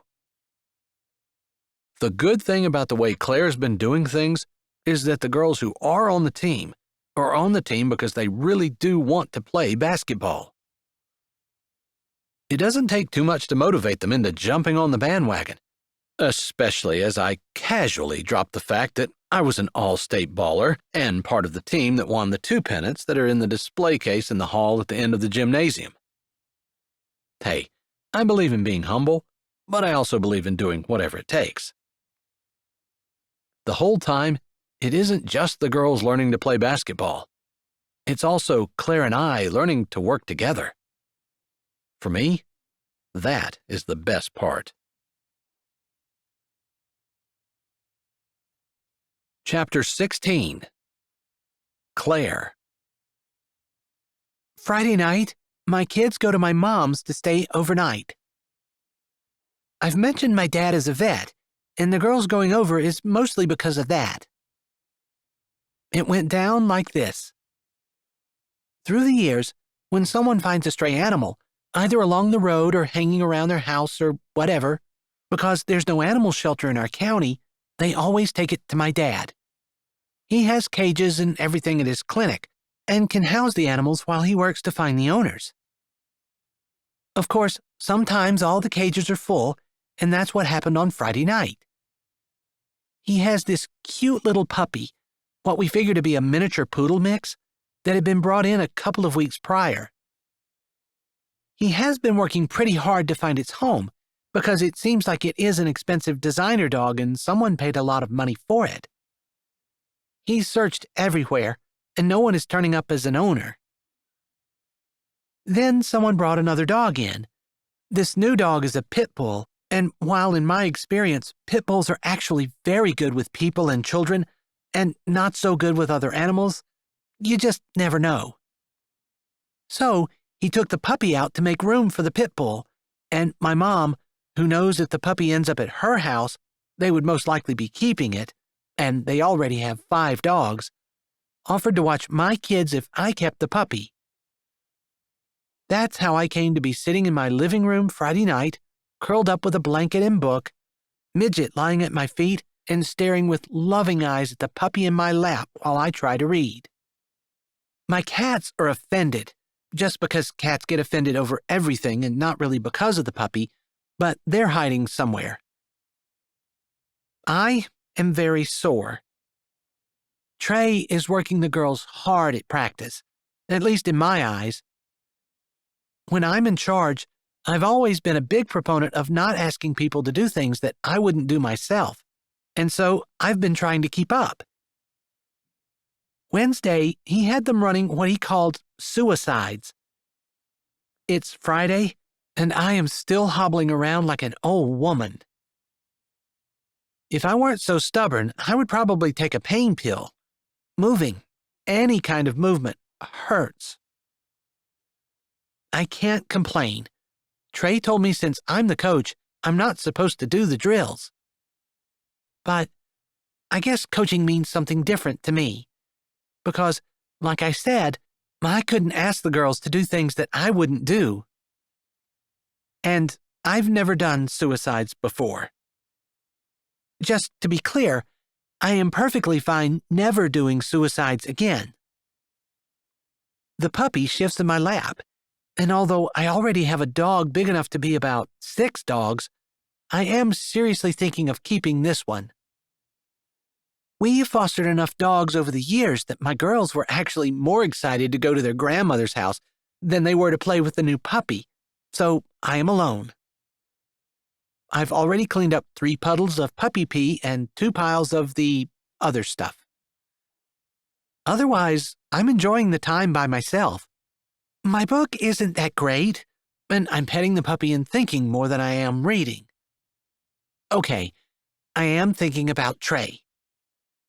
I definitely have fun working with him.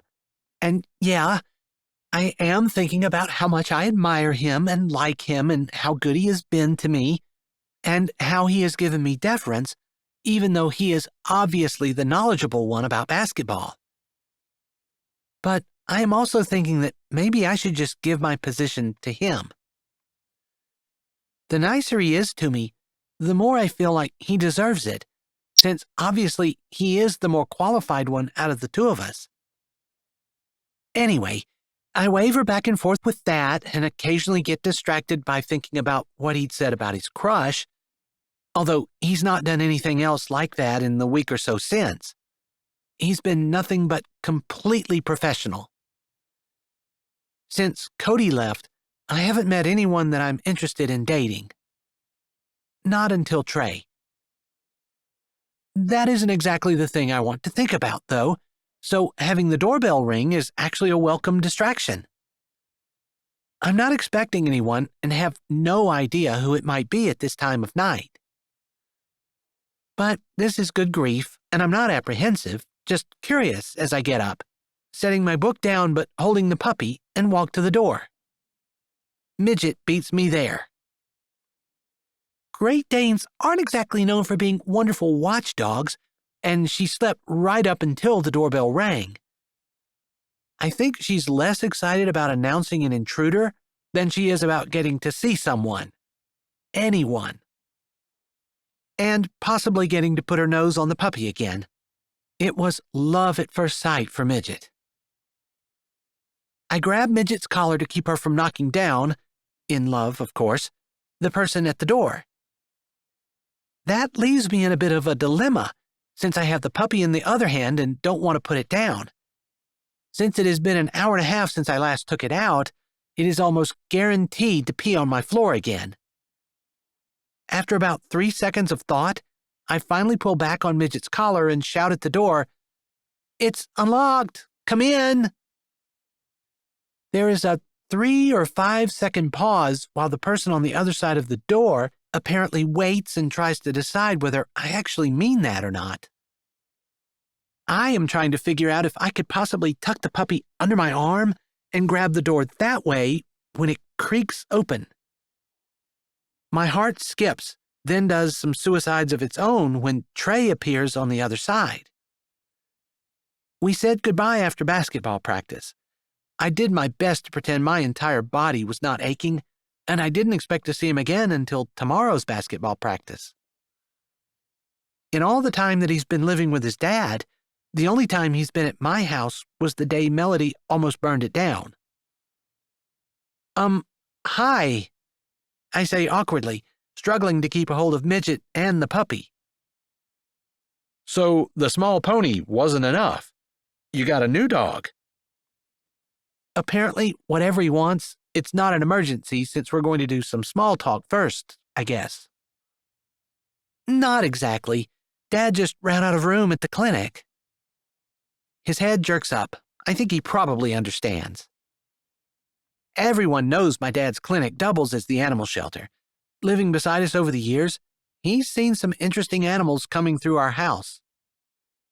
We had a monkey for 2 weeks, a couple of goats over the years, several pot-bellied pigs, and, thankfully, the 3 boa constrictors Dad had kept at the clinic. Mom had insisted. Trey glances down at Midget. She is still straining to get to him. You can let her go. I'm not afraid of her. I try not to sigh in relief. Normally, I don't allow Midget free rein if we have house guests.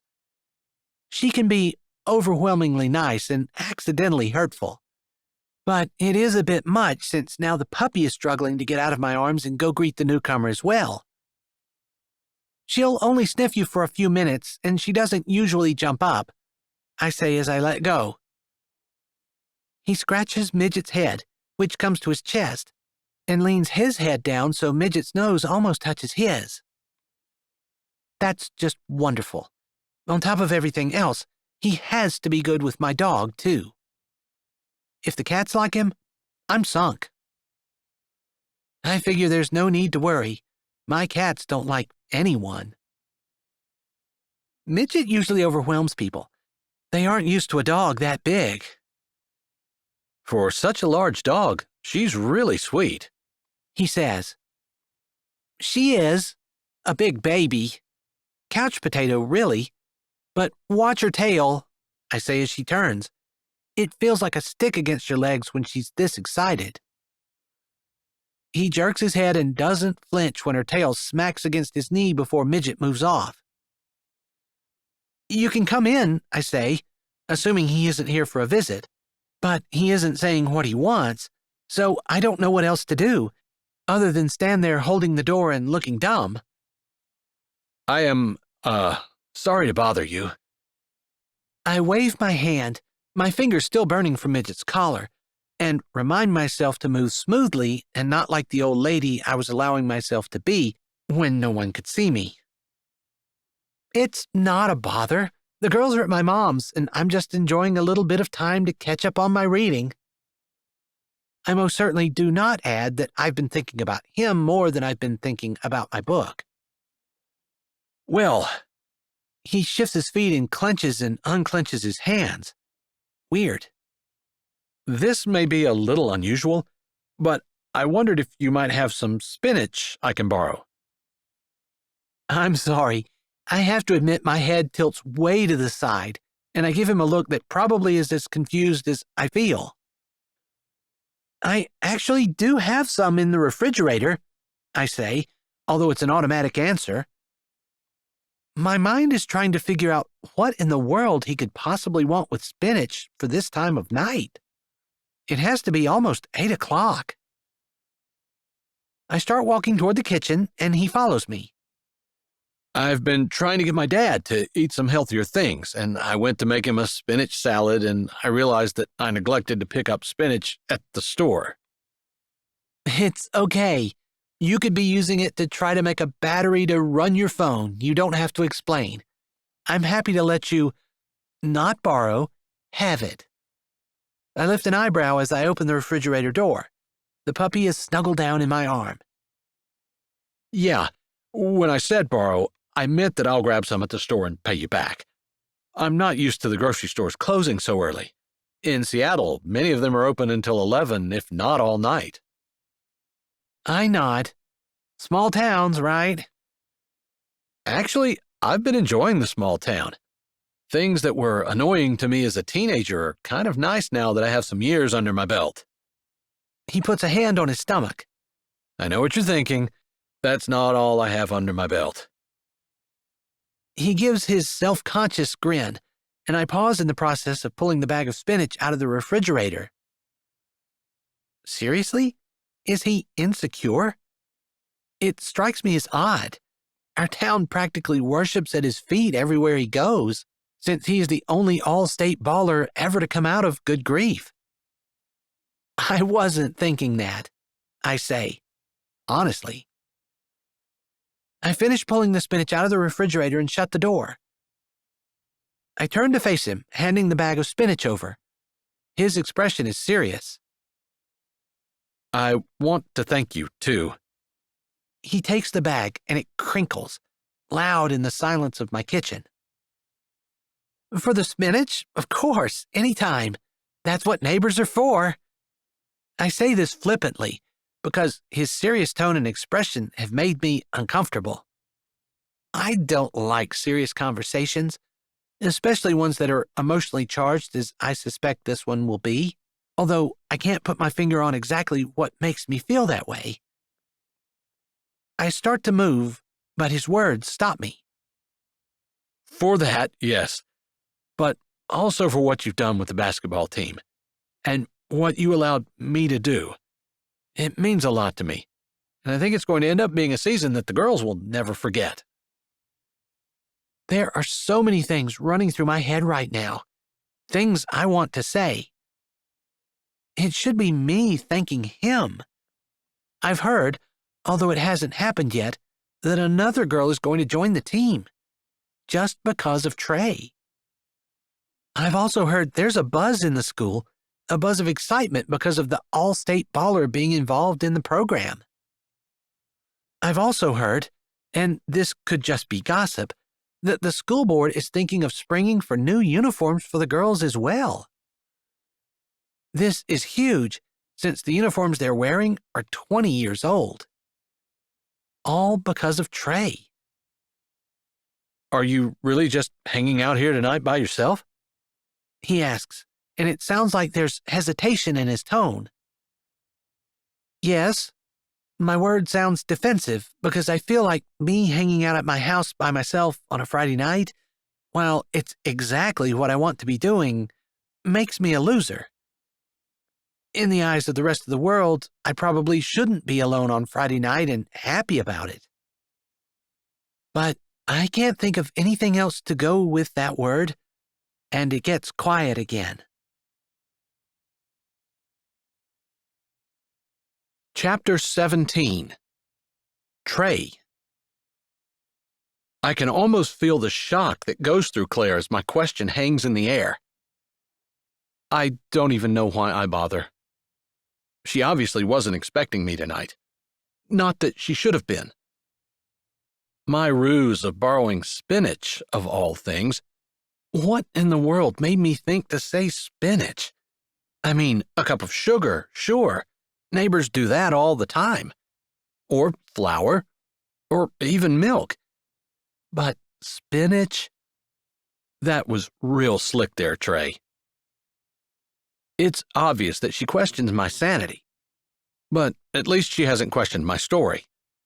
If she had pressed, I would have had to admit that we've already had supper, the dishes are washed and put away, and nobody is eating anything else at our house until at least tomorrow morning.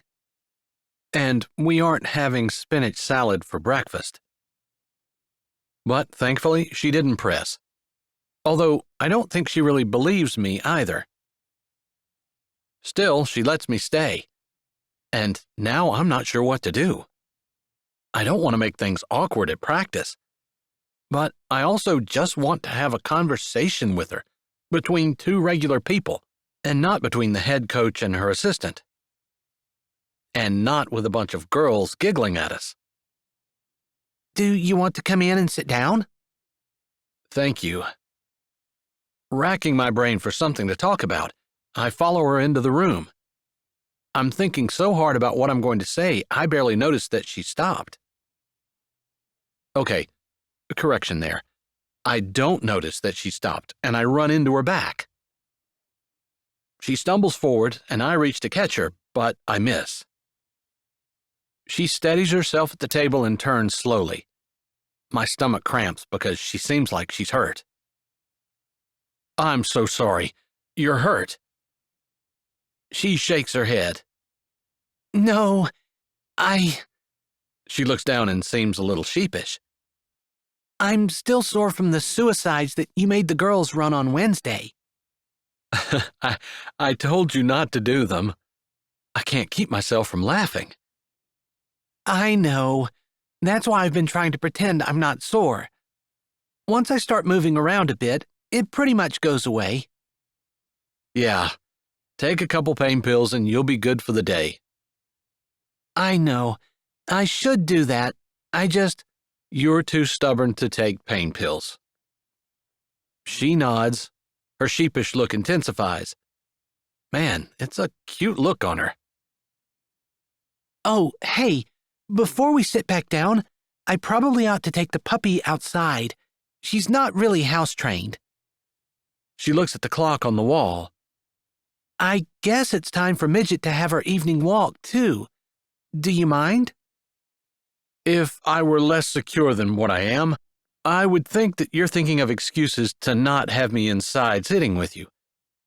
But since I have overpowering confidence, I'm going to assume that you really mean that. I do. She quirks her lips and looks at the spinach in my hand. Do you want to take that to your house? Her eyebrows go up and her eyes narrow slightly. It's my turn to look sheepish. It can probably wait. I am making spinach salad, but I wasn't going to do it until tomorrow for lunch. She smirks at me, and I know I'm smiling, but I'm also thinking about how we worked together all week at practice and how much I've enjoyed it. How she didn't let her ego and everything that she'd been planning get in the way of her listening to my ideas and being willing to change her mind. Would you like to hold the puppy? She asks, grabbing Midget's leash from a hook next to the door. It seems kind of silly for me to hold the puppy while she struggles with the dog/pony. I hold my hand out for the leash. If you don't mind, I'd like to get to know Midget a little better. I see you and your daughters walking her at night, and with her size and regal carriage, she's definitely an eye-turner. Plus, she's so sweet. I mean that. Midget truly is a lot bigger than I'm used to a dog being. But she has an amazingly kind and gentle personality to go along with her size. Look at her, Claire says. My brows crinkle and I glance at Midget, who's looking at the puppy with absolute adoration in her big brown eyes. It looks like it's love. That's not a boy, is it? Thankfully, Claire laughs at that. It could have been an awkward question. Of course, I didn't realize it until it was out of my mouth. No, she's a little girl. I suppose you don't want to name her in case you're not keeping her? I ask. It seems a little awkward to keep calling her the puppy. That's right on. We had that happen so many times growing up, where Dad would bring some animal home and we'd all fall in love with it, and we'd beg him to let us keep it. And he'd finally say yes, and then the owner would show up. That's tough. I suppose on some level I know that was probably a good thing. Suffering usually is. It produces character growth, anyway. Just like sports, where you run suicides. My mouth crinkles at the thought of how adorable Claire was as she insisted on running with the girls. It hurts, and it's painful, but it makes you better. Still, it's never easy to lose something you love. It was. I think it was just as hard for my parents, though. I mean, come on, there were 4 of us girls, and I'm sure you can imagine, and maybe you even heard at times, the weeping and wailing that occurred when that happened. Now that you mention it, I do remember a time or two walking out and hearing really odd noises coming from your house. I allow my eyes to lower and look at Claire's stomach. But, as I recall, it was close to supper time and I just assumed those were stomachs growling. She laughs, and I realize I've come to love the sound. I want to hear it over and over. I think of the puppy and falling in love and losing things, and how I had just thought that was a character-growing experience. But it's a good character-growing experience for someone else, not for me. I've gotten Midget's leash snapped onto her collar, and Claire moves to the door. Are you ready? I put my hand on Midget's head, amazed at how silky she feels, and I say, we are. You do need to keep a good hold on her, because she pulls almost all the time, but when she sees something she wants, it can be a real job to stop her. I think I'm up for the challenge. I have total confidence in my ability to hold the dog. I figure she probably weighs about as much as I do. However, maybe I'm being arrogant, but I think I'm slightly smarter than she is. And brains are better than brute strength. Most of the time. Still, because I don't want to embarrass myself in front of Claire, I slip my hand through the leash end, bracing it on my wrist and gripping the leash with my hand, figuring that it's probably better to be safe than sorry. We step out, and Claire closes the door behind us. While I'm waiting for her, I say, she'd probably like one of those retractable leashes. That might be easier. Probably, but it's so hard to find one that's heavy-duty enough to hold her. We tried a couple different ones, and they always end up snapping. I guess having a dog this size presents more than a few challenges. Claire chuckles, and I like that sound too. It's not as good as a laugh, but it's close. We start off by going out the back side of her lot and walking up the alley behind our houses. If we take a right down at the corner, the alley goes up, passes a couple more houses, and then winds through the woods until it comes out on the back road that goes down by the river. I assume we're not walking that far and we'll turn around at some point. There aren't any houses, and with the almost full moon, it's a beautiful night for a walk. It does. Claire agrees. One of those challenges is trying to find room on the couch to sit down. I suppose if we'd been smart, when she was a puppy, we would have taught her to stay off the couch. Now, and I'm not kidding about this, Melody, Evie, and I will sit on the floor, and Midget sits on the couch. That sounds like a spoiled dog. I like it, though. It shows so much of Claire's personality. She was willing to give up so much to make the basketball team better, but also for me. Her thoughts of what the basketball team should be, her ideas of what they do at practices, and her goals of using those things to build character and community spirit in the girls. She's deferred to me at practice when it comes to technique, drills, and plays, even though I don't have any right to have a say.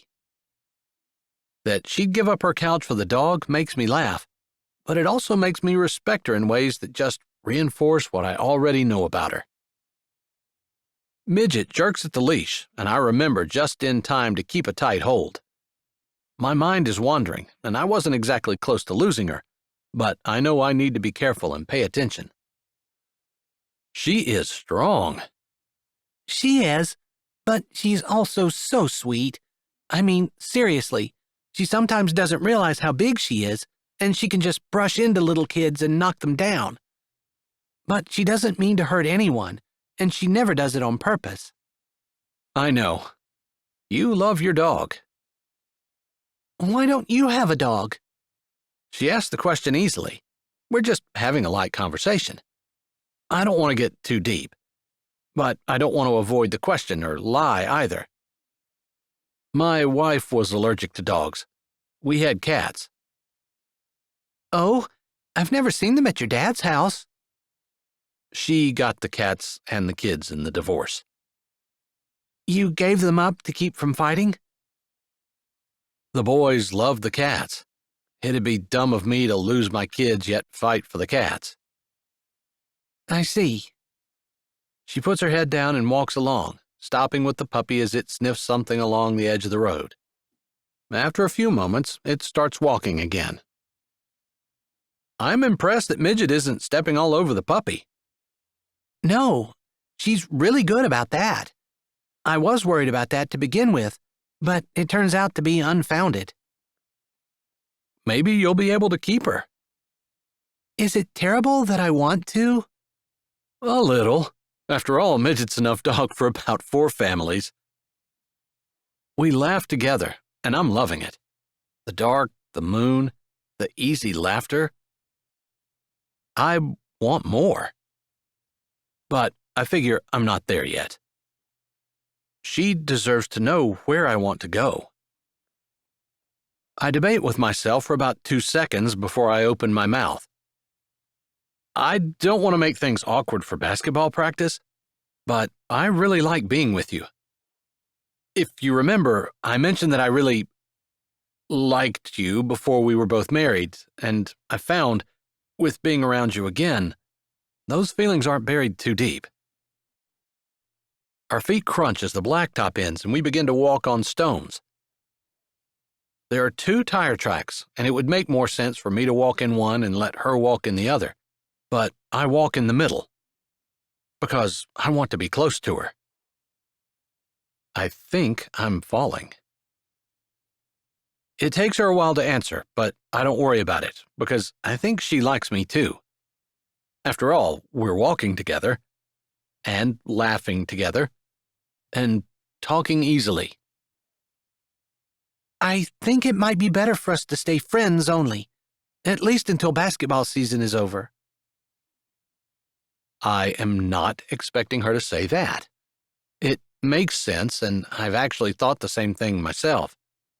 But I kind of thought we could take a few steps forward, and it would be okay. I thought she'd want to. It's my turn to walk quietly, and I kick myself while I'm doing it. There goes the lighthearted mood. I've ruined everything. There's a long silence, and I feel like an idiot. It surprises me when she speaks. Are you staying in good grief? My mind screeches to a stop. I consider her question. I'm not considering the answer to it exactly. I know the answer, although it doesn't crystallize in my mind like I'd expect it to. The word no doesn't trip off my lips like it should. Maybe that's why she stiff-armed me. Maybe it has nothing to do with us coaching basketball together, and everything to do with her being worried that I'm just here until my dad gets better, and then leaving again. Which, to be fair, was my plan. But when I was asking her about being more, I wasn't thinking that she and I would go to Seattle together. I am thinking, to be honest, about staying. Staying here. Here in Good Grief, Idaho. Those words, that thought, the concreteness of it hadn't formed in my head until just now. Maybe I'd had an inkling, but I hadn't really articulated it. Not even to myself. That's what I thought, she says before I can say anything. I mean, I had plenty of time to talk. I just haven't figured out what I'm gonna say. No, wait. I was thinking. I didn't want to say something that wasn't true. I say this honestly, and to Claire's credit, she seems to believe me. I love that. It makes the words come easier to my mouth as my thoughts crystallize. When I moved here, my sole thought was to help my dad and go back to Seattle. But when I said about us just now, I wasn't thinking about us as a fling. You were thinking about us as in you in Seattle and me in Good Grief? No, I hadn't really thought about it exactly, but that's not what I want. I'm confused. I'm not. Not really. If there were a reason for me to stay in Good Grief, that's what I want to do. There. I'm being as honest and open as I can be. She's already rebuffed me once, and I don't want to have to go through another rejection. Not two in the same walk, anyway. The puppy starts lagging behind, and Claire bends down, scooping her up and holding her tucked against the opposite side from me. Midget isn't nearly done with her walk, and we continue on in silence. Maybe I should move over to my tire track, but I stay in the middle with Claire walking right beside me. She didn't tell me a direct no, just wait. I can do that. She's worth the wait, however long it is. She's worth the hope that there will be more. There's a little bit of a hump in the middle of the road, and when Midget jerks on the leash, I lose my balance slightly. Not a big deal, but the backs of our hands brush. I feel a little like I'm in high school again as I try to think of a way to lose my balance and fall into her again. But I'm too old for tricks like that, and I shove those thoughts aside. No sooner have they gone out of my brain than our hands brush again. This time, I haven't lost my balance. Midget hasn't pulled me at all. And there is no reason for Claire to waver, since she's walking in the tire track. Regardless, it makes me smile. I'm still enjoying the thought that she might have touched me on purpose when our hands brush again. This time, I'm sure she did it on purpose. Maybe she can see my teeth in the moonlight as I look down at her. She has an innocent look on her face, and when she feels my eyes on her, she looks off to the side, the corners of her lips dipping up just slightly. I look straight ahead again. I'm waiting for it when, not 20 seconds later, our knuckles brush again. It does surprise me, however, when, this time, instead of a light brush, her fingers slide into mine. It's funny how I feel that touch, this movement of her skin, the twisting of my stomach, and the lifting of my heart, all at once. I love that I feel her touch the whole way through my body. I stare straight ahead, and I take 3 steps before I say, with a smile in my voice, I thought we were going to stay just friends. Don't friends hold hands? Claire asks, total innocence in her voice. I don't think so. Can we be friends at basketball practice? And maybe the holding hands kind of friends at night when we walk the dogs? I think you just asked me out on a date. I asked you out on a lot of dates. I walk the dogs every night. You usually have your girls with you. I need to know where she's planning on going with this. I'm content to let her lead. I feel like she likes me, and I know I like her, and I can respect it if she's not quite ready to say any more. I can respect that and trust that we'll keep spending time together. And if she hasn't already fallen in love with me, maybe she will. I know. And you're okay with being holding hands friends while we walk the dogs with your girls? I ask because I want to be clear. Yes. Her words firm, and I think my heart is doing a victory dance. Either that or it's taken up kickboxing. My thumb brushes over her hand, and I say, "Are you sure?" Yes. I love the confidence in her voice and the way she doesn't hesitate.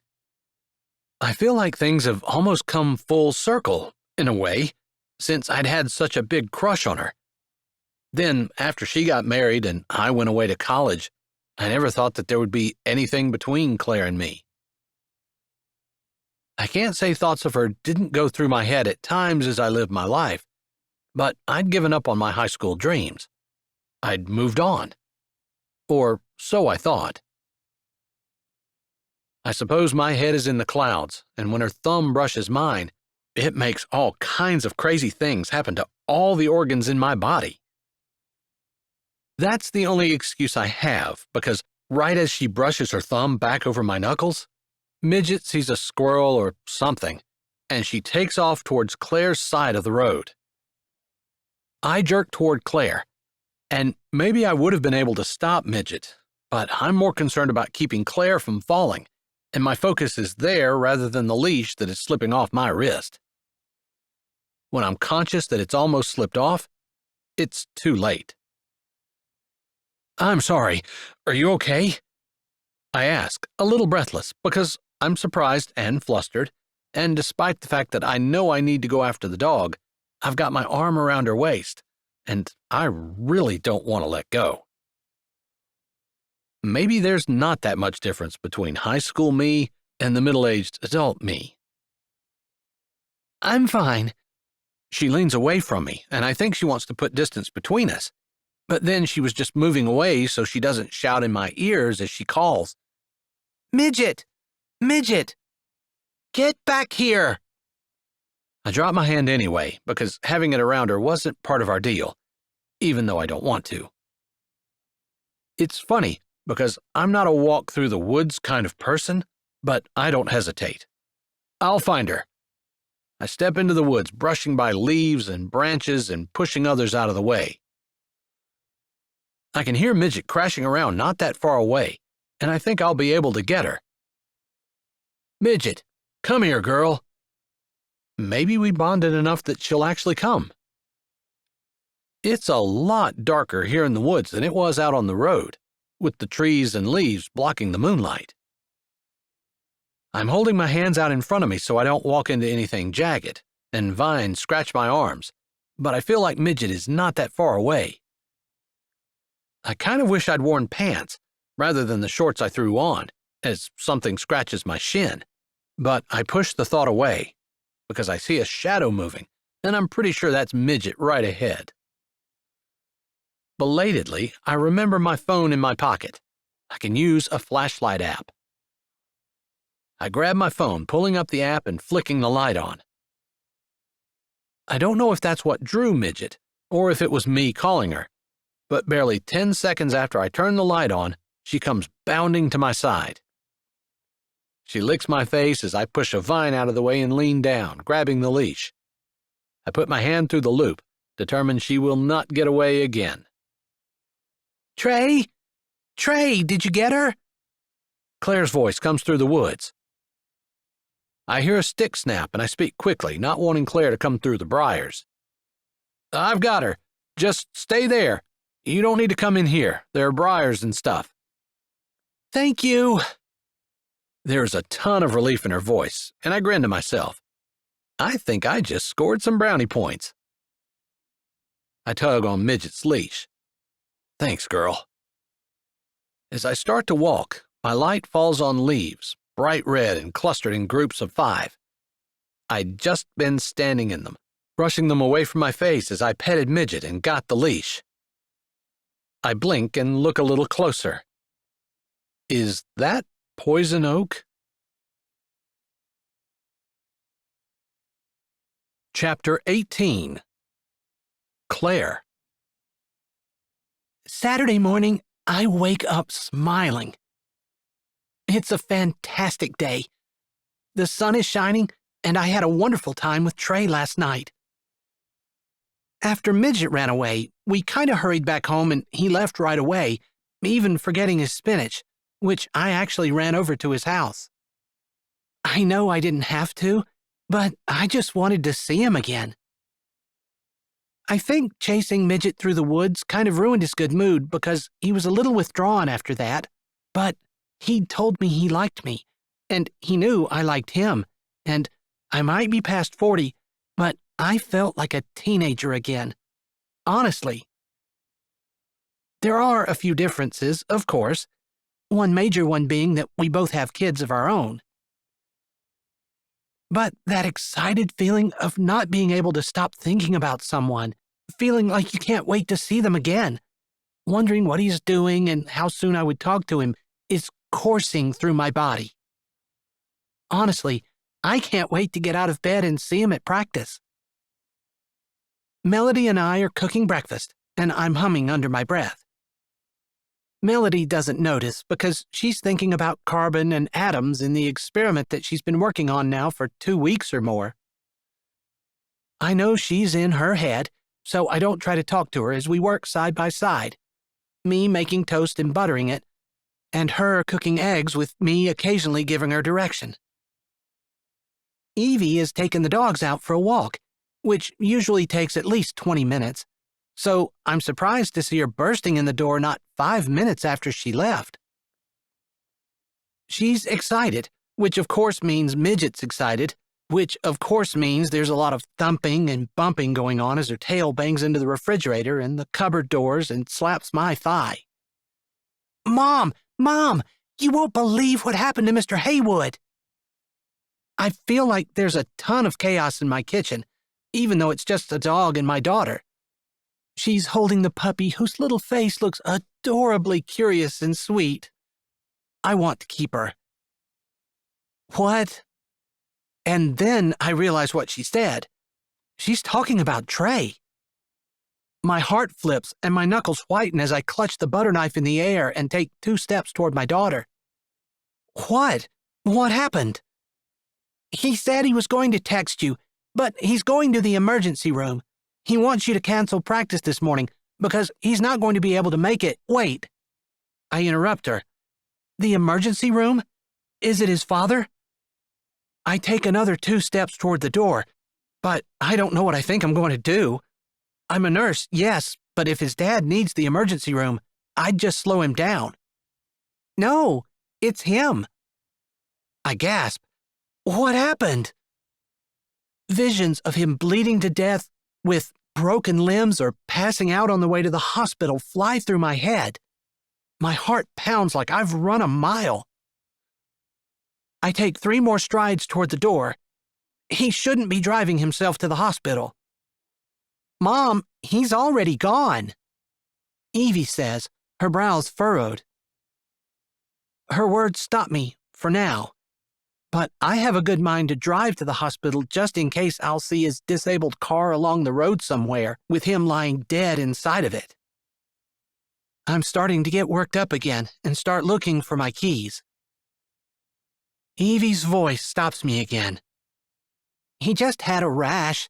It was all over his face and arms. It was red, and he had little white bubbles in it. He said it was really itchy, too. I stop short, and just as the words poison oak go through my head, and I think about his walk through the woods last night in the dark, my phone dings on the counter. Our kitchen isn't that big, but I jog back over to the counter and grab my phone. Would you mind canceling basketball practice this morning? Please? I seem to have developed a severe case of poison oak. I'm going to the ER, and hopefully they'll take care of it. Would you keep an eye on my dad, too, please? He's texting and driving, unless he stopped at the one stop sign at the intersection south of town. I type out a quick text. I'll take care of basketball and your dad. I'm sorry about the poison oak. Thanks for last night. I hit send before I can change my mind about that last sentence. He already knows I had a really great time, but I can't help telling him again. I suppose the man is getting the idea that being with me could be dangerous to his health. I have caused quite a bit of disruption in his life. I determine that I will try as hard as I can to not cause him any more problems. The month has flown by, and it's time for our first game. Thankfully, Trey recovered from his bout with the poison oak no worse for the wear. Not much worse for the wear. His trip to the ER didn't exactly take all the rash and itch away, but they were able to clean his skin and get most of the oil off so that the rash didn't get worse. Anyway, it cleared up without any complications, and Trey didn't miss a night of going with the girls and me on our evening walks with our dogs. The girls talked me into a front carrier for our little stray, who we have named Jello. No one ever came to claim her, even though we advertised and Dad had a sign up in the vet clinic. So, without really making a conscious decision on it, we've kept her. I try not to worry about her since my sister, Leah, is watching her. Normally, I take her everywhere. I even carry her to practices. I actually take her to work with me, too. Not into clients' houses. She stays in a small carrier in the car while I'm working with clients. But she goes everywhere with me. She's kind of emotionally needy. I can relate to that. Even though I know she doesn't have an ex that convinced her she was worthless, I can still relate. I'm thinking about her now as I walk out of the locker room behind the girls, Trey beside me. It's kind of funny, the coaching routine we've fallen into. I am the encourager and the one who's always looking for lessons. And, of course, I deal with all the emotional issues the girls invariably have. Trey deals with technique and drills and basically everything that relates to actually playing basketball, or about building a foundation for playing basketball. Even though I still retain the title of head coach, and he's still officially my assistant, we're definitely more like co-coaches. I feel like it's worked out really well, and despite myself, I'm excited about our first game. It's unbelievable how much the girls have improved. Even I can see it. I did watch more than a few games of basketball when I was younger. Maybe I should say I watched Trey play more than a few games of basketball when I was younger. Still, a person can't watch as much basketball as I did while I was watching him without learning a thing or two. I think our girls are going to win tonight. I think Trey isn't quite as optimistic, but I know he's hopeful. Maybe I just want the girls to win for Trey. And for them. Because they've worked hard. Trey's really great at laying out what they need to do, and if I can ring my own bell, I'm pretty good at motivating them. Pizza helps. Trey has Evie starting as point guard, and of course, Rachel is our center. We actually had another girl join the team, so we have 6 players, a little depth to our bench. Maybe not depth, but hey, we have a bench. I'm not going to give you a blow-by-blow of the game. Just know that there are 2 seconds left on the clock, and we're only down by 1 point. I feel like that in itself is a small miracle. Kenzie is standing at the foul line, and she has 2 shots coming. The gym is absolutely quiet. Normally, the opposing team's fans make a lot of noise to distract whoever is shooting, but there aren't too many people from the opposing team who showed up. I'm pretty sure they figured there wasn't going to be much of a contest. I think the few who are here are too stunned that we might actually beat them that they've forgotten they're supposed to be good fans and distract our shooter with a bunch of crazy noise. They're from an hour and a half away, and though gossip travels like wildfire in a small town, the fact that Trey is helping me coach hasn't quite jumped over the mountain to that small town yet. Unfortunately, Kenzie misses both shots, and we lose by 1 point. I don't think the girls care. There is a huge celebration on the sidelines after we slap hands with the opposing team.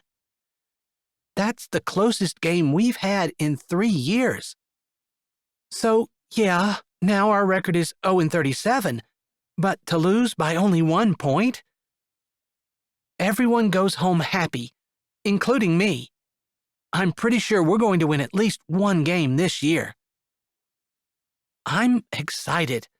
More excited about that than I ever thought I would be. And yeah, maybe I'm excited about Trey too. He looked good when he played ball back in high school. He looks even better as a coach. Chapter 19. Trey. I have to admit, I'm excited about the girls' basketball team. Evie, despite her young age, is as good as any of the girls we play against, and she will most definitely be the next all-state baller to come out of Good Grief. Not this year. She's too young, but I'm proud of her and proud of what the girls have accomplished. Going into the third game, I don't really have any expectations that we'll win, but I do have expectations that we will play a good game. I do, just to be clear, know that we will win a game this year. I'm not entirely sure we're ready to win this one. The other school is bigger than we are, and from the little bit that I was able to scout out about them, they don't have a terrible team. But, then again, neither do we. Now, just so you don't think I'm an awful coach, I do have confidence in my team. I have confidence in the skills we're building. I'm just not entirely sure that we've been working on them long enough. However, I'm looking forward to our first win. And not just because I want it, or because the girls deserve it. I want to impress Claire. I want that more than anything. I suppose it's man-think to assume that if I win a basketball game with a team that has had no wins in the last 38 games, she'll be impressed. Maybe, if she hadn't been the coach of the team for those 38 games. Even though I kind of know there's a flaw in my logic, I still can't stop myself from wanting to do something that will make her see how wonderful I am. Maybe, somewhere in the back of my head, I'm thinking she'll fall in love with me if she admires me enough. Because I'm pretty sure I've already fallen in love with her. How could I not? The spark was already there, from our childhood. All I had to do was see her again, see that the woman she's become is even better than the girl she was, and I'm lost. We play another tough game, a lot of man-on-man defense, and my team is getting tired. This is exactly why I had them run all those suicides, exactly why I push them during practice and try to build up their endurance. For games like this. The other team is getting tired as well. I'm sure that coach has a similar program. Maybe it's just my imagination, but I think my girls have more left. Maybe I'm just sure they have more heart. Maybe they figured out how badly I want to win, or that it would make Claire happy, and they push for her. I don't know. Whatever it is, when the final buzzer sounds, the score is tied. We go into sudden death overtime. I love it. I love the challenge and the excitement and the feeling that we've prepared for this and worked for it, and all our efforts are paying off.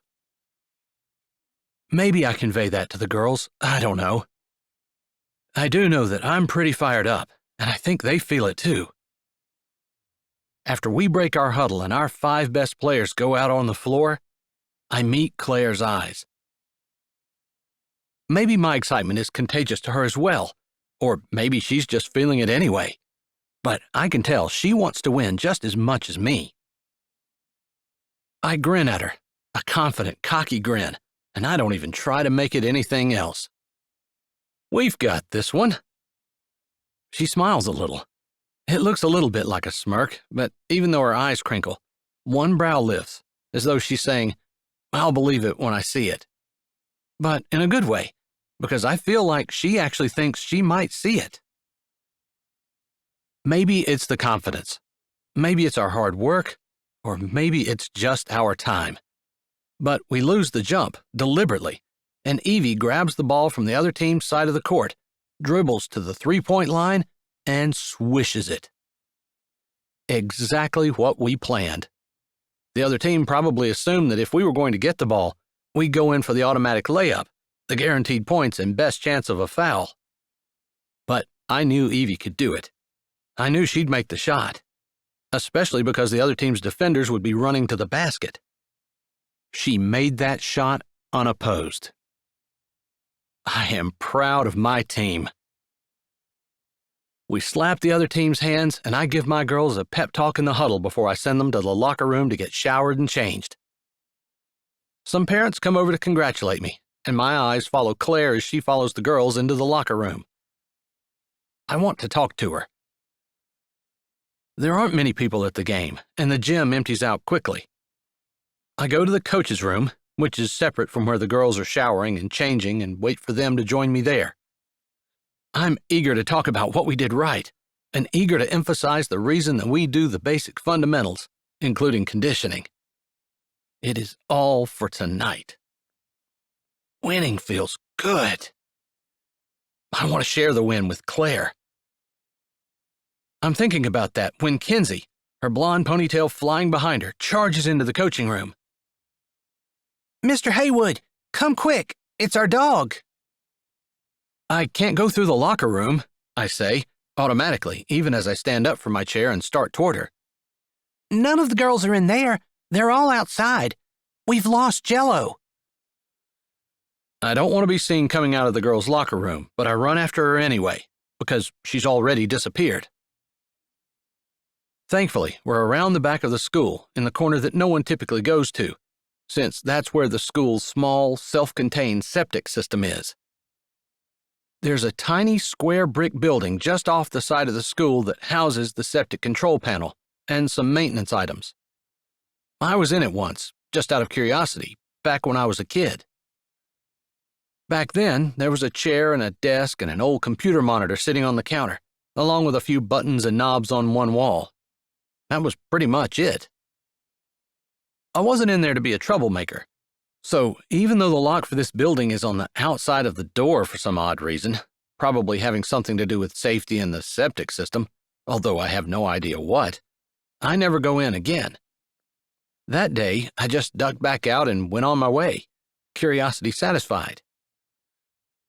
But now, for some reason, the door to the septic control building is open a crack, and as I walk out of the locker rooms, Claire is standing in the middle of the group of girls, and they're searching all around, when one of the girls shouts, "There!" She points to the septic control room. "I just saw Jello squeeze through that crack." I notice Lee, Claire's sister, is standing off to the side. I know Claire had said that she was getting Lee to watch Jello, so it doesn't surprise me to see her. What does kind of surprise me is that Lee doesn't seem too worried. That strikes me as odd, but I don't stand around thinking about it. I hurry to the group of girls. Claire's already left them and has her hand on the septic control door, pushing it open. "You better go help her," Evie says, looking at me with sincere concern in her eyes. "You know how she is about mice." Her tone drops a little at that, like she's confiding in me, and trusting me to keep her mother safe. I admit, that makes me feel pretty good. That not only is she sending me after her mother, but she trusts me. I didn't know if I'll ever be able to convince Claire to take a chance on me, or if she'll always see me as someone younger who happens to be a good ball player. but it is worth sticking around good grief for. I really like that her daughter seems to look at me with something like, if not admiration, respect and trust. I'm not going to take that lightly. You're right, I'll go with her. I start after Claire, and she barely glances at me as I come up behind her. She steps into the building. It's dark in here. Back in high school, I had never looked for lights or a light switch. It has electricity, so I assume there are lights somewhere. There's nothing on the wall right beside the door as I walk in through, so I step in further, digging in my pocket for my phone so I can shine the light around on the walls. They said Jello came in, but I don't see her. Claire's bending over, looking underneath the counter.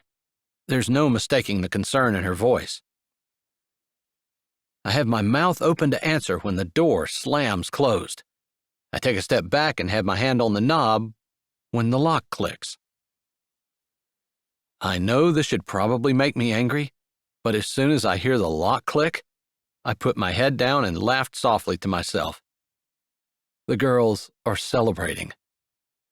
And after losing 38 games straight, I can't blame them. I want to celebrate too. Can't you open it?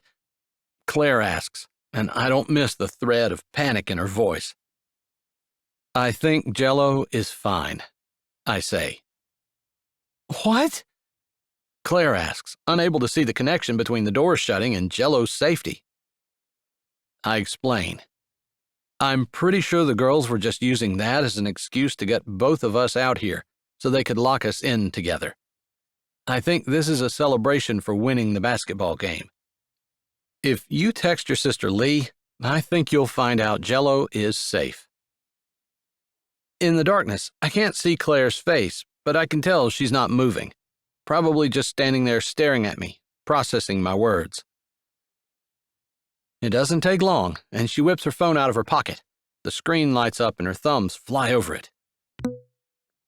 She's barely sent the text when I hear a buzz and a new message comes in. Her phone clicks off and her hand drops. You're right. Jello's fine. The girls thought this would be a fun and harmless way to celebrate. Lee said not to worry. She'll come back in an hour and let us out. Sorry. Hey, you don't have to apologize to me. This actually works out well. How do you mean? She asks, a little suspicion in her tone. This is my chance. Maybe it's the adrenaline still pumping through my body, or maybe I just can't let this opportunity go because I don't even think twice. I've been trying to figure out how I can get you alone. I never thought of this exactly, but it's a great idea. I couldn't have paid to have this happen any better. You're scaring me, she says, although there's humor in her tone. Why would you want me alone in the dark by myself, locked in a room I can't get out of? Tell me that you didn't do anything in Seattle that would have put you in prison? I think she's kidding about the prison thing. I think. I almost play along, walking toward her and grabbing her shoulders and growling. But I'm not entirely sure she's joking, and if she's not, then she didn't understand what I just said. I wanted to get you alone so I can kiss you. That's it. Pretty sure that won't send me to jail, although I almost feel like it might be worth it. Her breath sucks in, and I allow myself to smile because she can't see me. I love that I've surprised her. I hope it's a good surprise. I figure I'll know here in just a couple of seconds. I don't hear her step forward, but suddenly her body is touching mine, and I know it was a good surprise. Her hands go around my neck, and she presses against me. I know I asked for this, but I wonder if I'm ready. My hands, without me thinking about it, come up and touch her shoulders, run down her ribs and rest in the indent of her waist. I don't mean to say I'm not ready. Maybe I'm just not sure if our relationship is ready. I don't even know if she likes me. Maybe she's excited by the idea of making out in the septic control room. While I doubt that, I think I've admitted that I'm not exactly the best in knowing how women think. I know guys who joked about making out here, back in high school. Claire? I ask. I'm not even sure what I'm asking. Maybe permission? But my head is already lowering, and one of my hands travel back up her back and I bury my fingers in her hair. What are you waiting for? She whispers softly. I smile. I don't know why she's doing this, but it's exactly what I want. What I've wanted for a while. And I feel like I'd be a little crazy and a lot stupid if I don't take advantage of the opportunity. So, I do. Wanting it to be more than just a long-held dream. Wanting it to mean something. Maybe that's why I put so much into it. I don't know. I haven't been able to tell her how I feel, not using my mouth and words, so I do it with my mouth, without words. I tell her that I'm falling for her with a gentle touch and a slight brush of my lips against hers. I press a little more firmly, and maybe she understands I'm saying I hope she feels the same. Her lips open under mine. My fingers curl in her hair. I accept her invitation, hoping she knows I'm telling her I want to be more. I want what's between us to be everything. That I'm not kissing her just because the opportunity is here, but I'm kissing her because I want to share everything I have with her. I want the same from her. I can't and won't accept anything less between us. My heart is trying to climb into her chest, and she's pressed so tightly against me, I think it might be successful. I've never kissed a woman like this before, and I have to admit, I've never felt like this before either. Dizzy, lightheaded, and never wanting to stop. I suspect Claire might be having the same trouble. Man, I hope so. My knees are weak, and I've never done this before either. I lose my balance. We end up moving together, and somehow, our mouths stay joined while our bodies stumble to the side. My shoulder hits what I think is the control panel, and I don't know if I press some buttons or move some switches or what, but a sudden rumbling breaks the silence of the air, and it also finally breaks us apart. I barely notice the rumbling, and honestly, my lips are searching for hers again, when she says, "What's that?" I don't care. I say, it's the honest truth. Finding her lips as the last sound leaves my mouth. I think maybe she smiles, but she's kissing me back, and I don't care. Her hands demand I move closer, and her body is pressed against mine, but she lifts her lips a little and says, sounding out of breath, "Do you think something's going to explode?" My lips are already moving toward hers again, and I say the only 3 words I seem to be capable of. I don't care. I have the woman I want. I'm holding her in my arms. Her lips are soft and so sweet under mine, and I truly don't care at all what the rest of the world is doing.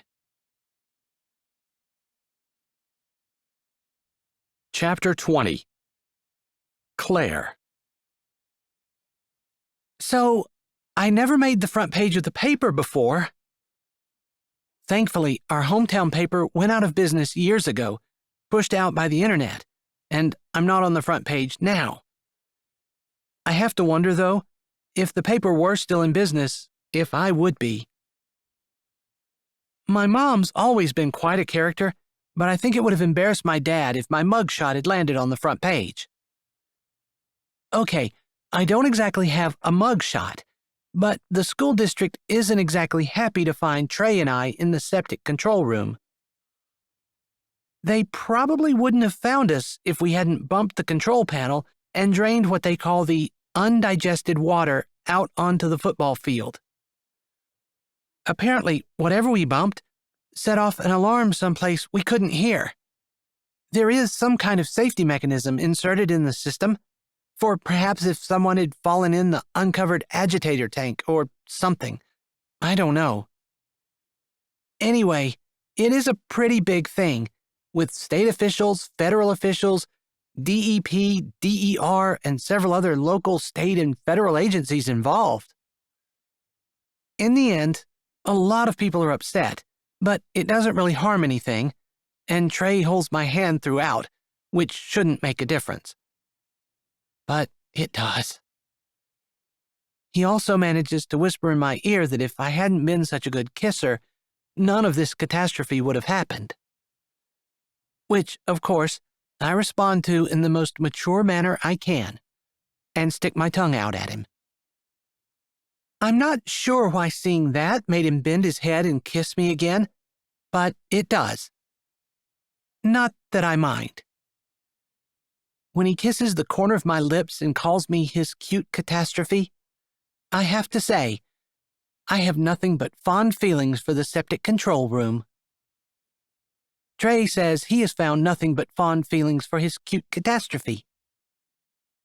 I have no idea how anyone could consider me cute. I'm over 40 after all. It seems obvious to everyone, because I hear it all the time, that the man adores me, so I feel like I have no choice but to believe him. He says he wants to marry me this summer and will take the girls and go camping for our honeymoon.